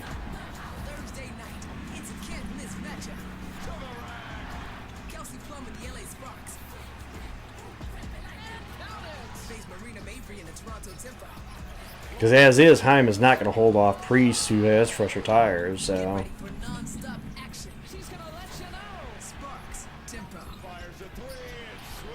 Thursday, starting at 6:30 p.m. Eastern. It's on Prime. NASCAR on Prime, back live. Here comes Heim and Smith, like I said. It's going to be busy here as drivers flip stage 2. Zane Smith among those coming in. Kim? That's right, Adam. We talked exactly about this move by crew chief Ryan Bergetti. Not a lot of feedback in terms of the car. Seems to be good for Zane. He did say the concrete is the toughest part for him on the racetrack. Trevor? Yeah, 67 at Corey Heim hitting pit road as well. Getting some 4 fresh Goodyears to take advantage of. They're holding, though, on the right side as they're having issues. Now they're going to take off. I think he was waiting to get the 43 around him, maybe, and letting the crews come out. Saw William Byron in, riding here with Tyler Reddick, who had spun around. Now he makes his pit stop as he comes to pit road. Here's the 45 going around. Boy, that was tight. And look who was the first car to dodge him. Denny Hamlin, the 2 that are 1-2 in the championship chase. He was 9th when he went around. Just looks like he got loose right here. Oh, he feels it starting to slide. He tries to throttle up to try to save it. Briscoe was right behind him, but it looks like he just spun out. Losing the rear grip in them tires. Any advantage that he might have had to be able to get some stage points, or just trying to hold serve on Denny Hamlin, he's lost that. And here's the 4 car spinning out in turn 4. I think he's had big contact with the wall. Look at that. Oh, wow. Right front. My. Toe link, front damage, steering's off. You're right. Steering's off. Noah was doing a pretty solid job there, middle of the pack before that spin. They gotta be very careful tiptoeing by him, because there's a lot of spots like this that are just blind for drivers. And the steering of the next gen when the toe links are broke or bent is quite unpredictable. Got a long way to go to get back around. We got a replay here. Hopefully. All right, let's see. Oh, a little contact with the 91. Magnuson possibly gets into the right rear quarter panel. Kevin Magnuson making his Cup debut. So best look we got of that one, but I think there was some contact there, just racing hard. So he's got a long way to go to get back around. Made this halfway through the course here at turn 8. Yeah. 5-car Larson on the pit road. Yeah, going to close pit road with 2 to go. He's the race leader. He had gotten by Zane Smith in that last side-by-side we had. And here's the 5-car with his scheduled green flag pit stop, Marty. Yeah, the advantage of being the race leader, Adam, you can come here with 2 to go. Cliff Daniels and Kyle Larson have certainly made this 5-car much better throughout the day. And Cliff Daniels told Larson, he said, hey, listen, there will be those cars that will not pit, that pitted at lap 30. We're going to have to sit here and watch. And look who's on top of the 5 pit box. Patrick Mahomes hanging out with the 5 team today. Now, you know, Larson's on a winless streak here. So if he wins today and Mahomes is at the track, he's going to be like, you know, just come up to Northern California last week. Keep me on this hot streak. Stay with it. It's going to get cold in Kansas City later this year. Just enjoy the Florida or the California sun while you can over the next week.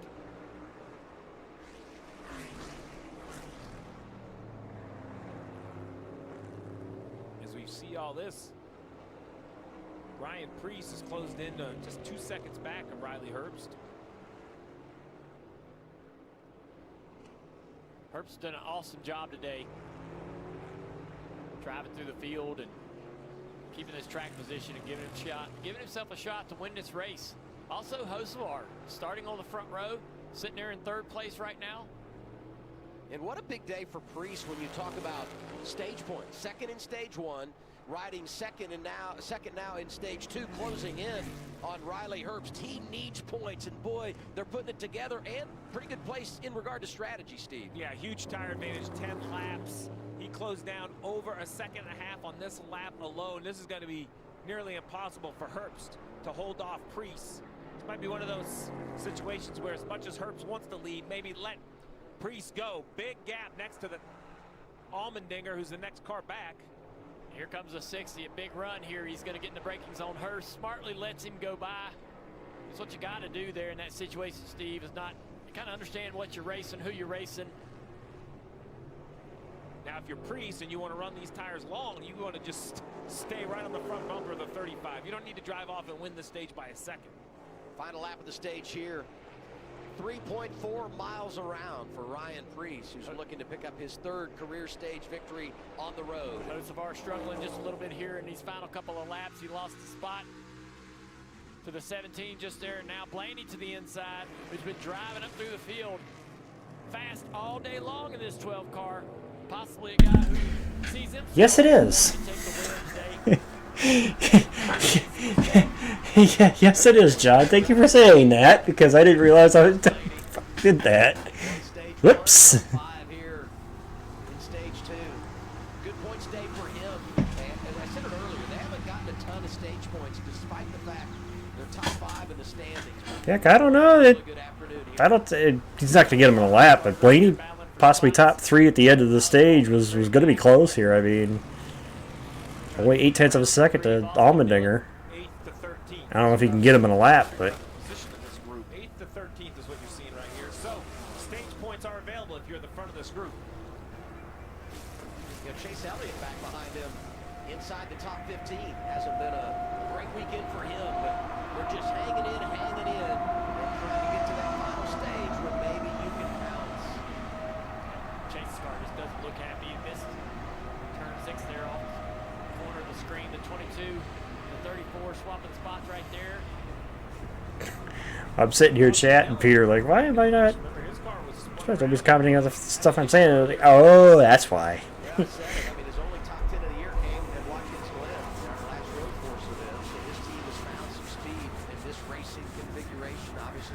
It's the big fight for the stage, last to the stage points. Logano in that 10th position.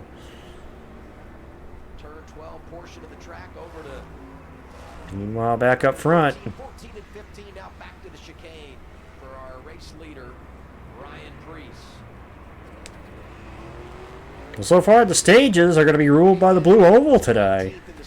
Blaney takes stage 1, and Ryan Priest will take stage 2. I guess it's been a day to be named Ryan in the Cup race. Blaney wins stage 1, Priest stage 2.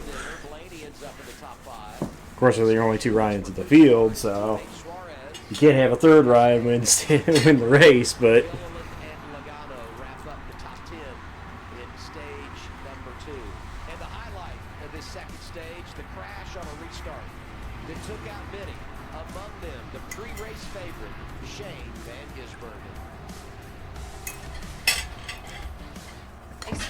Their customers online even faster. So now they're offering same-day Wi-Fi delivery. Do you think you're up for the job? I mean, I am pretty fast. How do you feel about cul-de-sacs? Just keep turning left. Parallel parking? Easier than a pit stop. Speed bumps? I'm just watching this track. It gives me vibes of. I'm here for Tyler. Same-day Wi-Fi delivered next. Heavy vibes of the old Belle Isle track. For IndyCar. Breakfast has been moving fast. Look, it's pancakes. Dine-in delivery catering. Will you send the pancakes?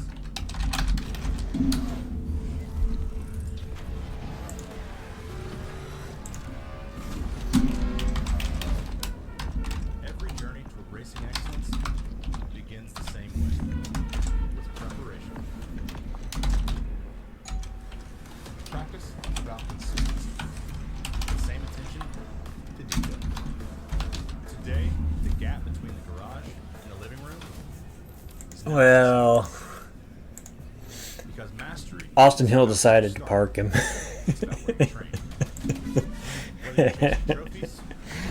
Yeah. Yeah. Starts at the same tools. Feel the road. Own the race.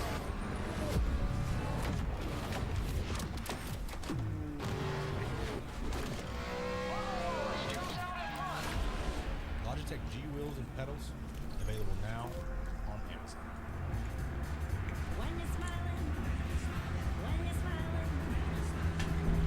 SVG will try again in Sonoma.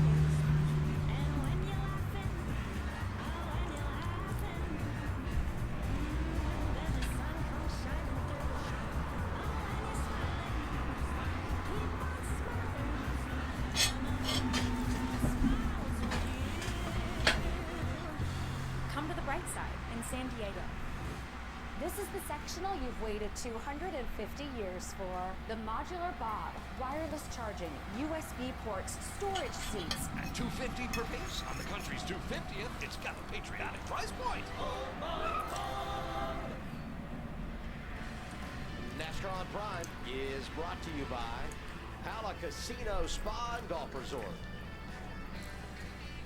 Chevrolet, together, let's drive. Jeez.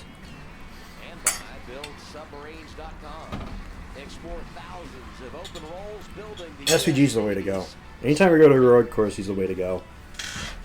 Unfortunate circumstances, and as I said at the start of the day, the only way you were going to beat him is if something happened to that race car, and that's what happened. So, let's be fair here. in the top three. Blaney, a nice outing. Getting a bunch of stage points. Had a stage victory earlier. San Diego has been kind to Cup drivers named Ryan. Busher, Allmendinger, Blaney. I skipped Herbst because I'm confident he needs to pit. So doesn't Joseph Suarez. But who else thinks they need to jump the other strategy? Unfortunately, switching at this point is going to put you behind 8 or 10 cars that put under green. With only 35 laps to go in the race, nobody can make it from here to the finish. I know we've talked a lot about tires. Let's talk about fuel. You can run 22, 23-ish laps on. I don't know if you pit here unless you absolutely need fuel. Because Allmendinger is a little bit of a surprise. He was one of those lap 30 cars, so they feel that the best strategy is to get some new tires here. I think the track position is going to kill you. Right in front of you. Riley Herbst there coming down pit road. He is But the we'll only find one out. that has 2 sets laying in the pit still. Steve, I know you like that. He's coming down, going to get 4 tires now and get some adjustments on this 35. Pretty happy with his car so far, though, Marty. Carson Hocevar, middle of your screen, said the track This is everybody's first race in a Cup car because you couldn't run the other series this weekend.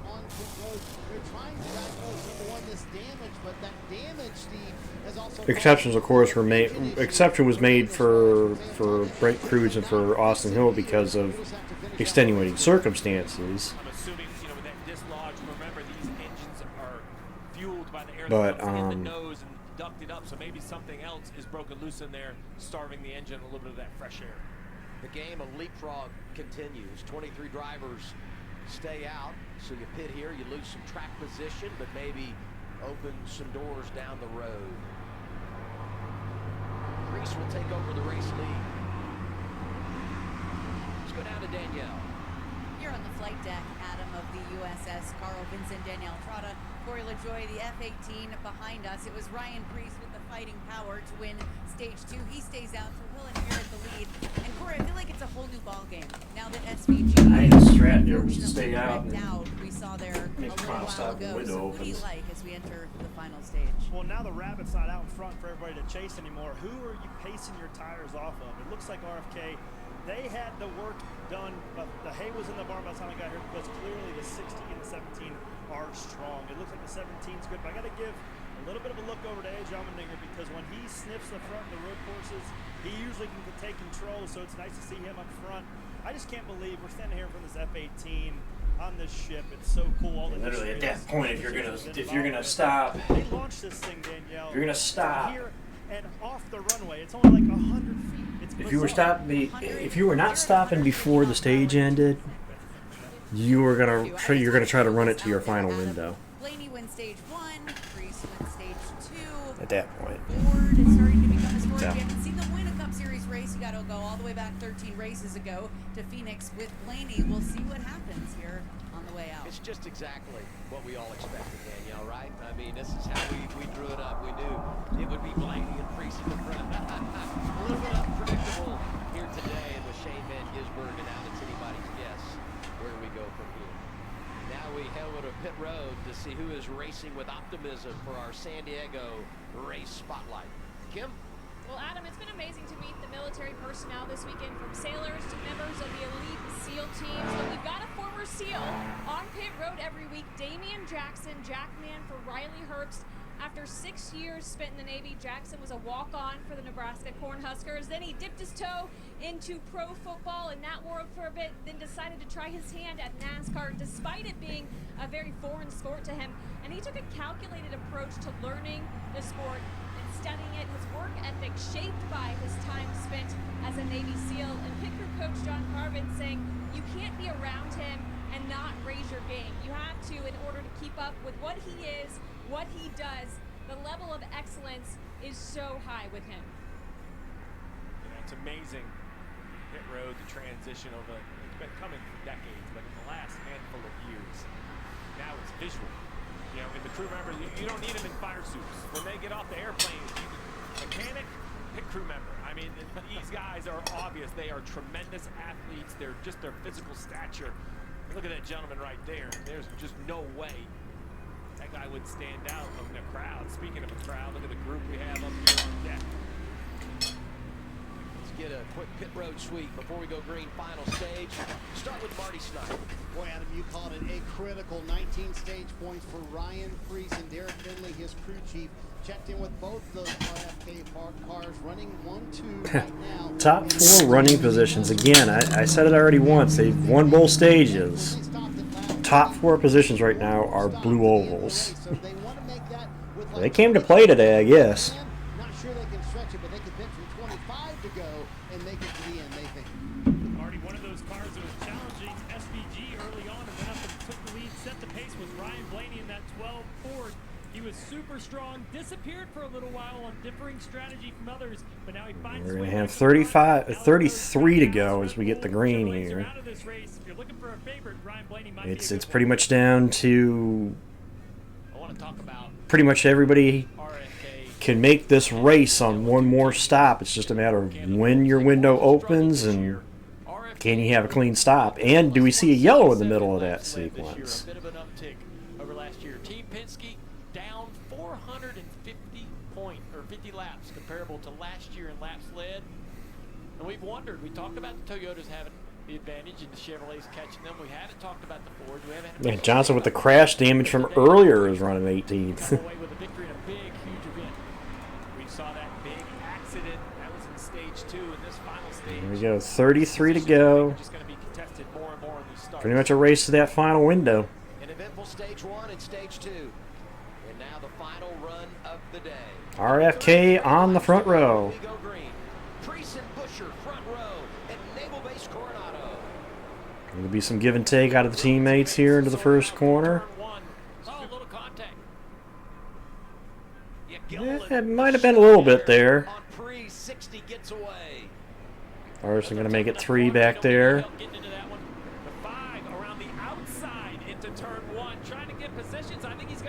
He got a couple there. Ooh. Stay around, we get going. Stay green.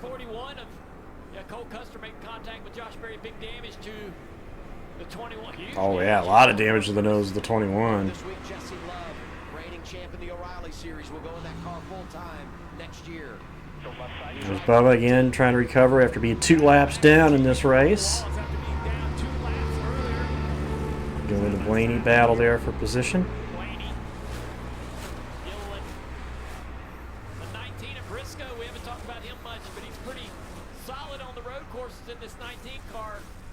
I think it was. Oh, he locked it up a little bit. Dylan's going to run Larson wide. He had 3 Hendrick cars there at a shot. Byron, Larson, and Bowman.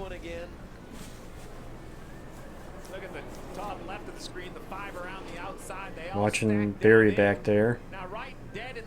Oh no, he got hit.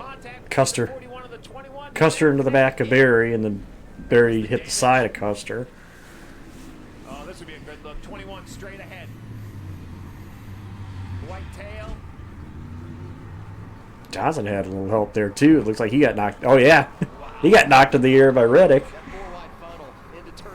It's a dangerous game to play. Kevin Magnussen an appearance here running 12. All out now. Now you just settle in. 33 laps to go. You know a pit stop's coming. As I say that, I thought Pyron and the 3 were going to make contact. This shot's great. It shows how much the back of the cars really do move around in this high-speed section. Battle for the lead. Busher to the point. Chris Buescher looking good in this race. In front of his teammate, Ryan. As I said, if you would have asked me in the 3rd spot. the question I asked Chad earlier about who could challenge SVG and maybe beat him, well, I'd take the guy that actually beat him straight up in a race. There's Busher. Yep, yellow's out. Don't know what for. Oh, debris. Somewhere on the racetrack, imagining right there. Where? I don't see. 41 contact. Different cars could fall. That 21 car had way more damage than I initially thought. So imagine Cole Custer also has quite a bit of damage in the front of his car. A little bit of an argument right there between the 22, 45, and the Monster Energy cars. I think what we saw in that restart is just going to continue. We have a caution here, so we have another restart. The restarts into turn 2 are just going to get uglier and uglier. You're saying that, Junior. Logano, it might have been him and Herbst, because they're running back to each other position-wise. Parts and pieces all the way around. Brought up the restarts, damaged race cars, the physicality and aggression that starts to come with being in the final stage. And if we continue to get these yellows, you know, who's going to gamble? If you can go 25 laps under green, that means, you know, you basically get every caution lap, you know, it's 3 for 1. So 3 caution laps only burns as much fuel as 1 green flag lap. You can extend that window way out. Now, still at 32 to go, but, you know, to the gambler comes a reward. Like, who does something different? You look at the running order, Hamlin, you've been talking about this Hamlin-Reddick battle in the points. Hamlin all the way up to 12th. Doing a really good job. Reddick only 2 spots behind him at 14th. Neither have scored stage points, so in my mind, that has to be win to Hamlin. Unstuffed pepper. You're thinking he was going to lose some points. Yeah, I think Hamlin, too, has been riding around. We talked about how at Daytona and Talladega, back in the day, guys were driving back and forth, and they thought they needed to. And you wouldn't imagine that kind of strategy would be deployed in a place like this. That's really what my mother calls it, so. Denny Hamlin did. He said, hey, I'm going to let everybody run hard in stage 1 and 2. I'm going to sit back here. I'm not going to go up there and get stage points. I don't believe in our pace or my pace to go up there and finish top 10 in these stages. So I'm going to sit here and let the carnage play out and come out of here with a really solid result. And he's sitting there watching Reddick trip up here and there, right? He spun out in qualifying. He's been around backwards in this race a few times. And to repair the splitter and go to the back of the field.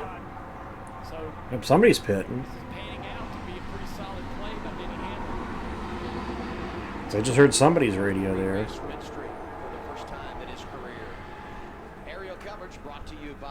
I guess not. I heard somebody's radio say they were pitting. Unless that was a misdirect. Talk so much about the buzz. Yeah, there was somebody saying the pits were open this time. Steve, you referenced it's not just here on base, but if you're on the island, out having dinner, or just in the city.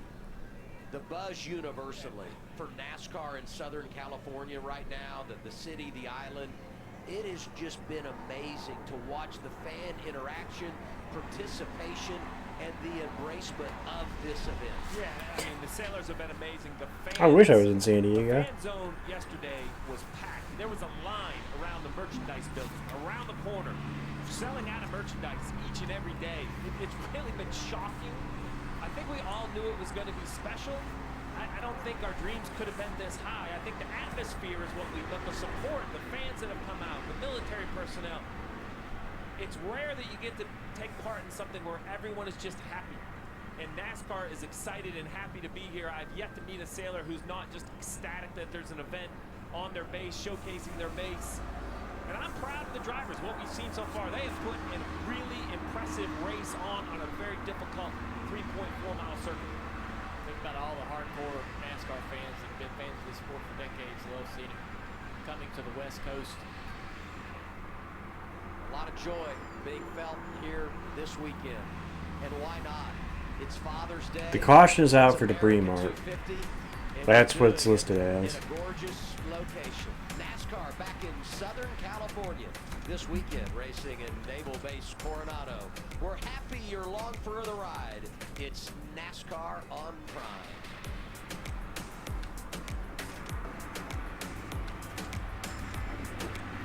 Christopher David Bell, 4 years old. What have you started?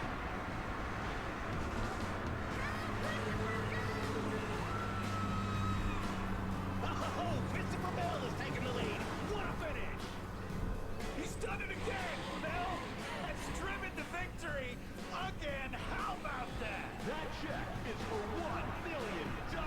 When every mile matters, where will your journey take you? 2 Moana movie meal deals. Thank you. You're welcome. We got Sonoma next weekend. Happens every time. Get a $15 Fandango promo code and a collectible cup when you upgrade any meal at Subway for $1 more. Disney's Moana, only in theaters July 10th. I think that's it. For Jim, life's big moments happen in seconds, like falling in love with I Abby immediately in almost think 2 of. seconds, or proposing to her in 78 seconds. Then Jim had the hardest conversation of his life in 100 seconds when he learned that he had cancer. Because life's big moments add up in seconds, Jim and his doctor chose Opdivo Qvantig for its administration time, an injectable immunotherapy given in as little as 180 seconds. It may be used alone in adults to treat melanoma, a type of skin cancer that is spread or can't be removed by surgery, and is approved for many other cancers. Opdivo Qvantig can cause your immune system to harm healthy parts of your body during and after treatment. These problems can be severe and lead to death. See your doctor right away if you have a cough, chest pain, shortness of breath, irregular heartbeat, diarrhea, constipation, severe stomach pain, severe nausea or vomiting, dizziness, fainting, eye problems, extreme tiredness, changes in appetite, thirst or urine, rash, itching, confusion, memory problems, muscle pain or weakness, joint pain or fever. Report severe or persistent muscle or joint pain. Tell your doctor if you have myasthenia gravis or Guillain-Barré syndrome. Immune system problems include Crohn's disease, ulcerative colitis, and lupus. These are not all the possible side effects. Tell your doctor about all medical conditions, including immune or nervous system problems. If you've had or plan to have an organ or stem cell transplant or receive chest radiation, Opdivo Qvantig can harm your unborn baby. Because every second counts. Opdivo Qvantig. Since the dawn of America, we've craved speed. Pretty dang fast, and we gotta go faster. So, we built bigger machines. This thing rips, baby. I need more speed. Then, came a new kind of speed. This is killer. We should make a sport out of this. A sport? America's been chasing faster for 250 years. We just built a sport around it. Time out for all-day value presented by IHOP. Yeah, the restarts down into turn 2 are the IHOP all-day value, and well, they literally hop off the ground, Steve, that come down the hill. But this is just going to be more and more difficult for drivers to defend. It's such a wide racetrack, and it funnels into that turn 2 back straightaway, and we're just going to see more and more contact, more and more risks taken down into this turn, the braking zone. Yeah, and you know, the concessions are going to go away. And what Larson did that last time, I pointed out a couple times, but if you look at the left-hand side right here, that blue hooded car, he's pointing way out to the right. He knows that as these guys kind of check up and stumble, if he can work this now, the problem is that tire barrier right there. You can get that outside sweeping into the corner, but if enough guys get to your left, there's just no room. Here we go. Restart again. Busher the leader. Front row restart last time. We're doing it again. Busher gets away. And Priest didn't get going that time. Blaney a good start. Spun the tires a little bit, trying to get launched. Going to try to make up for it down here in turn 1, but looks like the 12 of Blaney's going to be able to take away that second spot. Right on cue. I mean, coming over turn 2, Blaney gets there. Briscoe looking as well. No right off Larson back there racing with Zane Smith. Yep, Magnuson around. Around Magnuson. See, he gets going again. Really doing a good job in his Cup debut. Yeah, it's been super clean. Without a replay needed, I'm going to say there was contact because they're all banging into each other. And he was 14th. I mean, we talk about the day he's had, the weekend he's had, in a good running position there when it got away from him. Briscoe up to third. Look at that 19 car. Hadn't been there all day long, Steve. And now the Chase Briscoe. of Larson slides into fourth. The third. We talked so much about SVG and its battle to make the chase and what this race could mean. How about for Briscoe? As now he's under attack from Larson. He's going to battle, though, put Larson on the outside of turn 7. Acceleration. Well, to be fair, Hamlin, you missed when Barry got spun. Johnson got into Reddick and it launched the car a little bit into the air. Johnson's car literally did the one hop this time. I know we already mentioned Todd. Todd was running up there. Denny's more the surprise, running 10th, which they already pointed out when he was running 12th. They talked about him. Oh! Zane getting Briscoe there. And here comes Byron trying to take advantage. Briscoe's like, enough. Lost too many spots. I got to stop this. Everything we saw for the first 10 laps of the race is out the window. All of that, you go, no, I go, save some tires. It has moved into full contact NASCAR here with 30 to go. But we are learning just how racy this course is. It is so fun. Denny Hamlin into the top 10. He says it's time to turn it on. But 2 of those 3 wins he had, he came from the back. So he's kind of a final stage guy, right? Well, to make note on Hamlin, the last time we saw 4 in a row was Kyle Larson, 21. Even he's going to be shocked. So, not ruling it out being a possibility, especially with Denny running in the top 10, but I think there would have to be a lot going wrong.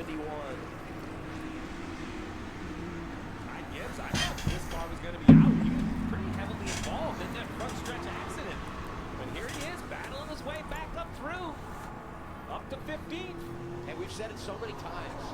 Don't write drivers off.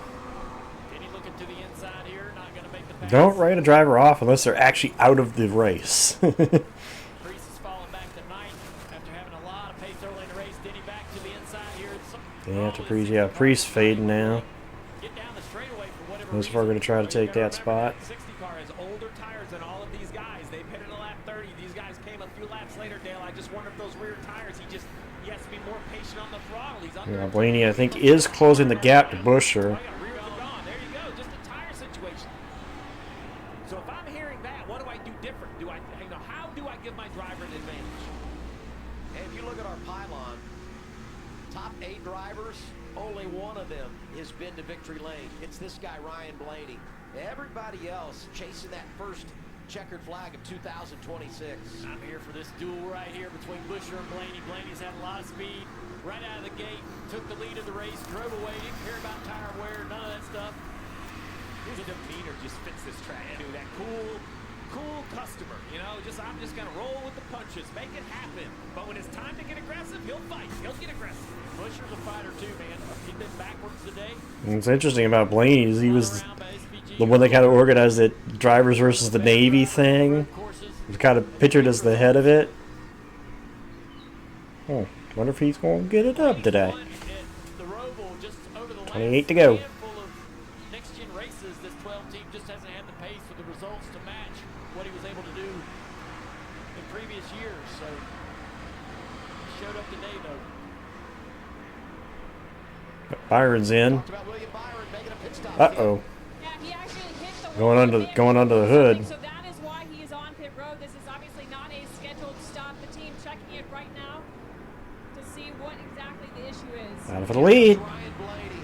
As Byron gets his service, Blaney looking for the race lead. This is turn 4 over to turn 5. Blaney gonna get it as Nemechek and Dillon get together. Oh no, excuse me, Jones and Dillon. Bill's gonna get away.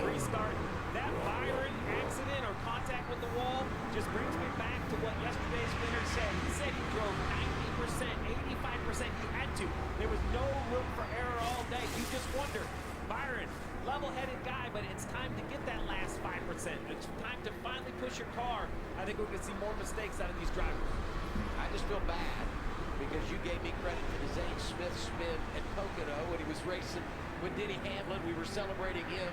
We celebrate William Byron, and now he sits idle on the pit lane. Busher a little They're going to try to be a little defensive here against Larson. Larson's right in the game. Yeah, he's struggling trying to keep He's trying to keep Larson back there, but I think it's going to be a moot point. I think Larson's better. He hasn't won in over a year. sliding the rear tires. Doesn't have a whole lot of grip here. Here goes Larson with a dive bomb to the inside. Busher's going to have to do a Little contact. Busher's going to have to give it up. I love that turn 12 pass. The line takes you to the right, and you just drive straight to the apex. I think anytime, I think from the point we reached 25 to go, I think the window was open. So it's going to come down to what you decide to do if we get a yellow in the middle of those stops.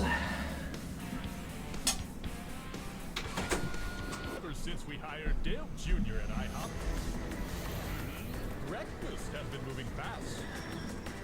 Look, it's pancakes. Dine-in delivery catering. Will you sign up pancakes?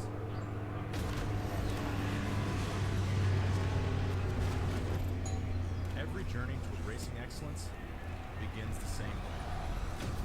Because mastery isn't about where You you almost want to be the first one to pit road too, because you know that if the yellow comes out, you could reap the benefits. Brad's going to make it to pit road. He's got an issue with the left front.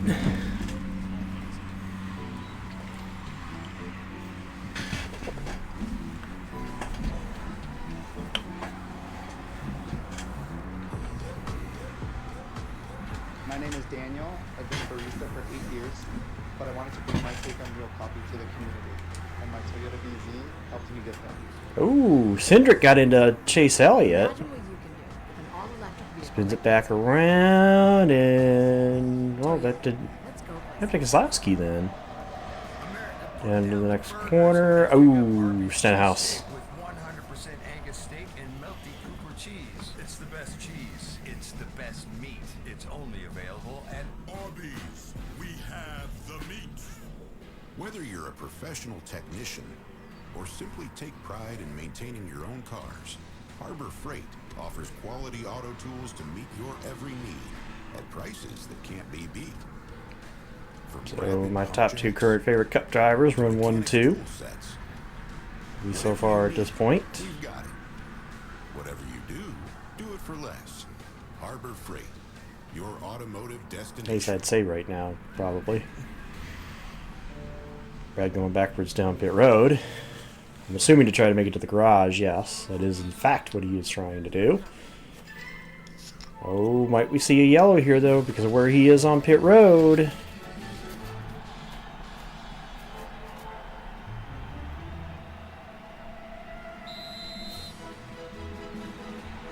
Larson around Blaney for the lead.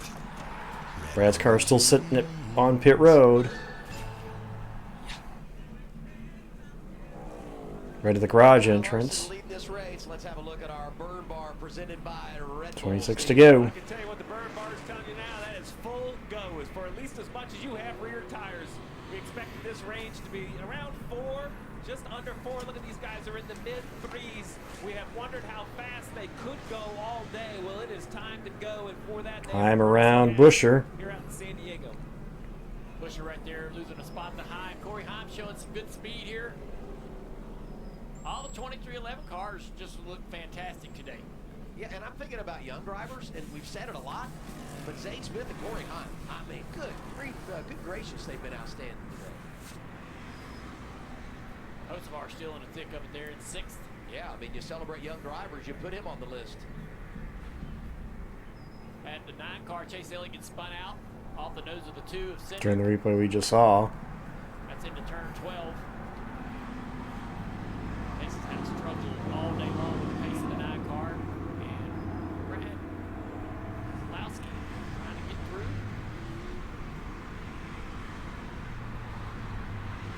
And yeah, that's going to cause Brad to have a flat tire, and he comes to pit road to make that repair. 26 laps to go. Hey, Points as they run. Adam, you said to never count anybody out. Bubba Wallace up to 13. You mentioned 2311, so I said, well, where's the 23 car at? I know he had a little bit of a rough start with that wheel coming on. Bubba from 2 laps down is running 13th. Last lap, around 5th fastest car on the racetrack as he's making passes. This 23 car is Dang, this car's fast. It's just needs some position. You need track position, I think, to give him a true shot. But Well, you look at the chase bubble. damn. You think about the disappointment of last week in Pocono. And the B13 plus 62, creating insurance and building confidence with this style of racing, knowing what we're going to do next week. Really good comeback by he in this race team. Copy. Eyes up on him. Yep. Briscoe in. Windows open. Briscoe, McDowell, Gilland. I understand the theory here that you want to be the first car to pit in case the caution comes out, but Trevor, my concern is I'm not sure the rear tires can make it 25 under green. Yeah, I think that is a concern, Steve, as they've called the 19 to pit road here to make hopefully his final stop. He's been very quiet on the radio, though. Earlier in the day, he did talk about that rear grip that you mentioned. 34 of Todd Gilliland also having a decent day here.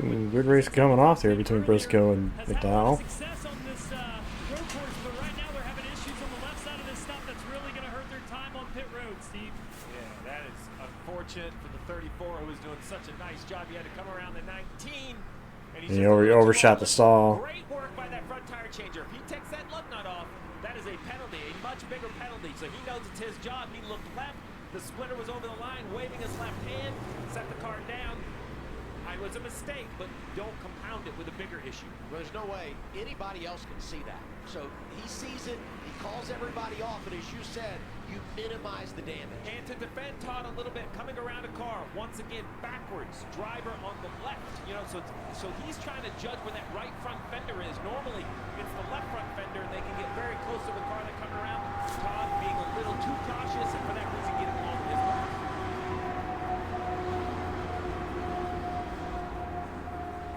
Pressure tires now, back on track, Gilliland getting after it. Big race for second. Blaney, Smith, Heim. The gap on Blaney. Blaney kind of ginger around these corners now. Looks like the tires are slipping away on this 12 car. And that's what I mean by pitting right now. These are only 8 laps different between Blaney and Larson has driven out to nearly a 4-second lead. Tires matter. And you said it earlier, applaud Goodyear. We want tires to matter. But I don't think it's as easy as just pit as soon as you can make it on fuel. Safety got to come to pit road here. Now Corey Heim to sit here and try to chase down this 12. It depends on the timing you're going to make. Green flag pit stops. This one coming. You're the last one to pit on freshest tires, but you're running 12th, 10-9 seconds behind the leader. It's like you got to make up that time, and don't know.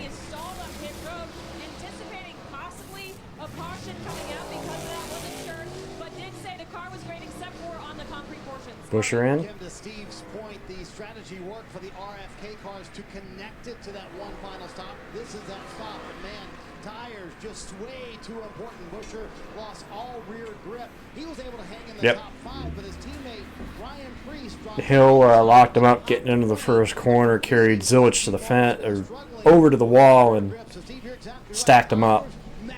Shane was just unfortunately the car behind the two of them when it happened, and was caught up. It doesn't work out for you here. You lose some ground in this cycle, but you get all those stage points, which is a great thing for this group. And on the leaderboard, Larson up to a 5-second lead.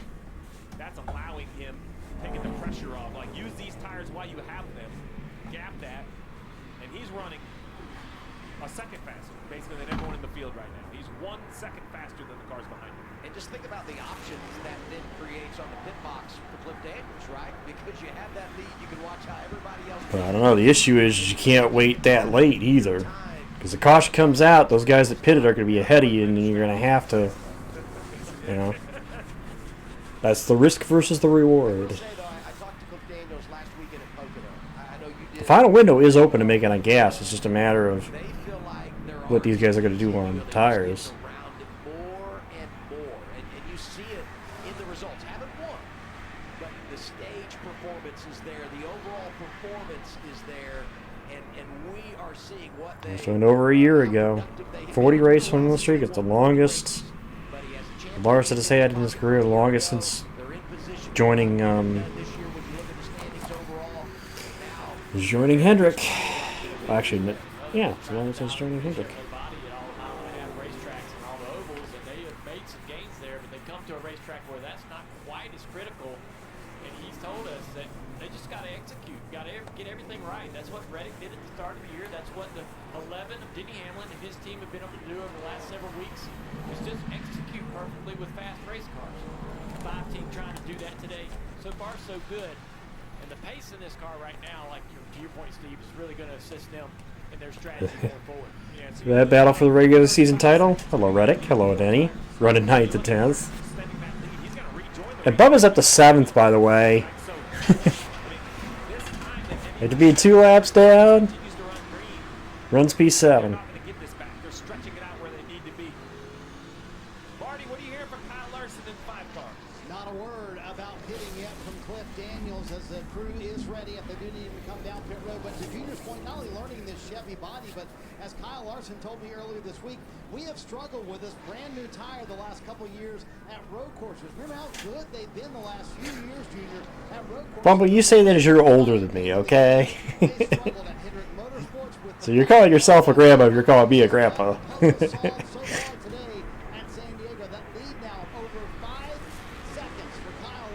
Grandma B and Grandpa Griffin. Grandparents of the Twitch streams. Early would be making up time on Larson. That is not the case. Larson is the fastest car on the racetrack a lot of the time, even on older tires. Zane Smith is the best of that group that pitted north of lap 50. Came lap 51.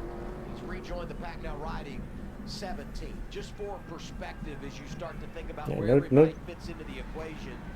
And we start discussing the car of Kyle Larson could make his final pit stop of the day. Yeah, I'm just looking at the math, right? He's got 14 on these tires, 23 to go. I'd run 3 more laps probably if I'm the 5 car. This gives me 20 to go. If the caution comes out, I lose some track position, but I have fresher tires. I'll run those guys back down. He's done it already once. We're still going on Byron's car on pit road. Mentioned some contact with the wall, running 5th. Let's take a look, Dale. What exactly happened to Byron?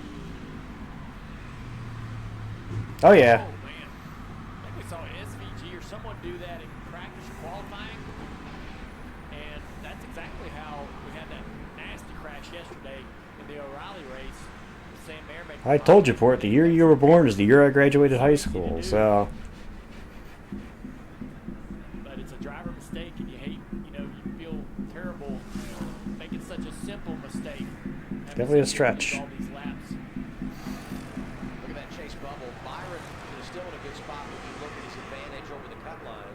Behind him, though, it is very tight from 15th down to 19. Just really, really snug with what will be 9 races to go to the chase after today. We have quite the summer coming. Big time. I mean, this summer we're gonna head north, run Sonoma. That'll be the last road course of the season. And then when you just look at, we got some throwbacks. We got Chicagoland out there.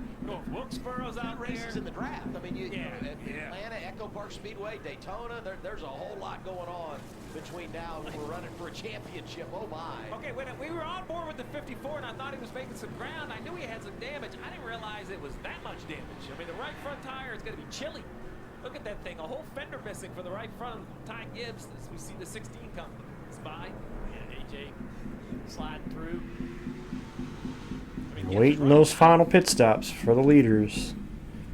You got to be mistake free too. Riley Herbst in the 35. All these guys in the top 10. We're gonna have to make another pit stop here. Look at this. I love it. Ducks hanging. I kind of love it. Yeah. Yes, you're right. Sometimes, when you have air on the tires, it keeps the temperature out of the tire, and the tire will perform better. It kind of balances out whatever aero disadvantage. Well, you're gonna have to have another. They're gonna have to pit too, Bumble. So that's what we got to think of the middle of it all.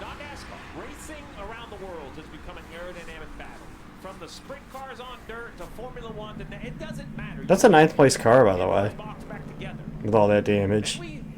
Unloaded the streets here in Coronado, and I would tell you by the looks of that. Blaney is in now. Have an event or a track that aero can be overcome on mechanical grip, and it's refreshing to watch. Trevor, the 12 of Blaney on pit road.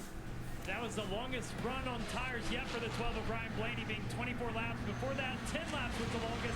By the end of that run, he had a lot of fall off on lap time, went from the lead to over 13 seconds behind leader Kyle Larson. They're going to give him 4 good years on this number 12 Ford and see if he can go get some of that time back here. A little bit slower stop on the 12. Kyle Larson has extended it out to what was nearly a 6-second lead that is now down to 4.6 seconds. Corey Heim, part-time this year, full-time next year for 2311. Hey, I'm your NASCAR husband. He's just putting some laps together. Very I'm the side similar hoe. to Larson. He's still kind of outside of contact, but look, I mean, it's down to 4.4 seconds. I mean, that's a big jump. Heim is running down Larson, too. This is right in Corey's wheelhouse, Steve. He is so good at tire management. If you look at the 12 wins in the Truck Series he had last year, it was mostly done late in the run where he had managed the tire. He has a feel for it. He can tell when that tire is slipping, and that is exactly what's giving him that success so far today, Marty. Trevor, still no movement in the 5 camp to get ready for a pit stop for Kyle Larson, and Steve mentioned it, that lead is shrinking just a little bit for Larson. But look who's in third, Carson Hocevar, who said earlier in the week, listen, I've sent my team the wrong direction at road courses. Started the weekend with his teammate Michael McDowell, set up, kind of migrated from there, but the best speed junior we've ever seen at a road course from Carson Hocevar. And he too, a bit of a tire advantage. He leading that group who last pitted at lap 41. Spent a ton of time on the iRacing simulator all week. 23XI cars, Reddick and Wallace. Obviously, we mentioned Bo because it's 2 laps down, but Reddick spun earlier in this race. He's back. He's up to 5th. You know? Oh, Herbst is running top 10. All 4 23XI cars currently run at the top 8 spots. 20 laps to go at Naval Base Coronado. That's the length of the opening stage. Kyle Larson, the Gibbs is in. champion charge, looking for his first victory of the campaign. Great effort for Corey Heim in second. Hocevar, Reddick, Chastain, Wallace up there as well. Kim? Yeah, 54 of Ty Gibbs on the pit lane. Not really a lot of feedback on that car, despite it being damaged. Said feels pretty good. They took 4 fresh tires. See if any of these cars coming kind of entices the 5 to come to pit road. Remember, all these cars that have pitted under green, or at least the majority of, you would imagine would not pit if the caution comes out. Larson would have to come, and it would be a cycle back situation. We'll take a break, anticipating more pit stops. And as we step aside with 20 laps to go, we say Happy Father's Day to all those watching here this afternoon.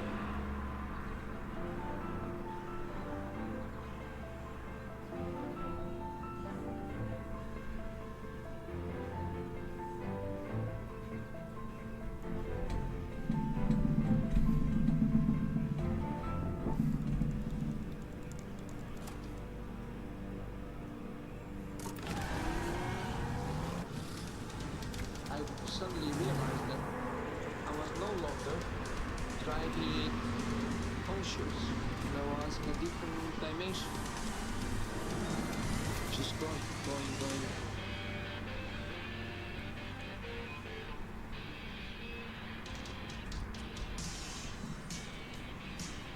Two Moana movie meal deals. Thank you. You're welcome. What can I say except you're welcome? Happens every time. Get a $15 Fandango promo code and a collectible cup when you upgrade any meal at Subway. We're under 20 to go. 19. Jack Links presents.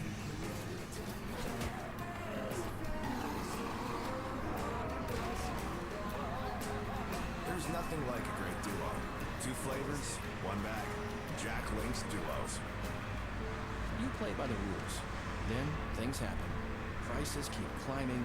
Every month, a new expense. And the debt adds up.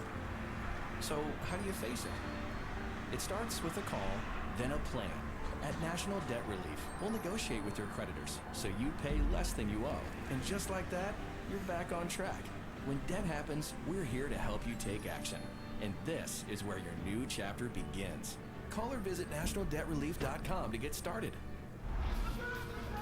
And there it was, the first great American yell, echoing like a sonic boom across history. This country didn't tiptoe onto the world stage. Hell no. We were born loud. Liberty is loud, baby. Something to say? Say it. Something to prove? Heim is closing that gap too. This country, in loud we trust.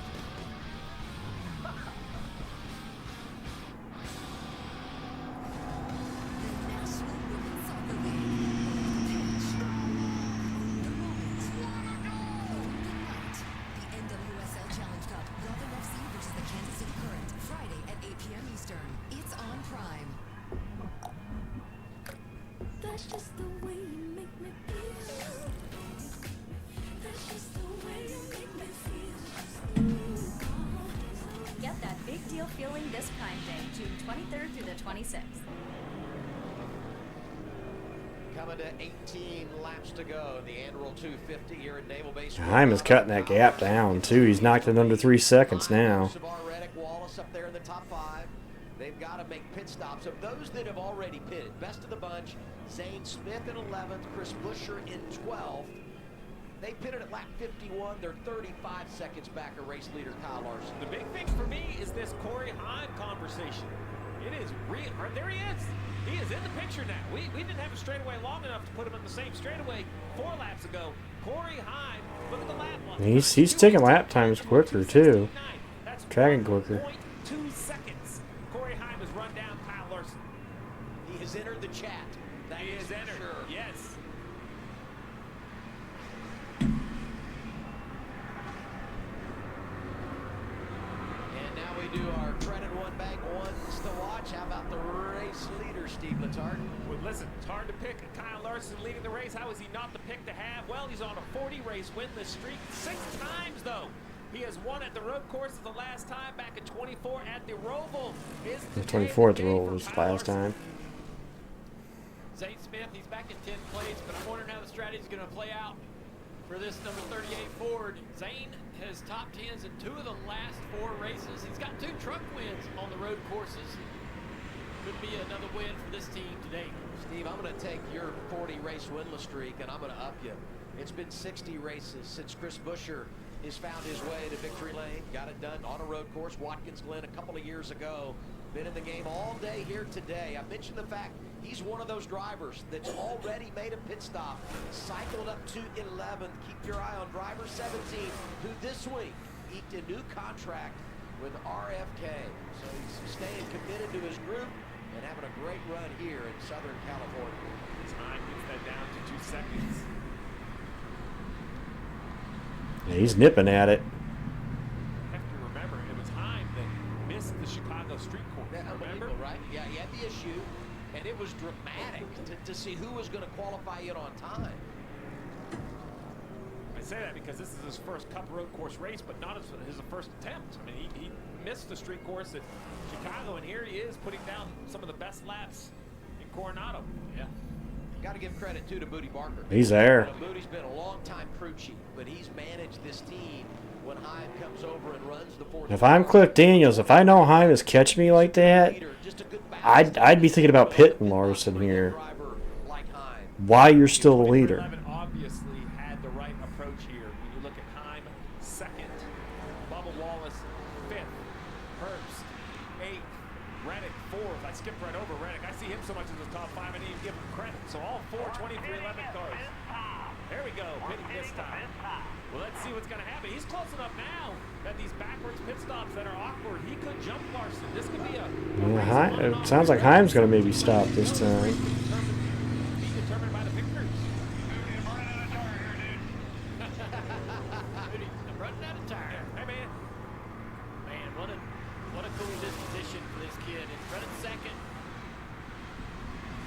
All the confidence in the world, and probably adjusting to the next-gen car quicker than I've seen anybody coming out of the trucks for the O'Reilly Series. Here's a look at our shot on Snapdragon camera, turn 5. It's pretty cool, huh? Look at the worn out asphalt, all the tire debris that's slid up. Danny Hamlin's going to go back and watch this race this week and see his newest driver running second. It's gonna Oh, he's there. fuzzies, man. He's gonna feel really good. Now the 21's gonna buy the 5. Next car in line is the 67. And it's gonna be really close to Chris Buescher, who has already pitted. He has run some great laps. I only say that not to confuse the situation, but what we're gonna be looking for is Larson and Heim when they come to pit road, where they blend relative Yeah, to when they Buescher blend to Buescher. and Zane Smith, who are on the racetrack, because I think they may blend behind them, and we're gonna have a situation where we have to run them down. Exactly. That's probably what we're going to look at, Adam. Buescher now the highest running of that strat, too. He's 16 to go. This time around. The bottom left, we put the 17 in there because we believe he can make it to the end. He's the first car in line. Now look, he's running 8, but the first car in line that can make it to the end. So when the leaders pit, where they return to the track relative to Buescher would then become the race for the lead. First, let's see what these two do. I think they're coming together. Oh, Coming together. drag race around all the way to the Ooh, all the way to the entry. You've been practicing. Let's see what you can do backwards. Here they come, Trevor. Corey Heim has not missed a step all day as he ran down the race leader Kyle Larson. Can have no mistakes on this stop, though. This stop is big. We'll see if Corey Heim can save tires on this next 15 laps to have something. Looking good on Heim's car. Today to this point with 16 to go. Free and clear of Heim. He's down and away. No complaints, even though that lead did shrink down. Cars go over to the right. At the very end of that run, 4 tires here. We'll see where everybody Little quicker than Heim. But Buescher is going to be the leader. Yeah, they come off pit road, and there you see flashing by. Buescher has already come by the exit of the pit lane. So the 17 jumps him. Here, 17 and the 38. question. He's opened up a gap, but he's on those older tires. What does pitting later in the cycle do for you here? I think Larson's big thing is the fact that Heim could still get him. I mean, the way Heim was running him down late, he's got 2 things. He's got to get the 17, and he's got to worry about Heim. All needing pit stops to make it to the finish of this race. Look at Buescher, Zane Smith, you mentioned it, 8-lap older tires. The next 4 We'll see what happens. We're going to have 15 laps to settle it. Coronado. San Diego. for a yellow, because so many guys pitted 10 laps ago, you'd have fresher tires. This is going to be a heck of a sprint. We talk about no mistakes. Larson's going to have to be perfect to try. He's going to have to keep Heim behind him. Heim is the car right now in the position, I think. He gets Larson, then all he's got to do is run down Buescher, which the other car over there in the runoff area, that's Stenhouse. Runoff area is down beyond turn 2 there. That'll keep us green. Should keep things. Oh, there's a ton of that Well, I don't know. Yeah. That might be yellow. Interesting to watch. Who's next through turn 2? That's going to be a slippery down. See what NASCAR decides to do here. 6 cautions so far today. I'm all over Larson. 15 laps to go this time around. Oh, he tried to cross him over. He's going to make this really tough on Larson. He's going to put the pressure on.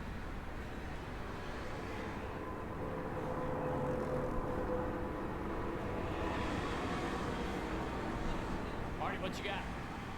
Comes Carson Hocevar, who was a battle between Kyle Larson and Corey Heim on the track. Hocevar making his final stop. Could be the battle for the win. Oh, the yell's out. No plan changes into caution is out as Hocevar's on pit road, Adam. 7th caution. Now it's going to get interesting. All the cycles and who benefits. Tyler Reddick was also on the pit lane when the caution came out. So these cars right here will be scored how they exit pit road relative to cars on the racetrack. So look right here. Here's the 77.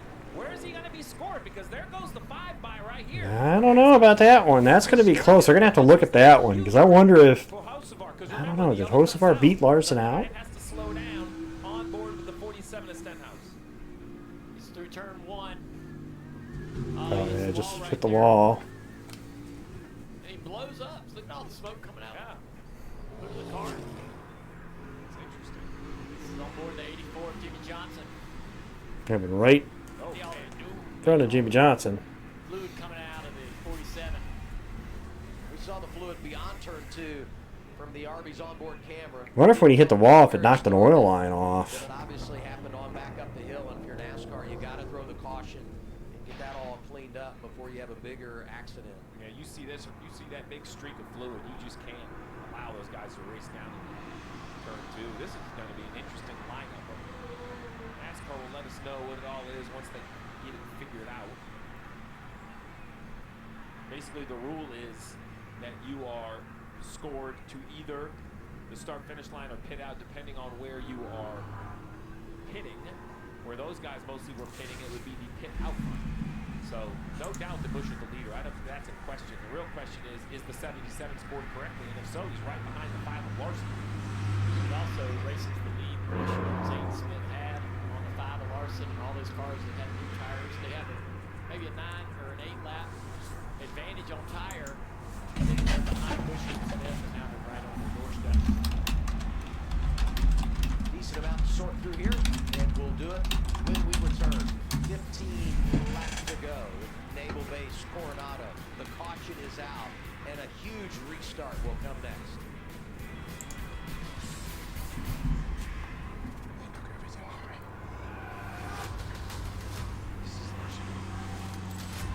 How they can wad him up on this restart too, you know? Awesome engagement. Flexible. That's not how this ends.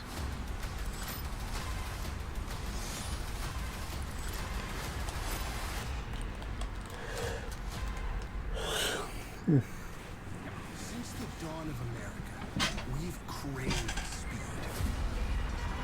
Pretty dang fast, and we gotta go faster. So, we built bigger machines. This thing rips, baby. I need more speed. Then came a new kind of speed seeker. This is killer. We should make a sport out of this. A sport? America's been chasing faster for 250 years. We just built a sport around it. That's just the way you make me feel. That's just the way you make me feel.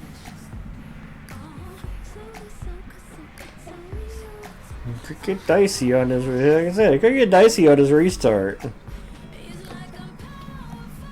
You saw what happened when you had Zillich Hill and SVG up there, what that resulted in. So Critics are calling the Sheep Detectives a near-perfect 2026 surprise. It's certified fresh at 95% on Rotten Tomatoes. Watch it June 24th only on Prime. here's the Goodyear blimp. Look at this. You know, I've been offered a couple times to take a ride. It's never worked out schedule-wise, but I hope it does at some point. It's just amazing. Every event you see it. The lineup they're calling out is 77, 5, 67. Did you just hear that? Now let's hear from Carson did beat Larson off pit road. Like I thought. That's what NASCAR's saying the lineup is. But at the end of the day, it's the same for everybody. A lot of unknowns. That'll be interesting. Come out to the racetrack, you're looking all around, trying to find your brake markers, how bumpy the racetrack is. I guess the biggest surprise was how low grip it was and how quickly the tires wore. It's kind of stuff so you almost have to relearn it once you get here. Some of it's going to be concrete, some of it's going to be repave asphalt, some of it's going to be old asphalt. So everything is a complete guess. Although that's not going to be for the lead. Buescher will be the leader. Buescher and Zane Smith. Hamlin, Hocevar, Larson, Heim, McDowell, Reddick, Suarez, and Blaney, your top 10. Speedy drive, cleanup work getting done down the hill into turn 2 with all the fluid that Ricky Stenhouse laid onto the racetrack. So all the Probably about 12 to go, maybe, I think, on a restart. Not be there. That's already been a pretty tough part. So, look at this, right? So they're all going to be trying to fight more for the inside of the racetrack and stay out of that speedy drive. All the speedy drive from... Yeah, that outside lane's going to be... Talk about that outside line in turn 2. Well, there's the outside line in turn 2. I don't think that's going to be a good line right now. Pause in the action. Let's do a little FanDuel race check here at Naval Base, Coronado. Give you a little handicapping when I look at they're in. I think they have the freshest tires near the So if front. I had a nickel, you know, Has the lead, so I understand the situation. for races that came down between Chris Buescher and Kyle Larson, I'd have 2 nickels possibly. You never know, right? You have a bunch of restarts, a bunch of wrecks. Buescher might be able to just keep the track position all the way to the end. Martin. See, there's actually some debate on the 17 radio. They're leading right now, but you mentioned those 8-lap fresher tires right behind them as to whether or not they would pit here because they do have extra sets of tires in the 17. Yeah, but I don't think you're making up the track position. You're going to give up a ton of track position with not a lot of time left here at San Diego. Meanwhile, I know you're worried about tires that are 8 laps fresher, but I don't know if you can get the track position at least that much. Especially when we have as many cars on the lead lap as we do. We will have some good tires here. Let's go take advantage of it. So we'll see how this plays out in the final few laps here from Coronado, Trevor. But watching Kyle Larson and Carson Hocevar, this could get hairy between those two. We know how those two are on restarts. So, it could get hairy between those two. So Corey Haim's looking to see if he can move up a few spots and maybe contend for that first Cup win. A little further back, Ryan Blaney in the 12 was really fast early in this race. Got off sequence, lost some track position, got it back, and then faded with old tires. Now that he's on newer tires, pitted at lap 54, we'll see if those few laps more on the tires have a big impact on his ability to go up there and challenge as well. And I could Buescher picks from the lead. I can see what they're thinking, but Hamlin for third is going to have to. Suarez back in ninth. You only have about maybe 10 cars that have to. Logano, right? Yeah. Mm-hmm. Pretty fascinating to see where it ends up. Hamlin doing such a nice job. You talk about that points battle between him and Reddick. Well, Reddick currently sits 8th, but you said it, Adam. That's the tale of catching the yellow or not catching the yellow, right? Reddick was on pit road. We heard Hamlin was coming to pit road. Well, it depends on if. Sounds like Denny might. It depends on if Denny pits. If Hamlin elects to stay out here, he'll restart 4th. If not, he could restart 3rd. So to speak, taking absolutely nothing away from their performance, but in this situation, it definitely works against Hamlin. There you go. Oh, they did pit. Look at this. Pit road is open, and we have a number of takers. The game Blaney pitted. with 14 to go. Well, I'm kind of surprised that Blaney pitted. That and Buescher too, the leader. So the top 3 are in, so that means Hocevar actually restart as the leader with Larson alongside him. Boy, Kim, the end of this race just got way more interesting. Buescher mentioned what Steve mentioned. Buescher's crew with a good stop, going to win the race off pit road. See where they restart. It's like 17th for the 17. We'll see what the 17 can do. Giving up the lead, though, with 13 to go. And bravo, Scott Brady, because that definitive decision and talking about it on the radio brought so many cars to pit road. I think that really helps their strategy. 16 drivers stay out. Well, you get a crazy, you get a wreck fest. Those fresh tires may look they look better, you know. I'm wondering if any of the drivers will be here.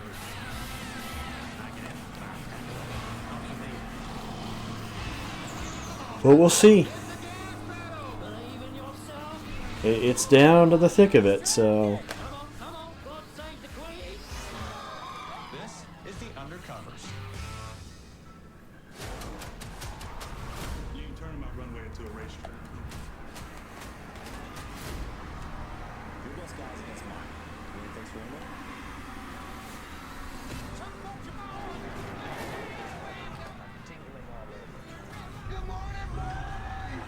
We'll see. I think it pays off. You needed to go green long enough to try to gain a couple on the restart, and then you need repeated restarts like that. That's the only way I see the fresh tires paying off like that. We shall solve the crime. You think you can solve a crime? You know what humans call stupid people who can't think for themselves? Ducks. We need to look for clues. I want a Bassie so bad. truth detectives. Don't say that to my brother-in-law. Or my sister. We went to the Marine base in San Diego and had a blast. Up on your remote. It's the easiest way to catch up on race highlights and flag changes as they happen. And if you're ever late to NASCAR on Prime, we've got you covered with Rapid Recap, where you can see all key race moments in 2 minutes or less. Look at that. There it is, the USS Carl Vinson. Little history lesson here. This one. Oh, don't get me wrong, Vols. I like the idea of coming if the tires are making that much of a difference. It's just the worry is being back there and getting caught up in something. That's the only worry. That's why usually on these road courses you want the track position. So. You think about what a small city it is, over 5,000 sailors. And I had forgotten this until we were talking to some of the crew yesterday, but they played a college basketball game on the USS Carl Vinson many years ago. I think what I've learned so much with our time out here about specifically this carrier class is when you hear 5,000 or 6,000 sailors, you know, We'll find out. 3,500 are on board. Only way to find out which one will work is see what happens. There to operate the air wing, all the flight operations, and it's like 2 completely different working cities put on the same ship. It's really unbelievable how it all gets orchestrated. Yeah, all those folks on this carrier, average age on the carrier is about 20 years old. This might be the stat of the weekend right there. 19-year-old steers the ship. It's crazy, yeah. You know, it's so difficult to cover an event of this magnitude. And when you think about the length of this street course, 3.4 miles, and we just have so many layers for our crew. I do want to take a minute to salute everybody, the men and women that work in front of and behind the camera, making NASCAR on Prime a possibility. Because when you do this, there are many challenges. But our group has been planning for over a year. Let's put it this way, Vols. He does have the best stash on the military base, probably. I think that's a given.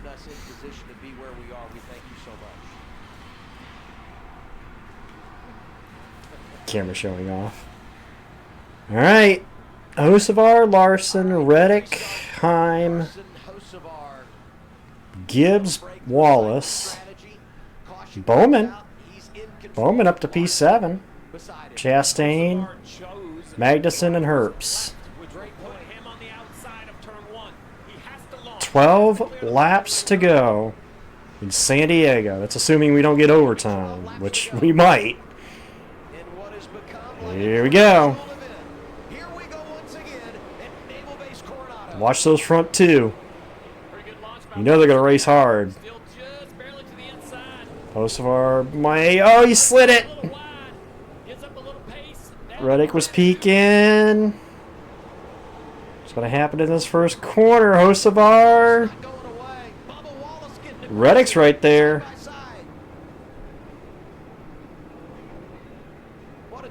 Side by side, Reddick. Look at Reddick! Tyler to the inside. Oh, I thought he had a look on Hocevar. Heim. Heim's right in the mix. Reddick gonna get through. He might get by Larson here. He does. Opens the door for Heim. Heim by.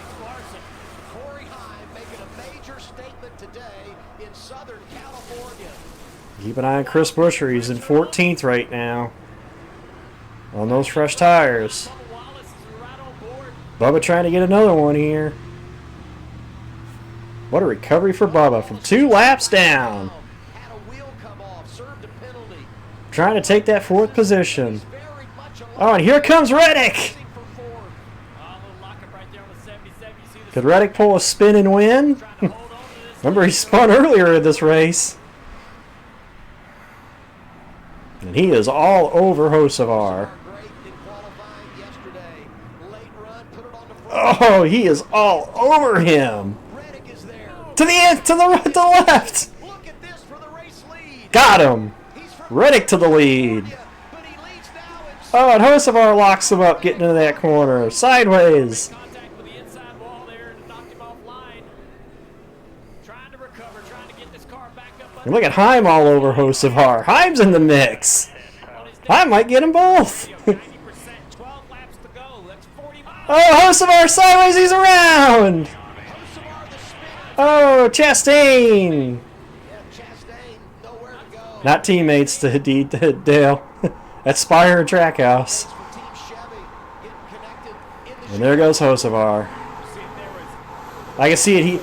He was slide that back in, and it just, I think it finally caught up with him there. Two owners. Denny Hamlin in the race. MJ, I'm not sure where he's at today, but he's stressed right now. 1, 2, 3. Let's see what's their contact. Could be a battle between the 23XI cars to settle this. Contact from the 67 to the 77, right in the right rear bumper. He did have help from Heim. His back end was already sliding, but I think Heim just kind of finished him off there. Well, we talk about how great 2311 is. Riley Herbst back there in fifth. You see him right here checking up and avoiding this Poor Chastain. Just wrong place, wrong time. And Chris Buescher's up to 10th, by the way, 6 seconds back. Keep an eye on that 17 on those fresh tires. Actually, I think Zane's the highest running of the fresh tires. They're about 5.5 seconds back of this battle. I'm watching those Fords back there on their tires and seeing what ground they're going to make up with Johnson around again.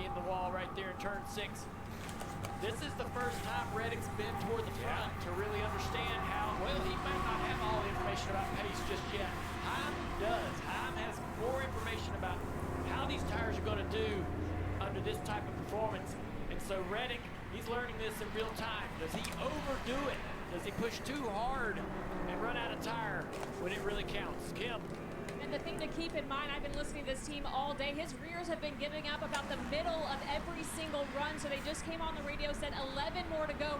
Take care of your tires. So yeah, I don't really see them making ground right now. Smith and Buescher are about 6 seconds back.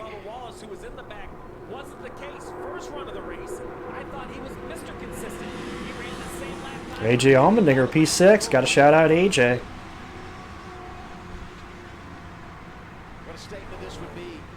Haven't talked about him all day, and he's running their P6. Just ran the fastest lap of the race. Came in 19 points in front of Denny Hamlin. Hamlin had won the last 3 races and had that championship advantage down to 19. Yeah, 4 of the top 5. The top 3, and they run 5th. They could legit have the 1, 2, 3, 4 if Larson wasn't running 4th. But the 45 back in control now and can really do something. Oh, I don't know. He was slide at the back end there. Points as they run, and Reddick would grow the gap to Hamlin to 55. It stays at this point. Gibbs and Larson would leapfrog Elliott in points.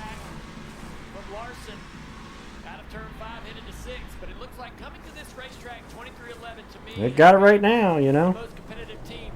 Not any different than watching Chevrolet for a number of years, and Larson's going to lose ground at Bubba there, or that dive.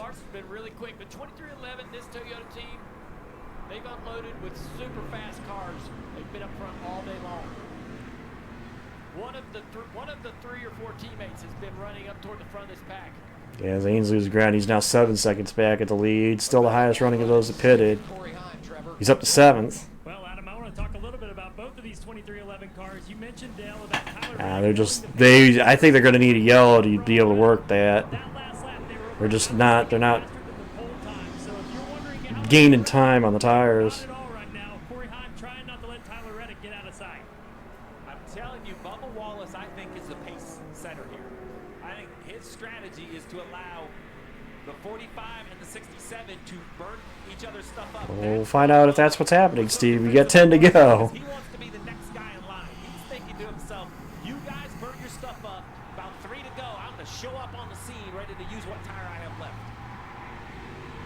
He's done a fantastic day for 2 laps down. Running P3 with 9 to go. I thought Bubba made a major statement last July when he won the Brickyard Crown Well, it was until you didn't have that great a restart. He kind of got freight trained when he was trying to go after Hocevar. Once that door opens, people take advantage. Quiet since that early incident where he lost the tire, just absolutely focused on this race. They've gotten themselves back in it. You guys mentioned the fact they were 2 laps down at one point. And when I talked to him before the race, never in a great qualifying effort of 12, he said, it's shaping up to be a good weekend. He said, but I'm literally just crawling to get where we need to be with my progress on road courses. He said, don't expect any superhero moments out of me today. But right now, I would say Bubba Wallace looking a little bit like a superhero running third. I just go back to Friday. Practice was complete, 50 minutes, and we had that sarcastic, I would call it, celebration of Bubba Wallace. I made it. I survived. I didn't hit anything in the practice session, and now here he is, overcoming adversity and in position to maybe make it happen. AJ, like I said, AJ holding down 6 right now.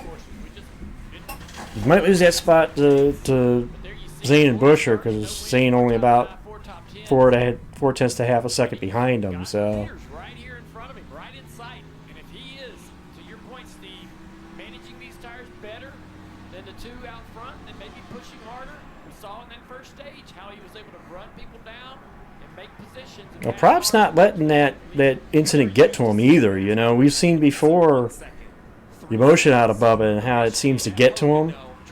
They had that error. It's like he put that completely behind him and has just been working all day, and there he is. 5-6 seconds over a course of a run. So I think you just have to understand, at 3.4 miles, everything's bigger, even the amount you can make up. This is a gaggle. Came down pit road, storming back through Hamlin, not ready to just give up all those points. He's going to pass for 16th right here. That's what you call a gaggle of race cars. Until we finish things here in Coronado. Priest now looking to the inside of Alex Bowman. Commercial free, maybe not caution free, very aggressive. Yeah, Adam, I wouldn't say that yet. I wouldn't say that until we see the white flag that we're going to go incident free to the checkered.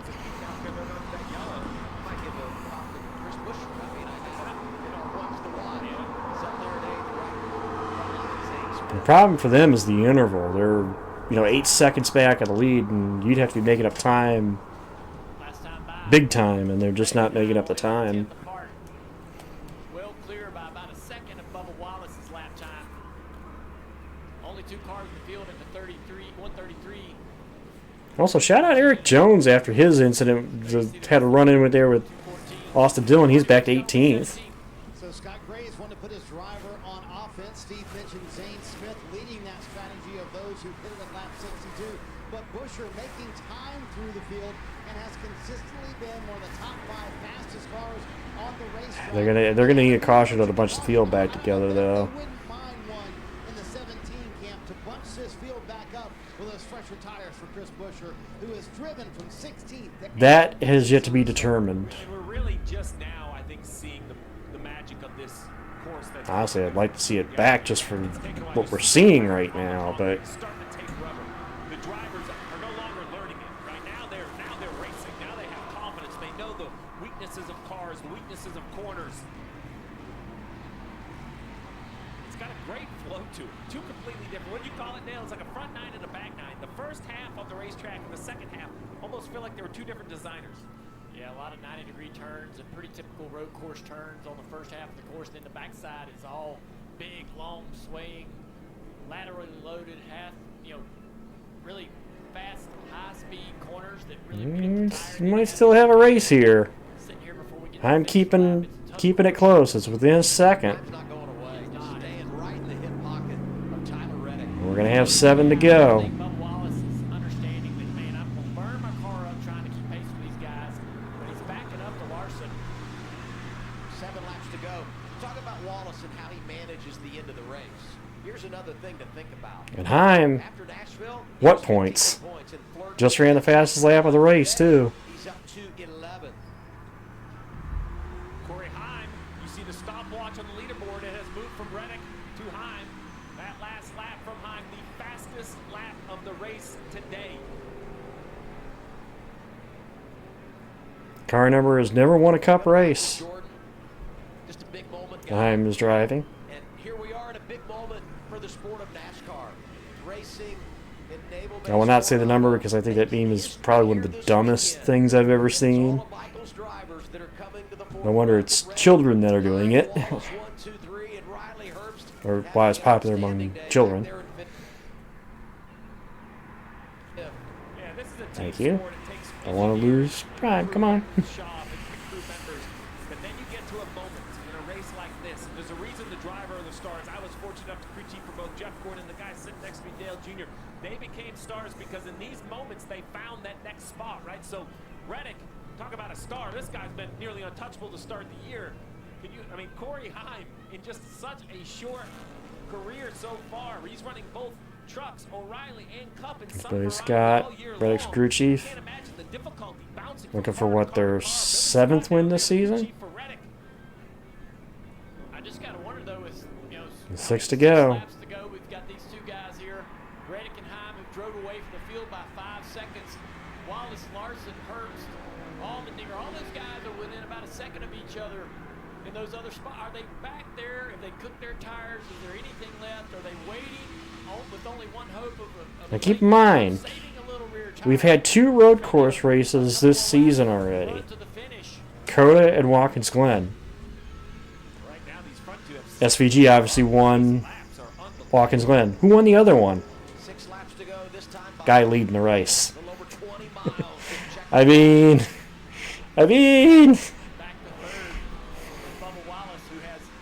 Parody.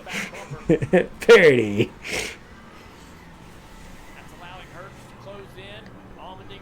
It would be 6. I thought he had 6, but must have lost count. There it is right there, the battle for third. I wonder if Bubba's struggling with the car. Here's AJ trying to get around the 35 from Herbst. AJ around Herbst. How about AJ? Again, I shouted him out already once, but AJ now into the top 5. We got into 9th, so I'll take a top 10 out of this race for sure. Bubba right here. Let's see if we can watch the car. Is there movement in the braking zone? Is the car sliding around, moving around? Look really smooth. It's funny, the last lap, both of these cars went a chunk faster. Yeah. And maybe they said, okay, we're going to wait till 5 to go, and we're going to push. I don't know if they'll get there, but maybe that's the plan. I feel like Bubba just said, hey, I'm not going to catch the front 2, so he backed up to the 5. It'll be 5 to go, though. Just a little bit to maintain the position. He's going to finish great, or maybe possibly get a shot at a late, overtime finish or some sort of a late finish to whatever tire he's preserved on this car. It'll be an advantage to these 2 cars right here who have really went hard. Reddick and Heim pushing so hard. We'll find out. The gap between them and 3rd is about 7 seconds. With about 5 laps to go. So this is a guy that, to your point, Dale, wants to have a good run, wants to take some pressure off. He seems to race for those last couple spots in the postseason every year. Like last year, it was a win that locked him in. That's not going to be the case this year. It's not how the system works. So try to get some points. Doesn't need that summertime drama. Race for the lead on top, race for 3rd on the bottom. 5 to go in San Diego. Everyone feels like you need to be prior to that reset for the chase if you're going to have a real opportunity to go out and win the title. Can Corey Heim when we get to September. get a part-time ride? Heim is definitely in the rear tracks. Now Larson pulls out of line. Bubba, what's Bubba going to do? Well, it kind of gave him a little bit of room there. I think he's just going to let him go, maybe. Yep. Tight race there. Maybe a crossover. Oh, Larson able to get the position there. I agree.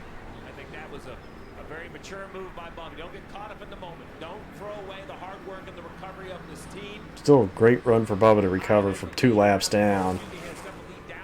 Oh, Heim is there. And here he is. I mean, you want to talk about the pressure. It is on. He was 3/10 quicker that last lap. And the closer he gets, Reddick sees it. Reddick's got that nice new HD mirror on that. Heim is here for one thing and one thing only. He's here to win. He ain't point racing. You push harder and harder. The question is how aggressive is he going to be with his future teammate? Well, current teammate and soon-to-be full-time teammate next year. Comparisons of these two. Reddick, a two-time O'Reilly champion that's been a Cup superstar in recent years. He's won 5 times in 2026. So yeah, would be his 6th if he wins. I missed one for some reason. I don't know, I was thinking he won 6. Next season. So the opposite ends of the spectrum. One guy laying the foundation, the other trying to take the next step and be one of the best. And here they are going at it at the front inside of 5. Uh-oh. Uh-oh. Brad, look out! Get out of the way. I don't know. With where he is, that might bring out a yellow. 12 starts. That's all the 23-year-old 5 to go. in the Cup Series. And here he is, 4 laps away in 1 position from his first win. He is all over Tyler, too.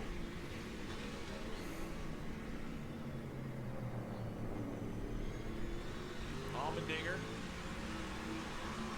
currently holds down 5th, Herbst in 6th.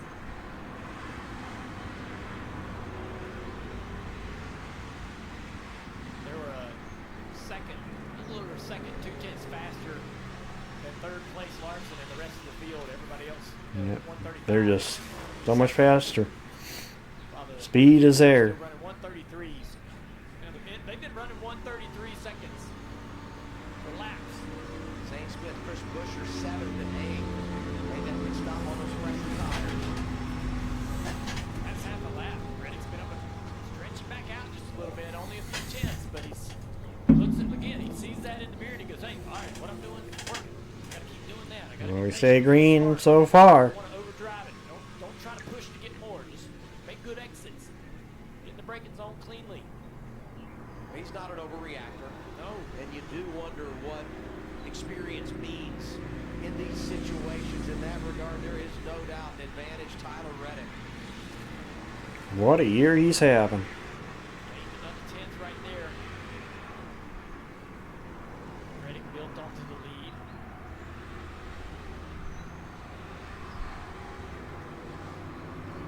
I feel like Reddick did, or time did get through that section like he could have been there. Find out. It'll be 3 to go as they come around here.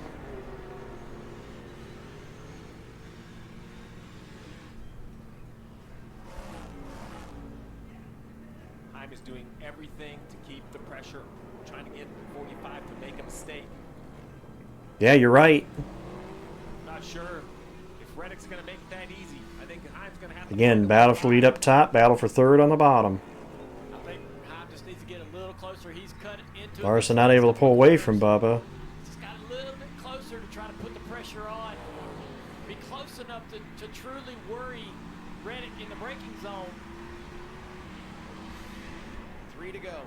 Down to turn 2. Oh, Reddick missed. Oh!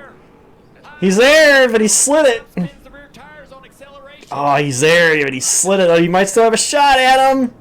Turn 3. To the left for the lead. Look at Heim. He's there. Contact, but he's going to have the acceleration. Oh, can he clear him? Cleared him. But Reddick on the crossover. Oh, he ran wide. Oh, it bounces off the wall, but Reddick gave it to him. Heim to the lead. Reddick knew that he made the mistake, and I believe I think he did. I think he gave it up to him. He gave it up to him to let him recover. On the 67. Hey, thank you, Han. You ran me offline. You went by. Let's see what happens. I think that's exactly what happened. He knew it was bad. Maybe gets a little high in the braking zone, some dirt on the right side tires. Heim with the thumbs up back to him, so. 67 with a little bit late, but an expected move down in. No real contact. Again, side by side, heading now. Next corner. Everything here was fine, and I think he might have just slid it, Reddick did. As we head to the next corner. Yeah, this crossover was impressive. Reddick right here. Great crossover, though. It's just I think he slid it when he made the move, and it just Oh yeah, he just slid it, just tapped him. He did. Little bit of a glance off the wall for Heim, but Heim now is driving away with the lead. I swear when the 67 gets back in front of him, there's literally a hand out the window saying thank you. It's unbelievable. Could have been a thumbs up from Heim. Each other as teammates with so much on the line. Well, they'll be coming to 2 to go, and this ain't over yet, though. I'm looking at that interval, though. It's not a drive away yet, I don't think. 2 to go. And all the great things he said about Corey Heim when they announced he was going to go full-time next year. And there you saw the kiss with a 67. Just unbelievable the respect these two are showing each other. Now back to live. Yeah, I was going to say, I don't think this is over yet. But I think I can run you back down. Yeah, I wonder if there was any damage to glancing off the wall. Uh-oh. Oh, the 40 Oh. issue here. Might have a tire down? Or did he Yeah. completely get into the dust? No, right front's down. Excuse me, left front. Left front's down. Oh, if it comes apart, I'm gonna say if it comes apart before Heim gets the white. I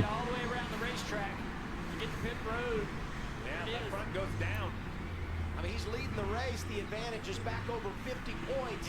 You drop the second, you lose 20 of that advantage. And there goes the tire down. Who knows where it goes from here? Hamlin back in 17. Heim has to make the white, or could we see overtime? The other side of this, you know, caution comes out with Heim leading. That's not what he wants either, right? Yeah, he doesn't want to do that to his So meanwhile, Bubba after Larson for second. Bubba's going to take second back from Larson. Comes back, gets the white flag, caution comes out. The race is over. So Yep. Heim now is just racing his way to that white flag and trying He's got to make that white flag. yellow if we get one. How about Bubba Wallace standing on the gas? He was Yeah, I was going to say, I think Bubba might be in the catbird seat if we see a caution. for second. 9 seconds up the road. It's all a matter of can Heim get to the flag. Oh, but he definitely had something in the bank. Now for Heim, it's just hit your marks. Tell him, don't be afraid. Moody's going to be on the radio saying 9 seconds, man. Nothing behind you but 200 200 car. car lengths. All right, through that chicane. Buckle down, concentrate. Turn 16, and he'll see the... Depends on where he's running. Hamlin's only running 17th, so we'll see how it works out, Bumble. But Heim gets the white. Corey Heim is leading at Naval Base Coronado. You talked about the difference in positions. Corey Heim, this is his 13th start in the Cup Series. His crew chief, Booty Barker, his A car number that has never won a Cup Series race. top of the pit box. What would it mean to 2311 to bring Corey Heim to victory lane? Yeah, and Booty Barker Denny Hamlin going said when he announced to victory he was going lane. full-time next year, he's a generational Oh, talent. Booty. Now is the time. Last year, Heim wins the truck title, taking 12 of 25 checkered flags, and there were many days they didn't win, but had the best truck. Yep, we're going to add to the list.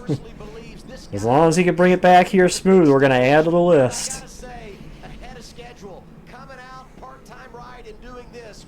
Remarkable the performance this afternoon. Well, they mean big Look at the right side of that car. Look at the right side of that car for when he got the wall. It's not going to look clean. event on the schedule this year, the opportunity that this young man has taken. It's not going to look clean. Everybody said this is the most difficult task we have faced. I'm talking about veterans, those that have done it forever, that have seen it all. And this young driver has come out and put the pieces together. It's been a plan, though, from the start. Racing in the Cars Tour, all the way Well, we're going to see another 23XI car win. work his way through. Just probably not the one people expected. Become an incredible race car driver. Lucky 13th start for Corey Heim. I think the generation 13th is going to be the charm. is underselling him just a little bit. He is a superstar, and he's showing us why. The star is born here today. Through that last bus stop. It's a red, white, and blue paint scheme. Well, the first time race on the base is going to get us a first time winner. How about that? Second first-time winner this year. Third time, actually. Corey Heim wins in San Diego. Third first-time Cup winner this season to go with Carson Hocevar and Ty Gibbs. This 23XI, despite Reddick having his tire issue, still goes 1-2 in the race.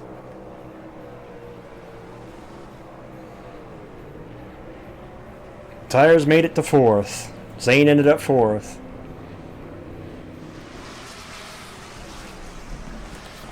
Take the hat off. My head's itchy.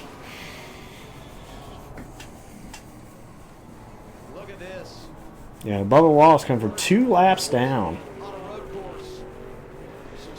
See, that's the 7 they mentioned. They must have been since 2014. Because that's the 7 names they mentioned on the trivia question. Bet Heim joins. The show of respect. 1-2 finish for 2311. Yeah. Yeah, I think he earned a little more in my book after that one today. Riley Herbst, the other driver from 2311, matches his career best. Got him a win, you know? Got him a win in a part-time ride, you know? Another top 5 for Larson. How about Zane Smith in the top 5? Got the 4th. And all these congratulations, and it's really the battle we saw between Heim and Reddick, the respect that those two showed each other on the racetrack. Frank, did you do it again? I seen the option you picked. Did you do it again in terms of a prediction? I know what option 3 was on that last one. It's just like, did you do it again? Take a look back at some of the replays from the pass for the lead. Heim dives down into 3 and giving each other room, but a little bit of a door slam through the corner here to be expected. This is for the race win. And this move by Reddick to get from driver's right to driver's left, this crossover, Dale, so impressive, and I thought he had it worked out. Just too much speed into 5. How about that? Driving down in there, real shallow, kind of loses the back and slides up the racetrack, and then Reddick stops, allows the 70 or the 67 to recover. And then they race First it out. ever Cup win for the number 67. Eventually the left front of the 45 car would blow, but man, this was quite a battle. Good respect. Just unbelievable.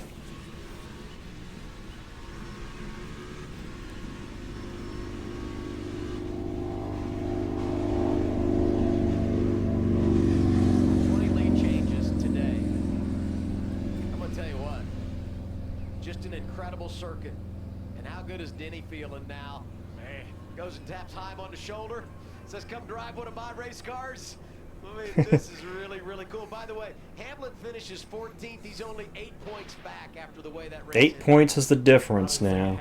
Reddick remains the point leader. They're saying Hamlin 8 points back unofficially right now. To get high, right? I mean, it is very hard to land talent like this in this garage. There's a bunch of competition. And Denny Hamlin in 2311, Michael Jordan, they're putting themselves toward the top of that mountain, where drivers are going to find 2311 as a destination where they want to be. They're doing all the non-flashy things right. They are hiring talent to drive, talent to work on them, talent to call them. They're hiring guys that can win races too. I mean, And a lot happens in boardrooms, but the results happen on the racetrack and in victory lane.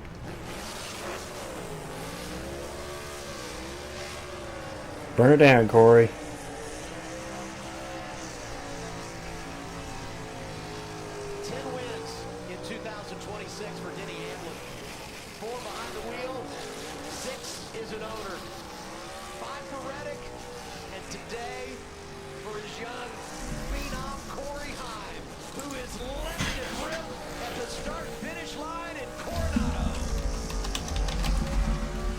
Damn, the audio on that too. I think whatever good was on those tires is gone now.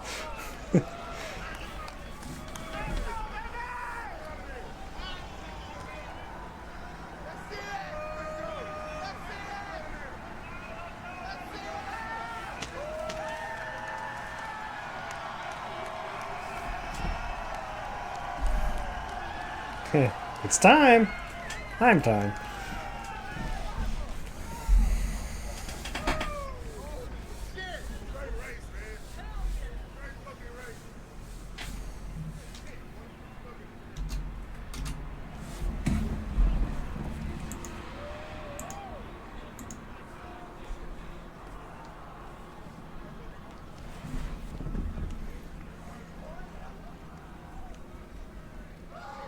here with Corey Heim, who just put on a clinic in tire management and being able to not put a wheel. Also the second Cup Series driver to win in a part-time car on a road course. Go along with Mr. SVG.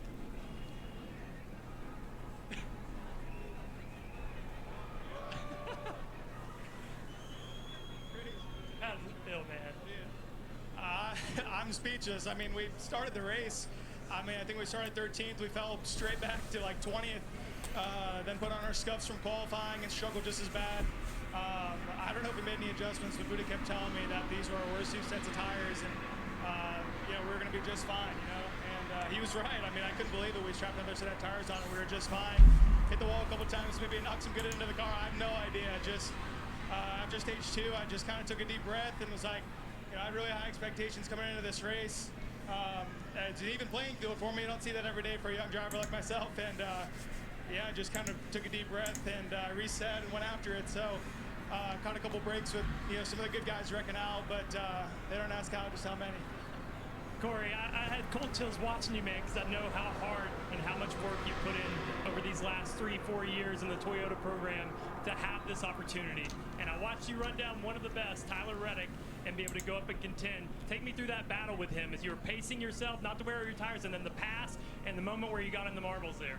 Yeah, you've been a big help too, Trevor. I really appreciate you, man. But I don't know. I feel like, you know, for a while there, I thought he was kind of playing with me, but, you know, he's able to set the pace, being the lead car, but I was kind of able to stick with it. I'm like, I'm not really burning my stuff up. So 5 to go came, and it's just kind of time to put some pressure on him, see if I could get him to make a mistake. And sure enough, he did.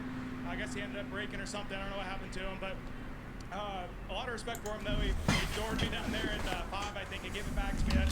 That's something you don't see every day. Great teammate. So, you know, I don't know, just crazy. I mean, it feels like a dream. I hope I don't wake up from this dream, but I don't know. This is insane. Just so thankful for 2311, Mobile One, Toyota for this journey. I mean, I didn't expect to come into my part-time season and win, but here we are. You know, I mean, it's crazy. So it hasn't even sunk in yet. I'm sure I'll get emotional in a little bit, but it really hasn't even sunk in yet.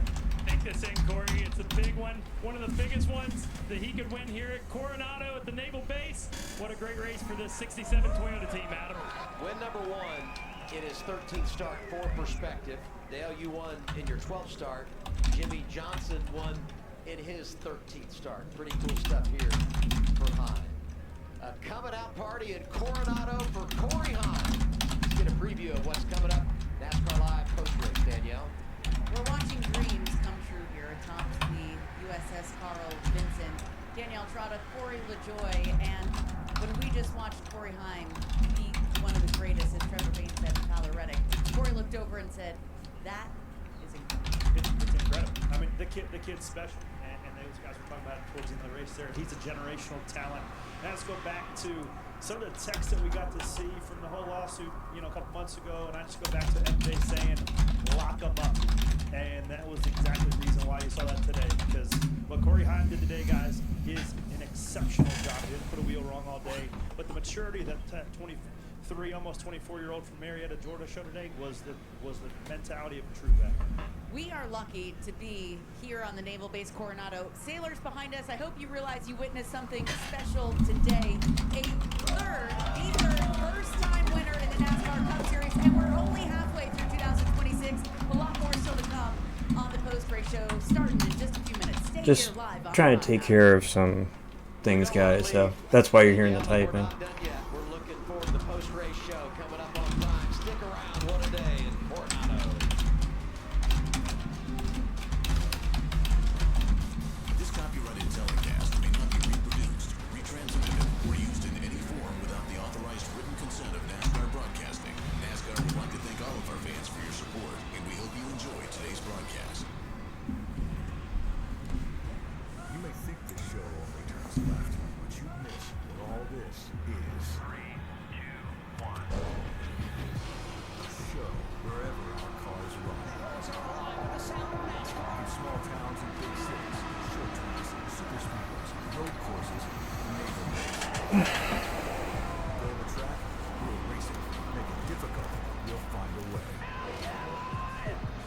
I I think he gave it. I think he did give it to him, though.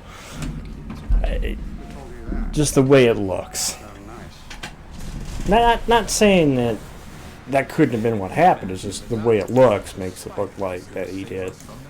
Kind of cut Corey a break there, and he tried to get back to him. It's just when he had the tire go down. So.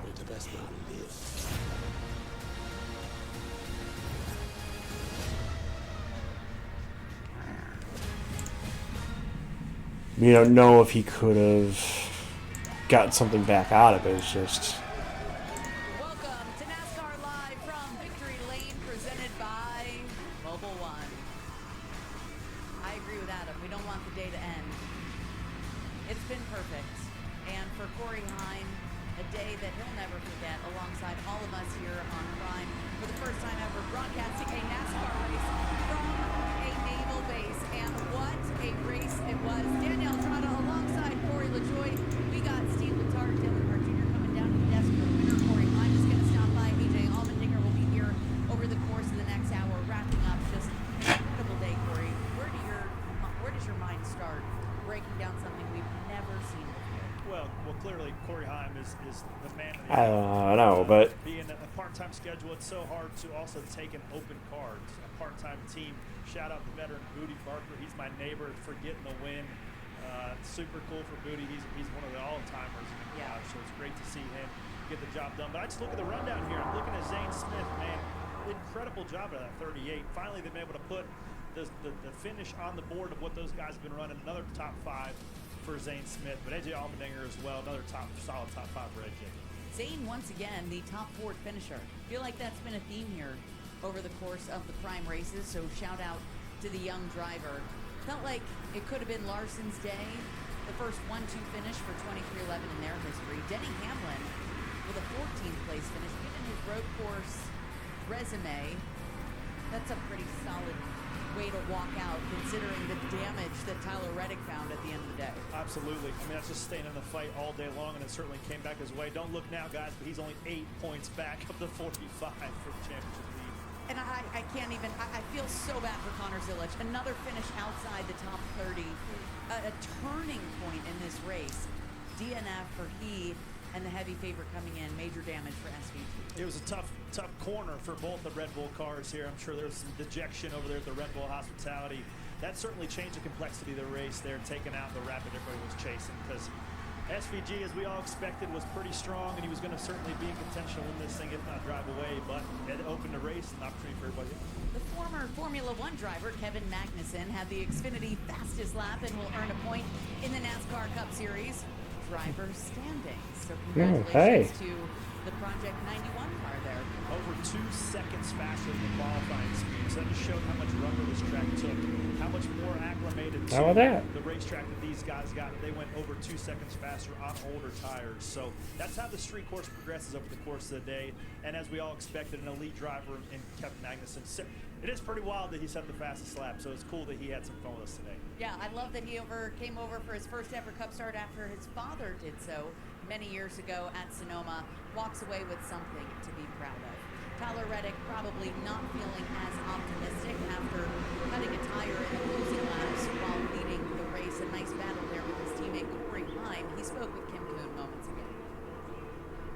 And Tyler Reddick will be scored 25th after a flat tire took him out of contention there. That battle, though, with your teammate Corey Heim, so fun to watch. The respect there was unprecedented. As you think about the win, though, where do you feel like you lost it or you gave it away? Yeah, I'm not really sure. You know, for our Pala Casino Toyota Camry, you know, we were involved in so much today.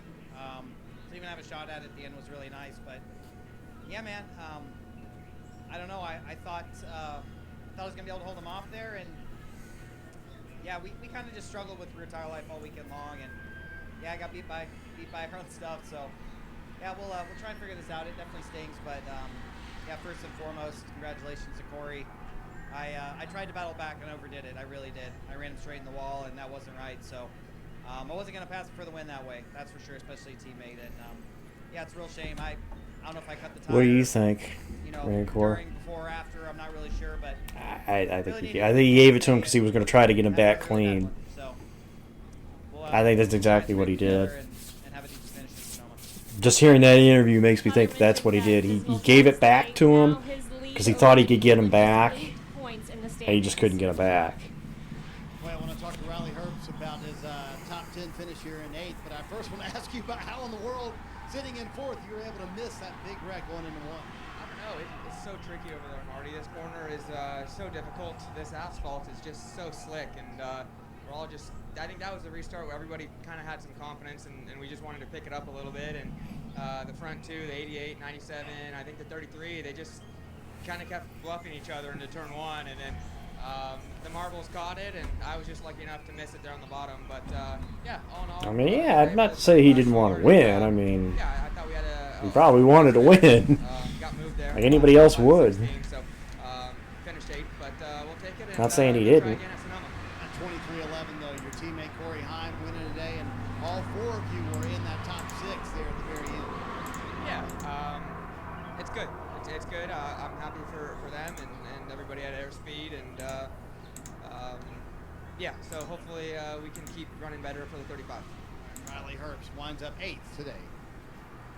Somewhat of an awkward position there for Riley Herbst, knowing that Corey Heim will replace him as the 3rd full-time driver next year at 23:11. A lot to be proud of with a top 10 run today for Riley.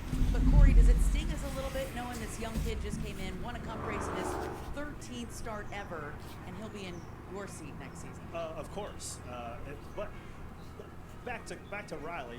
We've seen an uptick in performance over him for the last 6-8 weeks. He's contending for top 10, so you certainly see him getting better, and he's going to have another opportunity next year as well. But yeah, when the guy I coming mean, in, if not for Reddick's flat tire, you could have had all 4 cars in the top 8. No. So yeah, it's certainly a tough position to be in, but that's also what you're up against when you have a guy like Corey Heim coming in. But like you said earlier, I think it really justifies or solidifies the conversations that Michael Jordan and Denny Hamlin have had as co-owners of 2311 Racing, saying let's go after Heim. He's been their development driver and under contract for several years, doing a lot of testing for them behind the scenes. But I think it just solidifies the fact that they said, unfortunately, it's business. Riley, we wish you the best of luck elsewhere. Corey Heim is our guy for the future, and he makes a statement like this, maybe on NASCAR's biggest stage outside the Daytona 500. I'll tell you what Denny has is a very step up on the competition in the owners department, because he can be on the racetrack racing against different guys. Like, he handpicked Tyler Reddick. He was able to see what decisions he made on the racetrack and how he's able to nitpick the car. Same thing with Corey Heim. He saw Corey Heim race with Legacy. There's a couple opportunities he had to get to fill in last year, so he got to see. Next week we get the next road course, Sonoma.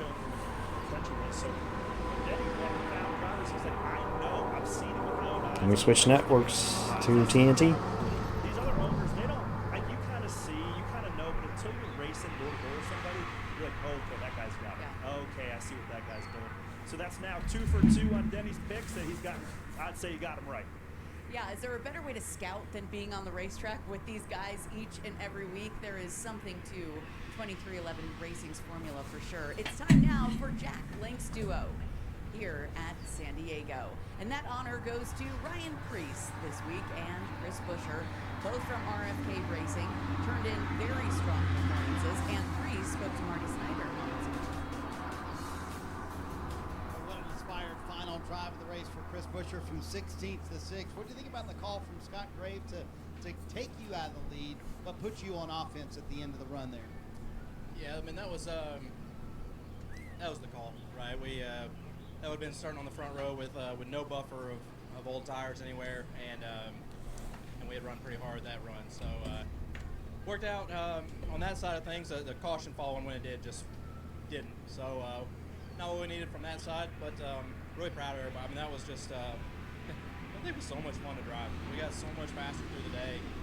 To take this bodyguard by Fastenal Ford Mustang Dark Horse and be able to make that kind of run there at the end, that was it was a blast. The first run of the day was fun, all the way to the last. So good time. It was felt like back to our normal form for road racing once we got into the race.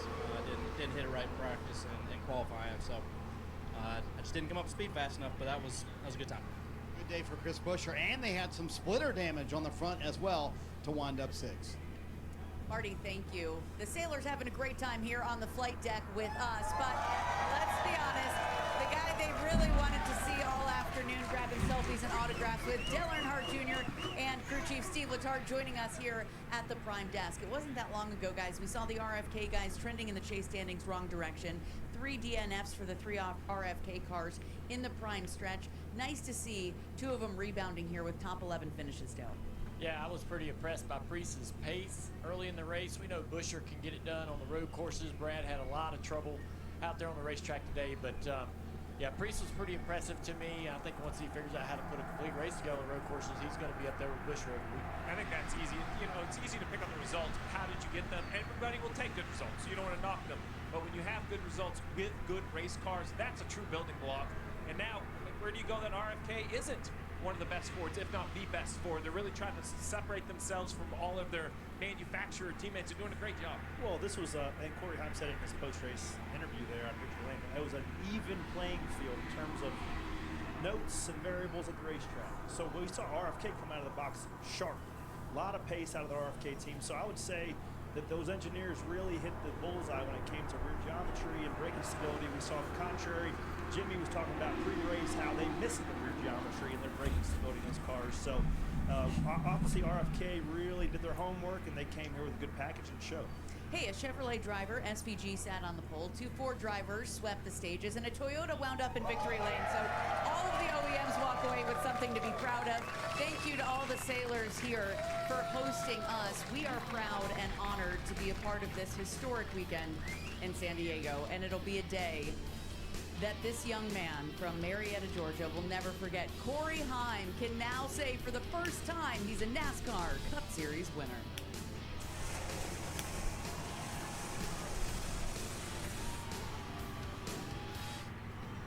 Our roots are in racing, but what was banned from the circuit has only gotten better.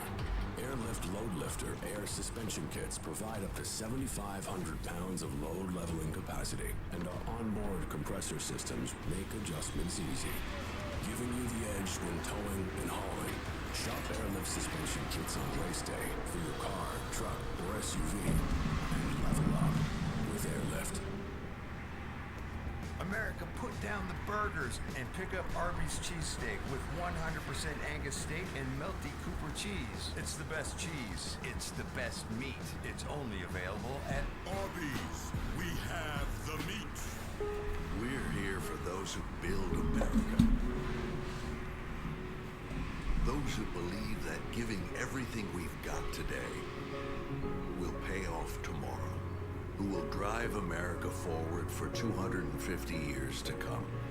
If that's who you are, you value what we value, and you should pay what we pay.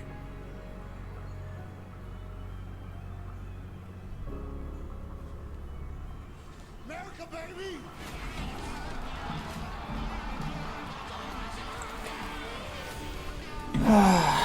Yeah, I mean, it was... I wasn't sure what to expect coming in, so I really didn't come in with any real expectations, so... That's just the way you make me feel. That's just the way you make me feel. So that's just the way you make me feel. It's like I'm powerful with love. That's just the way you make me feel. It's time now for Victory Lane Moments, presented by Mobile One. Man, without the helmet, I think you'd see a huge smile that probably won't fade for days. It's gonna take some time for this to sink in. Time. Corey Heim is now a first-time Cup Series winner here in San Diego. Another driver in the Cup Series that knows a thing or two about getting their first ever Cup Series win on a road course. One of the best ever in NASCAR history to turn left and right with a great finish today, coming home with the top 5 from Colleague Racing. Driver the number 16. Ladies and gentlemen, Sailors, put your hands together for this guy, AJ. What's up, everyone? What an event. Yeah. I'm not gonna lie. Just trying to get to this set, I'm more worn out than I was driving it. That's a lot. That's a lot of steps. Yeah. It's like a Stairmaster. You go up 14 flights of stairs, but you don't even look like you worked today, AJ. You must be in real good shape. Something like that. Definitely perfect gel to hair ratio. I got that going. A lot of Celsius too. So, no, I mean it was. I struggled Friday and Saturday just not having really any sim and trying to learn the racetrack. But I felt like today it was a fun race. We got in a good rhythm there.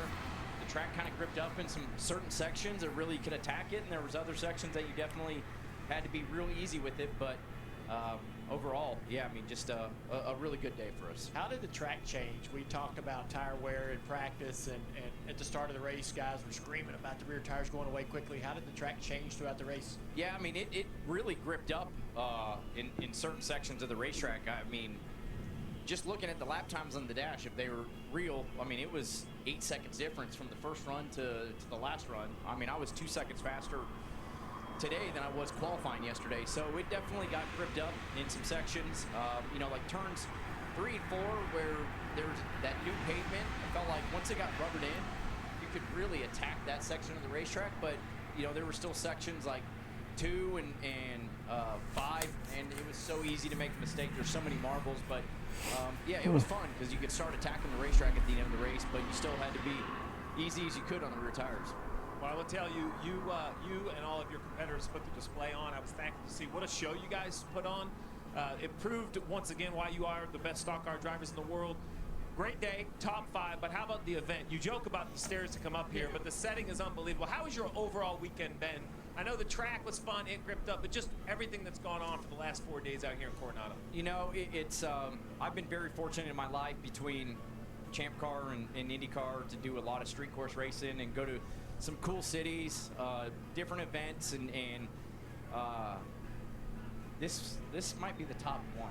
Like just the atmosphere. I mean, you gotta get the crowd behind you right there. It's obviously to be here, kind of basically on the 250th birthday. Background. I mean, just looking outside right now, and I don't know how many people there were here. It felt like it had to be about 150,000 people. I don't know what the real number, but just over the weekend, that's what it felt like. And the fans that are passionate about NASCAR were here, and hopefully we made a lot of new fans as well. Yeah, there's not very many F-18s as a backdrop, when you go to Kansas, all due respect. But I always find it interesting, AJ, you do one of the best jobs on road courses managing the race, and there's so many different cycles, there's so many different strategies going on. How do you kind of lock in and figure out what your pace needs to be, what your kind of race, your couple guys around you, and not get too much ahead of yourself? Yeah, Corey, I mean, honestly, I'm still learning. With this tire that we run now on the road courses, it's super soft. It peels off pretty quick. That's what makes SVG and a couple of those guys so good. They know how to really manage the tire, and that's something I continually just trying to figure out. I feel like this year, with everything we're up against, I feel like we're bringing more speed to the racetrack for the most part, especially on the road courses.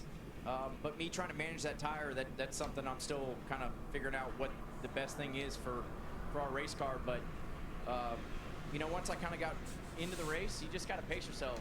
There was one section early in that third stage I started trying to get after. I could see I was catching the guys. I started to get after it, and I paid the price like the last 4 laps that run. So that last part of the race there, it was just doing everything I could to attack the racetrack, but not overkill the rear tires knowing we had to run them all the time. You talk about what you're up against. I don't think a lot of people in this industry or the fans in this sport realize what you're having to go through this year without the manufacturing support that traditional Chevrolet teams have. You talked about not being able to go to sim and really do all the things the other drivers are doing. Right now, leaving this racetrack, you're 21 points from the cut line going into Sonoma. Did you ever think you'd be in that position? Dale, I didn't know what to expect this year. Matt and Chris and Ty and kind of our group in the 16, Trent and Mike Cook and everybody. We sat down at the beginning of the year and it's like kind of laid it out. What's your expectation? I felt like if we could run top 25 in points, I mean, you're still beating a lot of really good cars. But with that said, I mean, I'm sure you guys hear me on the radio sometimes, like, I get so frustrated with myself because I feel like if we're not running better, that's on me, not raising our game.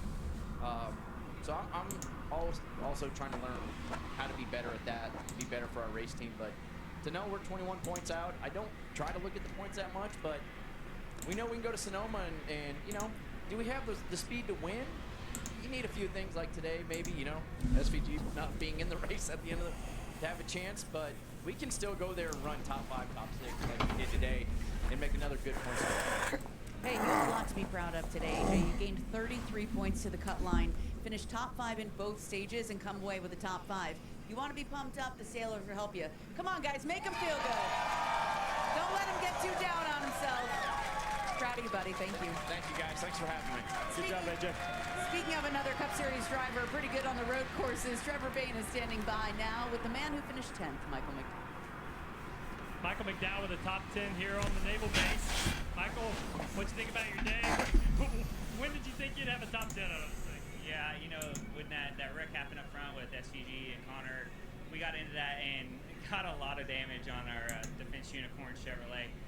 So lost a lot of track position, but we rebounded there at the end. I'm proud of the effort. Just bummed out. I mean, top 10 is not what we came here for. We were hoping for more, but it could have been disastrous. So glad we got back into the top 10, and we'll head to Sonoma. Hopefully, get a little bit better finish there. A couple road courses in a row for a ringer, Michael McDowell.